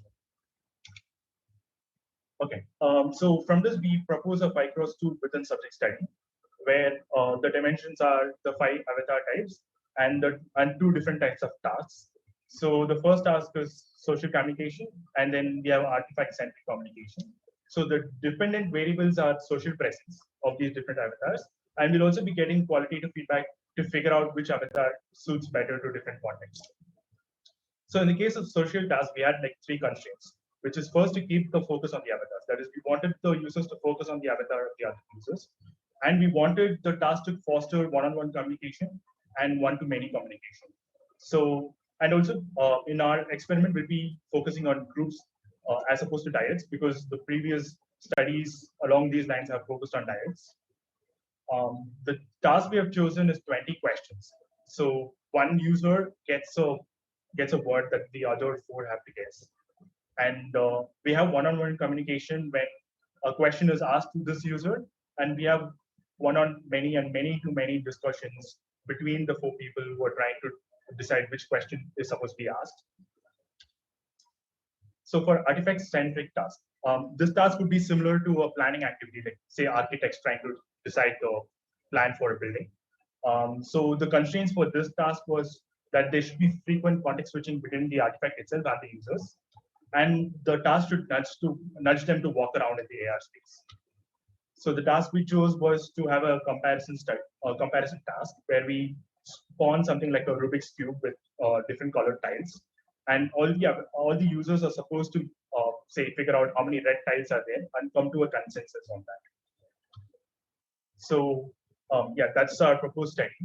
Moving on, we'll be focusing on completely procedural avatars instead of having motion clips that are interpolated, or deep learning based approach where we try to generate the gait or the whole pose of the avatars itself. Yeah. So if you have any feedback or questions, please let me know. Thank you. All right. Thank you very much for the nice presentation. So again, the invitation to post questions here on Zoom and in the Discord channel. And while the audience hopefully does that, I'll start with some questions. So when I looked at your slides, I recognized that the cell phone was normally oriented horizontally and not vertically. Is there any reason for that? Or in general, how does the orientation of the cell phone influences the approach? Oh, so it was held in landscape mode because the app itself was in landscape, but again, like it could be shifted. So it's just the pose of the hand itself. So we believe it won't make a difference. So it was a design choice. All right, good. Then you said that for the planned study, you planned the social activity of this 20-question game. Yeah. Why did you decide for a game which is rather static? So I mean, normally people just stand around talking to each other, which is not really reflected in your avatar representations, right? Yeah, so we wanted to split like the movement to the artifact-centric task and just keep the users focused on the other avatars and talk to them more in the social task. So that's kind of why we went ahead with 20 questions. So it was a choice to keep them static and keep them focused on the conversation itself. All right, I see. Benjamin Byers is asking in the chat, did you check for the reliability of the social presence questionnaires? Oh, so yeah, that's something we have to look at. So, okay, so not yet, but it's the next step. Yeah. All right. So you said you're starting with a static social activity and in order to test the complete setup and then move on to a scenario where more moving is involved. Do you already have plans on how to avoid collisions in this scenario, or how to realize interpersonal distances? Because I mean, when more and more people join this experience, then it gets quite crowded. Yeah. So yeah, we did think about this. So the sort of collision avoidance that's done in VR may not necessarily translate in this case, because in VR you just move the avatar and the world stays static. If we do that in AR, it would just be the place AR objects moving, while the real world environment stays as it is. So we believe it may be interpreted as a tracking issue. So we didn't think that would be a viable solution. But other ways we had thought was when two users get too close, we could switch between the avatar types. For example, the direct hand doesn't take up too much space. So based on proximity, we could switch between these avatars in terms of body part visibility maybe. So the amount of collision they perceive is lesser. But yeah, we're still considering other design choices that may be better suited. All right, thanks. And a final question from the chat. Are you planning to use a Wizard of Oz design for the diet or group conditions? Yeah, so, so in the study, only one participant would be the user. So of the 5 people, 4 would be the experimenters themselves. So we can control for the behavior of the 4 people all the time. So. All right, good. Thank you very much. Thank you. So this concludes our first paper session. We will now have a break of 10 minutes, if I'm correct, before Katja hosts the second paper session, which will be on the topic of methods and evaluations. Thanks again to all the presenters, for the audience, for all your questions, and see you in 10 minutes.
Hello, everyone. Thank you for staying with us. This is our final part of the workshop. We have another very interesting paper session ready. We'll have 3 papers in this session, and basically this part will be more about the methods and evaluations in virtual reality. So let me just show you the slides if I can.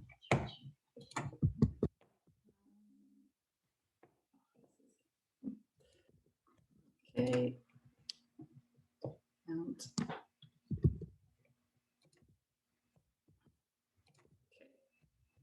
no.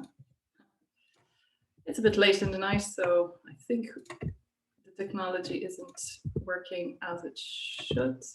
Can't get it. Okay, here we go.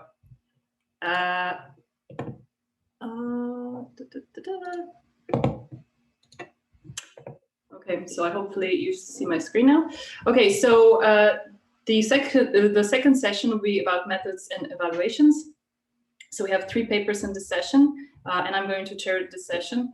And it's the same as before, so we're going to have 7 minutes for presentations and 5 minutes for questions. Please leave your questions in Discord or in the Zoom chat if you're joining us in Zoom. We will be checking both places. So the first presentation will be by Radoslav Sterna. I think he is already here, so I'm going to stop sharing the screen. So Radoslav, welcome. You can start setting up the presentation, and I will just shortly introduce you, if that's okay. Okay. So Radoslav is a psychologist, doctoral student of the International PhD program in Cognitive Neuroscience at the Jagiellonian University in Krakow. Krakow is a lovely place, I've been there. Principal investigator in the project funded by the Ministry of Education and Science of Poland. In his research, he explores the possibilities and boundaries of the virtual characters' influences on human behavior. So Radoslav, I think you can start. Oh, is there a problem with the... No. I just needed to unmute myself. Okay, good. First, before I said the screen sharing, I need to unmute myself. So just give me a second. Something went wrong. Okay, wait a second. Oh, okay. Yeah, I had similar issues before, so trying to find the right screen. Yes. Just let me know if you see the presentation. Yeah. The camera presentation. Yeah, it's now full screen. Yep. Okay. Yeah. So thank you, Katja, for hosting the event and for introducing myself. And hello, everyone. I'm just pleased to be here with you, even though it's late hour in Poland now. And I'm here to represent my colleagues who are listed here, and just in a nutshell, what was our aim today? I want to discuss with you the case, the methodological aspect of virtual reality studies. So basically, the pre-tests, and what was our aim in a nutshell. So what did we actually do? We wanted to our basic goal was to develop proper stimuli for our experiments. So in our experiments, we're studying various aspects of virtual characters, and we wanted to make sure that we have a proper stimuli for our experiments. And in this case, we wanted to make sure that our virtual characters have proper level of realism.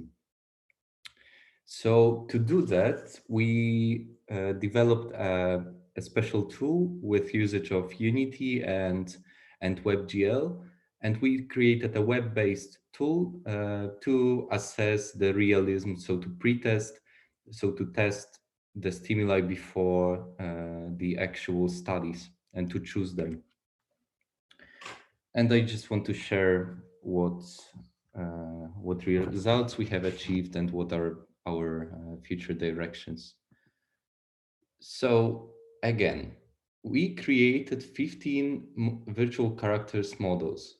So 5 behavioral realism models differing in terms of their motions and behaviors, 5 differing in terms of their appearance, so photographic realism, and 5 differing in terms of their interactional realism, so the extent to which they can interact or communicate with the user.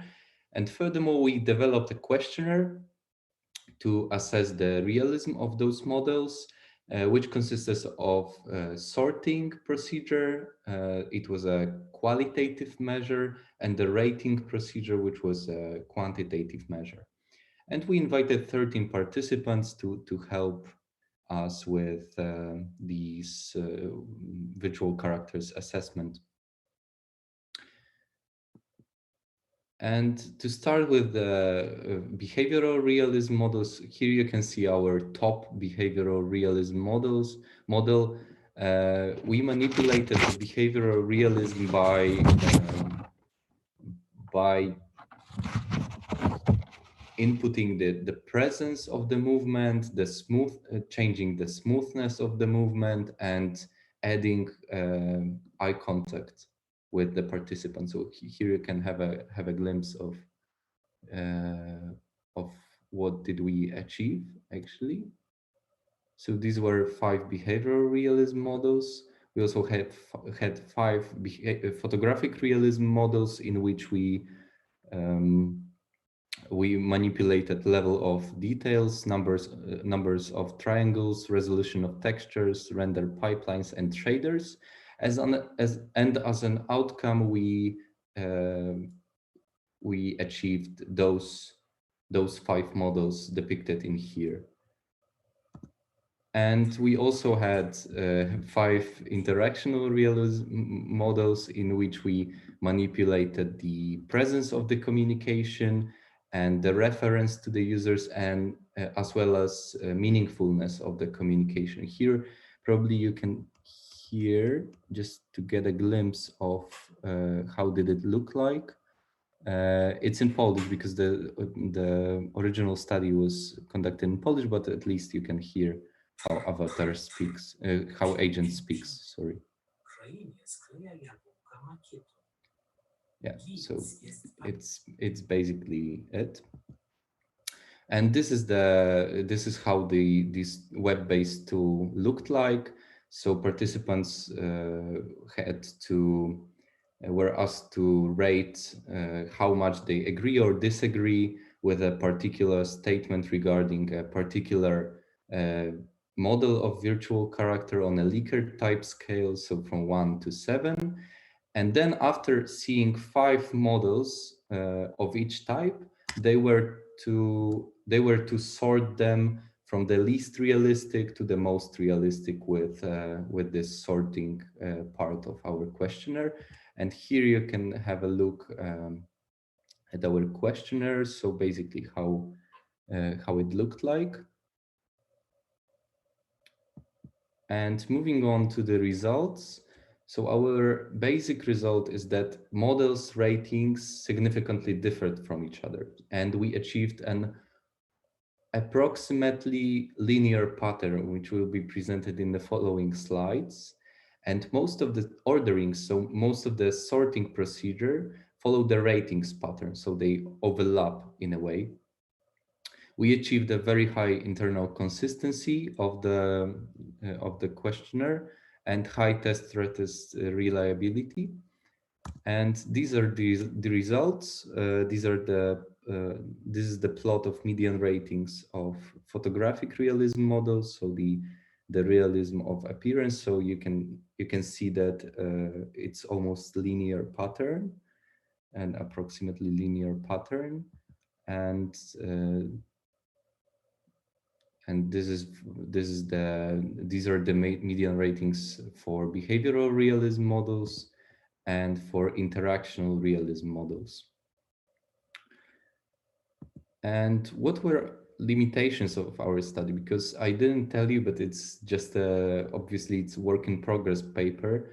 It's just a preliminary work. We invited only 13 participants, so obviously the sample size wasn't large enough to say that it's it's a final work. But there are several other limitations which we wanted to discuss. We didn't psychometric validate our tool, so it was self-constructed and directly implemented for research. So it was never psychometrically validated. We didn't control over brightness of the models displayed, and this is a major flaw. We used 2D web-based tool instead of 3D immersive display, because our main goal was to assess the realism of those characters and use them in the HMD-based study, so in a 3D immersive display. But we created a tool which was 2D and web-based. One of the major reasons was that our study was run during the pandemic, so we wanted to avoid meeting the participants. And what are the future directions in response to the limitations discussed before? In the future, we want to employ larger sample size and redevelop the questionnaire and properly psychometrically validate it. Because as I told you, we achieved very high internal consistency, which obviously points to the fact that some of the items of our questionnaire were simply redundant. In the future, we also want to go beyond realism, because obviously it's not the only one and the most important characteristic of virtual characters. We want to create subtler differences between the characters, because one of our reviewers pointed to the fact that the differences between the characters were actually easy to spot. So in the future, we want to create subtler differences, and in the future we want to create an HMD-based tool, not 2D immersive display. And sorry for going late. Yeah, and I want to encourage you to comment and feel free to ask anything. And we also wanted to encourage you to pre-test your virtual characters before your studies. Thank you. Okay, thank you for your presentation. I believe we have one question from Andrea and then Pedro as well. So Andrea unfortunately did not fully get how the provided tool will help to standardize the characters in the end. Should the tool present a fixed set of questions by which the characters can be tested, and depending on the score at the end of the character is either valid, suitable for a certain purpose or not? Mm-hmm. So maybe to give you, it's a very adequate question. Thank you for it. So I didn't tell you that, but the idea to prepare this tool, the reason for creating this tool was actually that I and in 2019 or 18, we released a meta-analysis of social facilitation research in virtual reality. And what we observed in the literature that obviously realism affects co-presence or social presence, and social presence can affect the influence of virtual characters. And what the majority of the researchers did, they never tested the realism of those characters. So they simply created some characters and directly implemented them for research. And we wanted to avoid that. So we wanted to firstly test the virtual characters and then make sure that particular character used in our studies have, I don't know, like low or medium or high realism of, simply realism. And that was our aim. Yeah. Okay. So there is another question from Pedro. Do you intend to also evaluate interactions between the different realism aspects and maybe reflect on common realism value that can be the sum of the ones you mentioned? Mm-hmm. Yeah. Thank you for the question. It's a really interesting aspect, those interactions of different aspects of realism, and it was one of our reviewers' remarks, and definitely in the future we would like to also combine them and not only rate them separately and have the general score, general realism score somehow. Okay.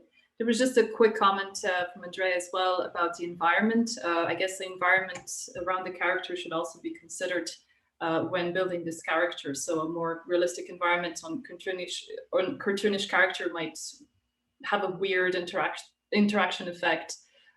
So did you kind of consider that as well?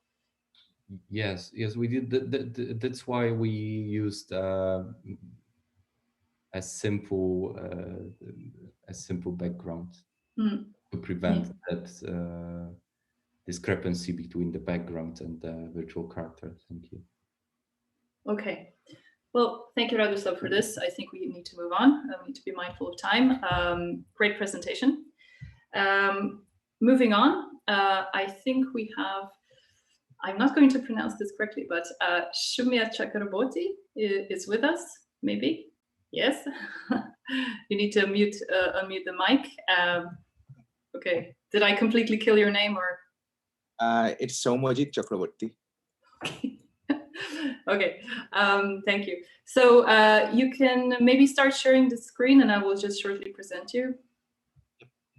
So we're going to have a presentation by Shumia Chakraborty, who is a second-year PhD student at Vanderbilt University, USA. He worked on distributed virtual environments and is currently pursuing research in distance estimation in augmented reality. He likes to play and build computer games and teach students about various aspects of VR in general. And he's going to present the paper Distance Estimation with Mobile Augmented Reality in Action Space, Effects on Animated Cues. So go ahead. Okay. Can you see the screen properly? Yes, we can. Hi, everyone. I am Soumajit Chakraborty, a second-year graduate student at Vanderbilt University. Today, I am going to discuss about the paper called Distance Estimation with Mobile Augmented Reality in Action Space, Effects of Animated Cues. In today's era, we can develop augmented reality applications on various AR head-mounted displays, such as the Microsoft HoloLens or the Z Mini, as well as on our regular mobile devices, such as the iPhones, iPads, or various Android devices. However, if you go through the AR literature in general, you will find that most of the studies have been conducted using AR HMDs. In our study, we mainly focused on the mobile AR displays, and we ran a distance estimation study using these devices. Our main motivation came from the distance perception paper by Liu et al., published in 2020, where they compared the estimated egocentric distances of a virtual avatar and a real person shown through a mobile AR display. They found that the estimated distances were accurate up to 25 meters, but were underestimated at the farthest distance, which was in this case 40 meters. So what did we try to see in our study? First, we tried to replicate the result shown by Liu et al. In our study, as it is very unusual to get accurate distance estimation result in AR, given that people used to underestimate distances in AR in general. Second, how can an AR experiment be performed in a distributed environment, or it can be said as in the wild?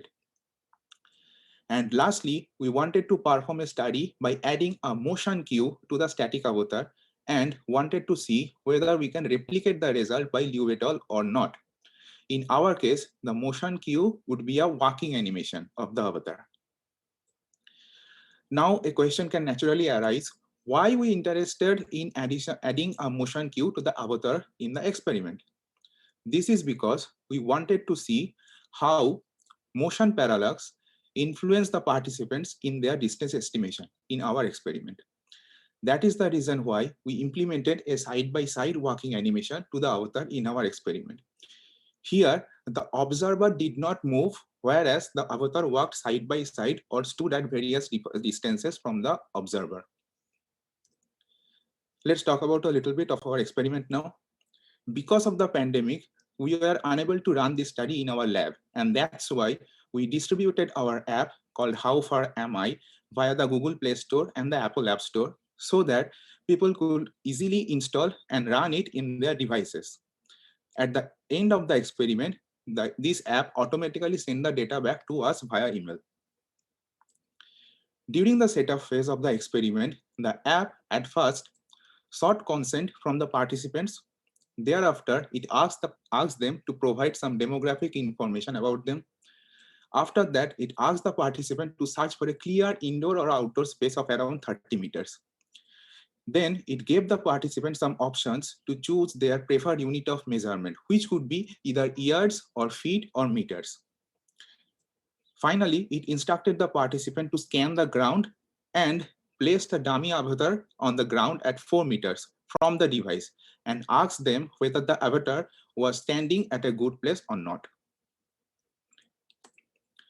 After the setup phase, the actual trials of the experiment started to take place. In each trial, the app chose either the static avatar or the avatar with motion randomly. It then chose either 10 meters or 18 meters or 25 meters from the device at random and placed the already chosen avatar at that distance. After that, it asked the participants to estimate the egocentric distance of the avatar. And this process went on for 12 trials. At the end of the last trial, the app asked the participants a survey questionnaire about their overall experience of the influence of the walking avatar and the static avatar in their distance estimation process. Here is a view of both the avatars around 10 meters. We have implemented shadows of the avatars and a reference cube of side 1 meter, which was shown in each trial of the experiment to help the participants to estimate the distances easily. Now let's talk about the results of our study. We recruited 25 participants from USA and India, and we ran a within subject study. The result is shown in the graph. The magenta line is representing the estimated distances of the standing avatar. The cyan line is representing the estimated distances of the walking avatar. The red dotted line is representing the veridical estimations.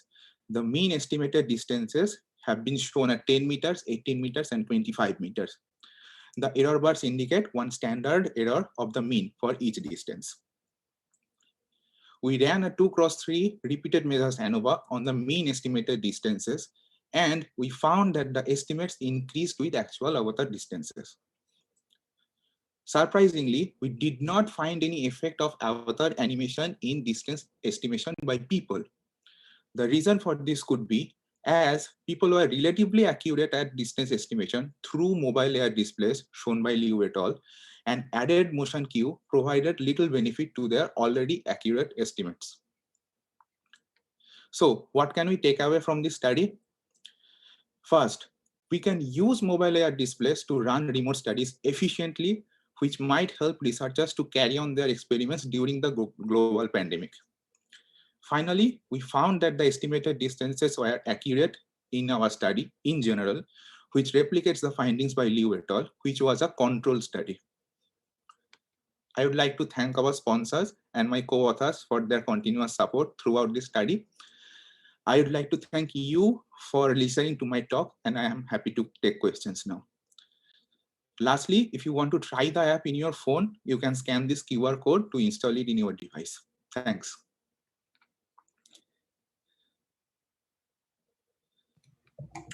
Okay, thank you very much. So we have some questions coming in. So this one is from Bradford. Nice work and nice hack for COVID.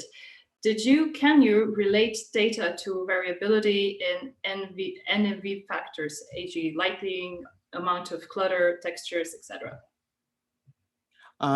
No, so we only focused on the motion cue over there, and we did not focus on any other cues or something else. Yeah. Okay. NV factors, it's not NV factors, it's environment factors, sorry for that. Okay, so we have a question from Zubin. How accurately were the avatars placed in mobile AR?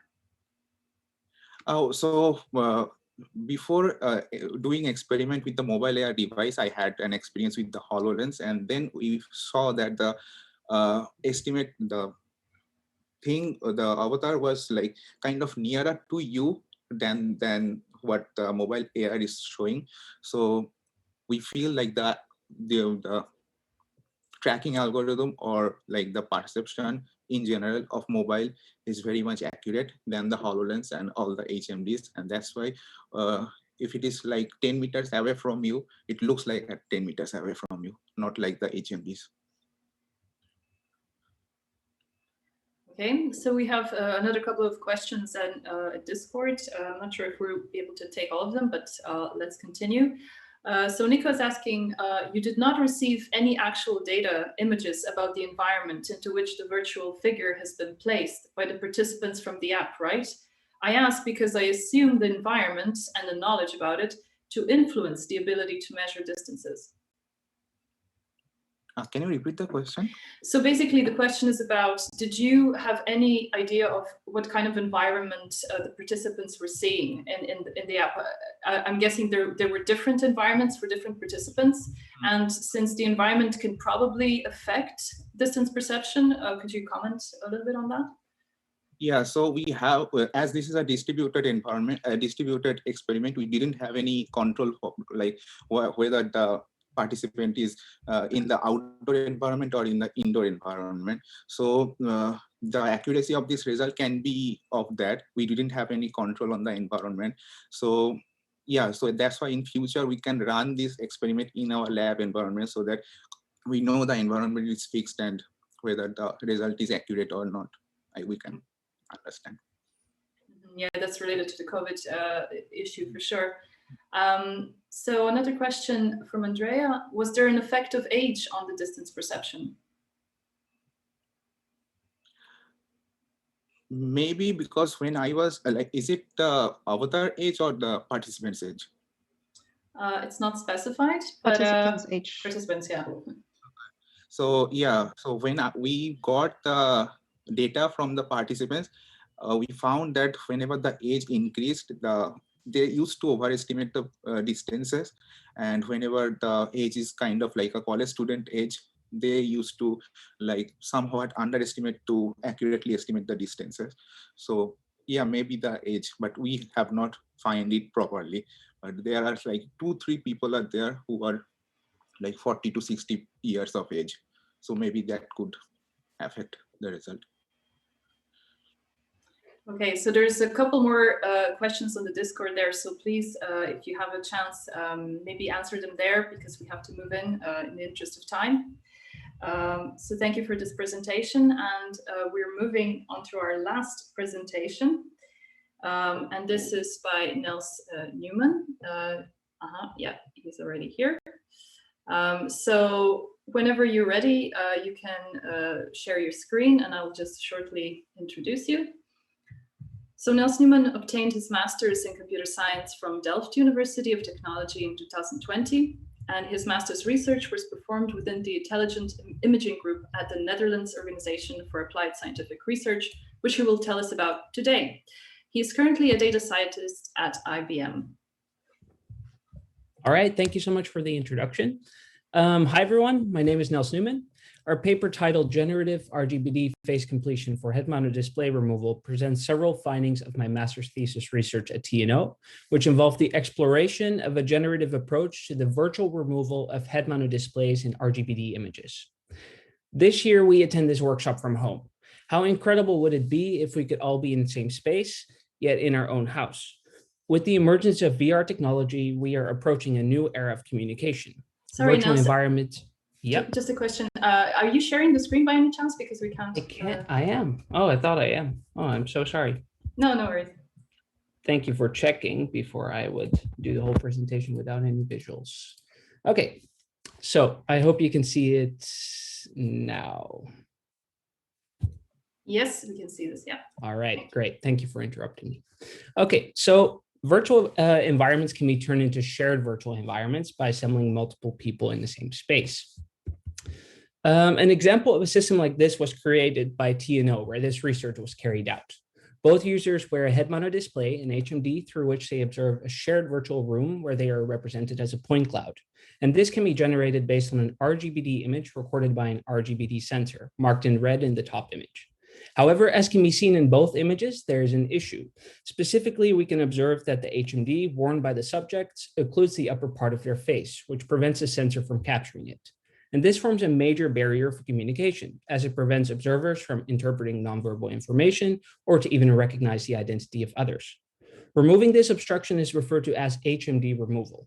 Several image-based approaches to this have been proposed. However, none consider RGBD images, which are essential for the volumetric representation of users.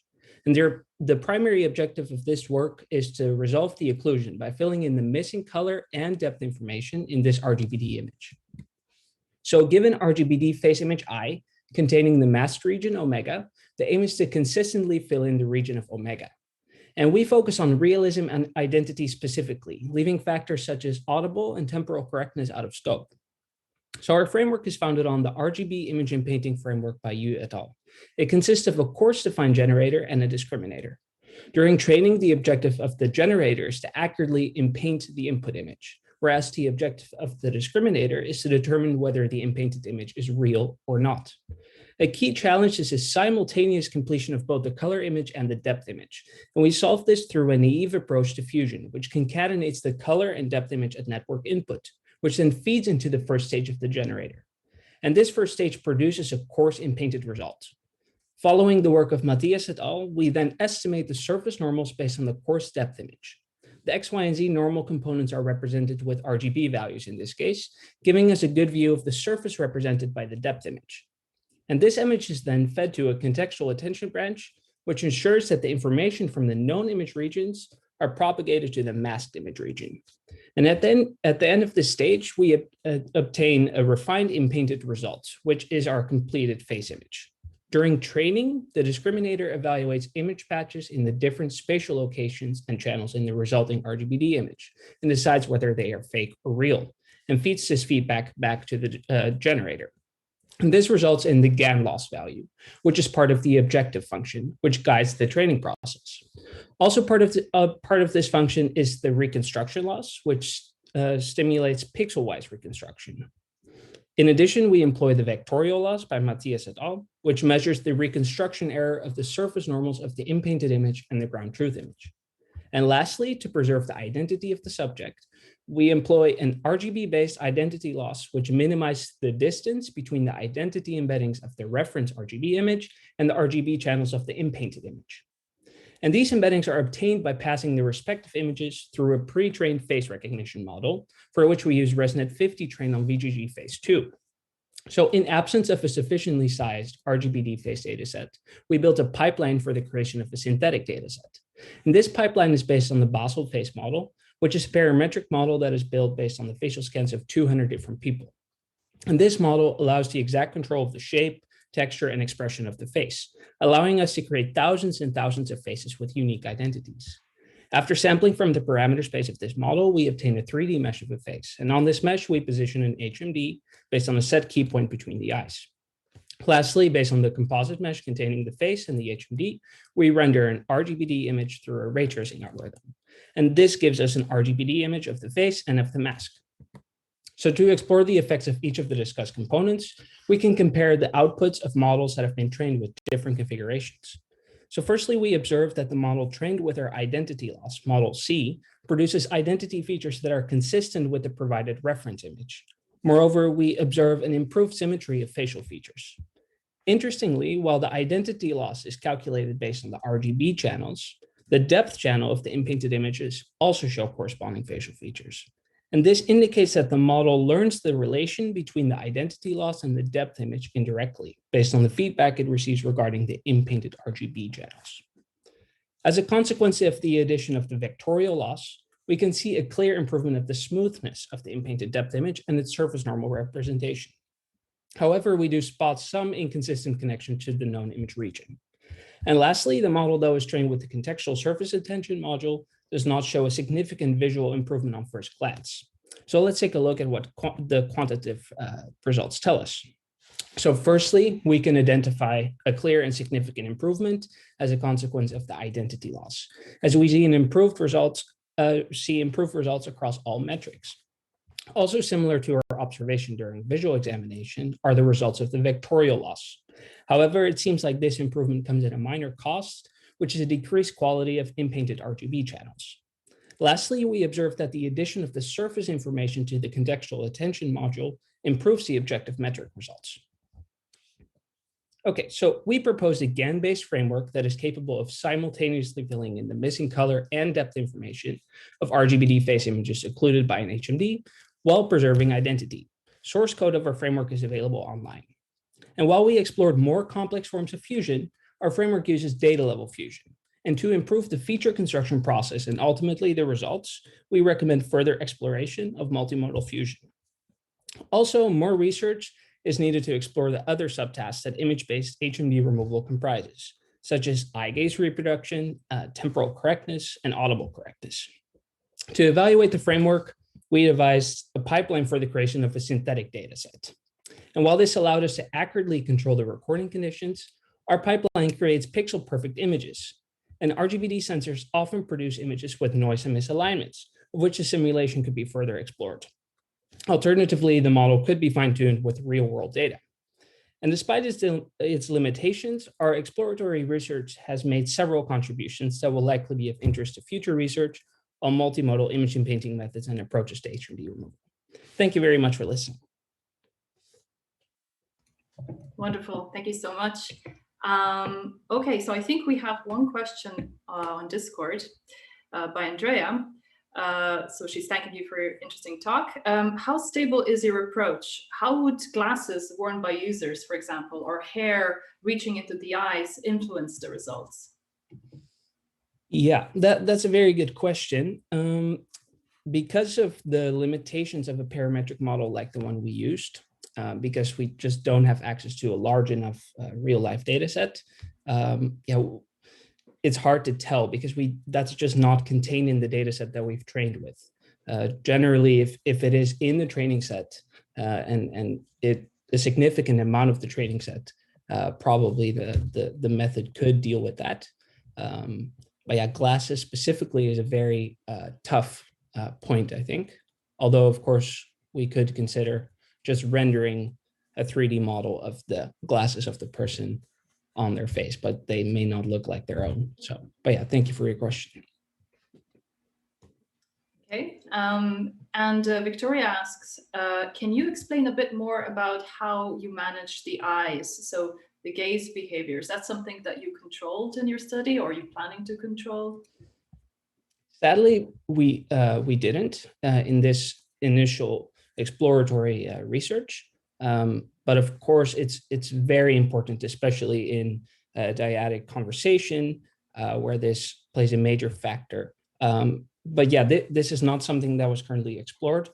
In the future, you may consider having additional input to the model that is maybe infrared cameras that are placed inside the HMD, for instance.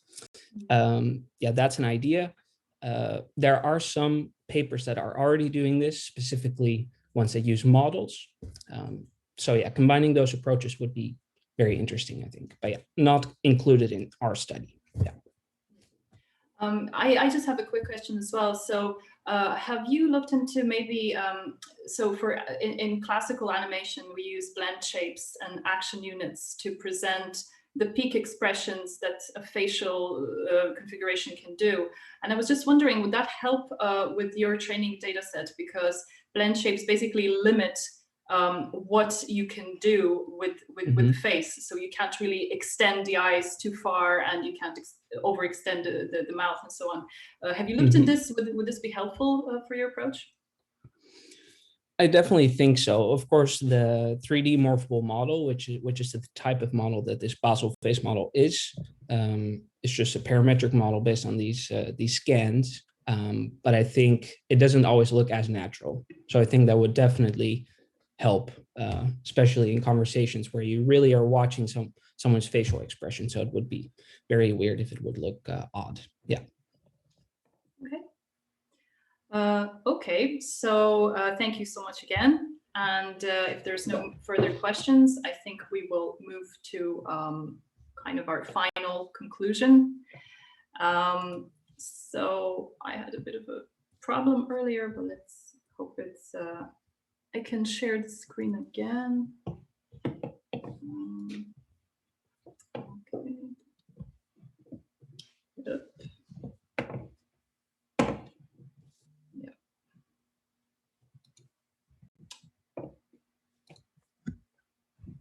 Okay. So before we leave to our places of where we're going to meet next, I would just like to thank, first of all, everyone that has been so great at giving these presentations. And thank you for the great questions that you've posed to the channel. And hopefully the authors will stay around and will keep answering your questions.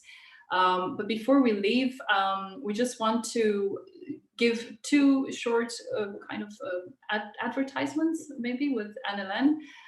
So the first one is Symposium on Applied Perception will be, maybe some of you have, are well aware of this, but maybe for those who are not. So Symposium on Applied Perception is kind of a conference, a very nice, small conference that joins people that are interested in perception and computing. And we are hosting it this year in Rennes.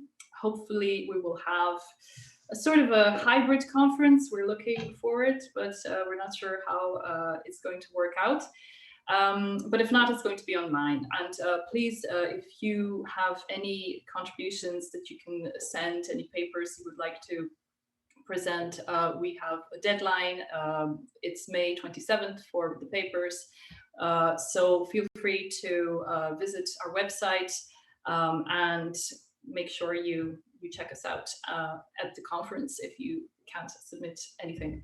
And I think Canelan has another announcement for another workshop. So let me just, oops, there we go.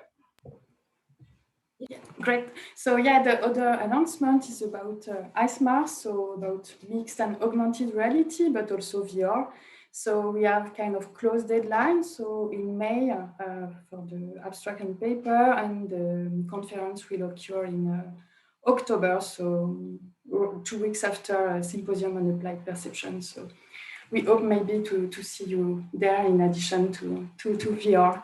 So I think it's time to close the workshop. So I think we warmly thanks again all the speakers, the panelists. We had really exciting discussion. And yeah, thanks for all the questions. I think we have a really successful workshop. So it was really, really nice also to work with Katya and Andrea.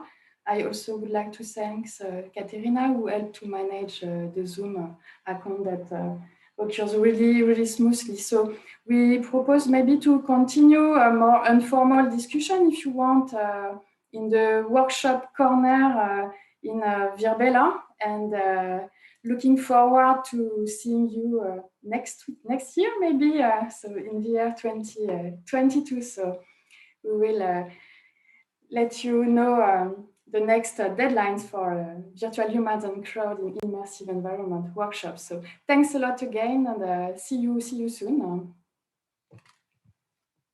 Thank you. See you. Bye. See you.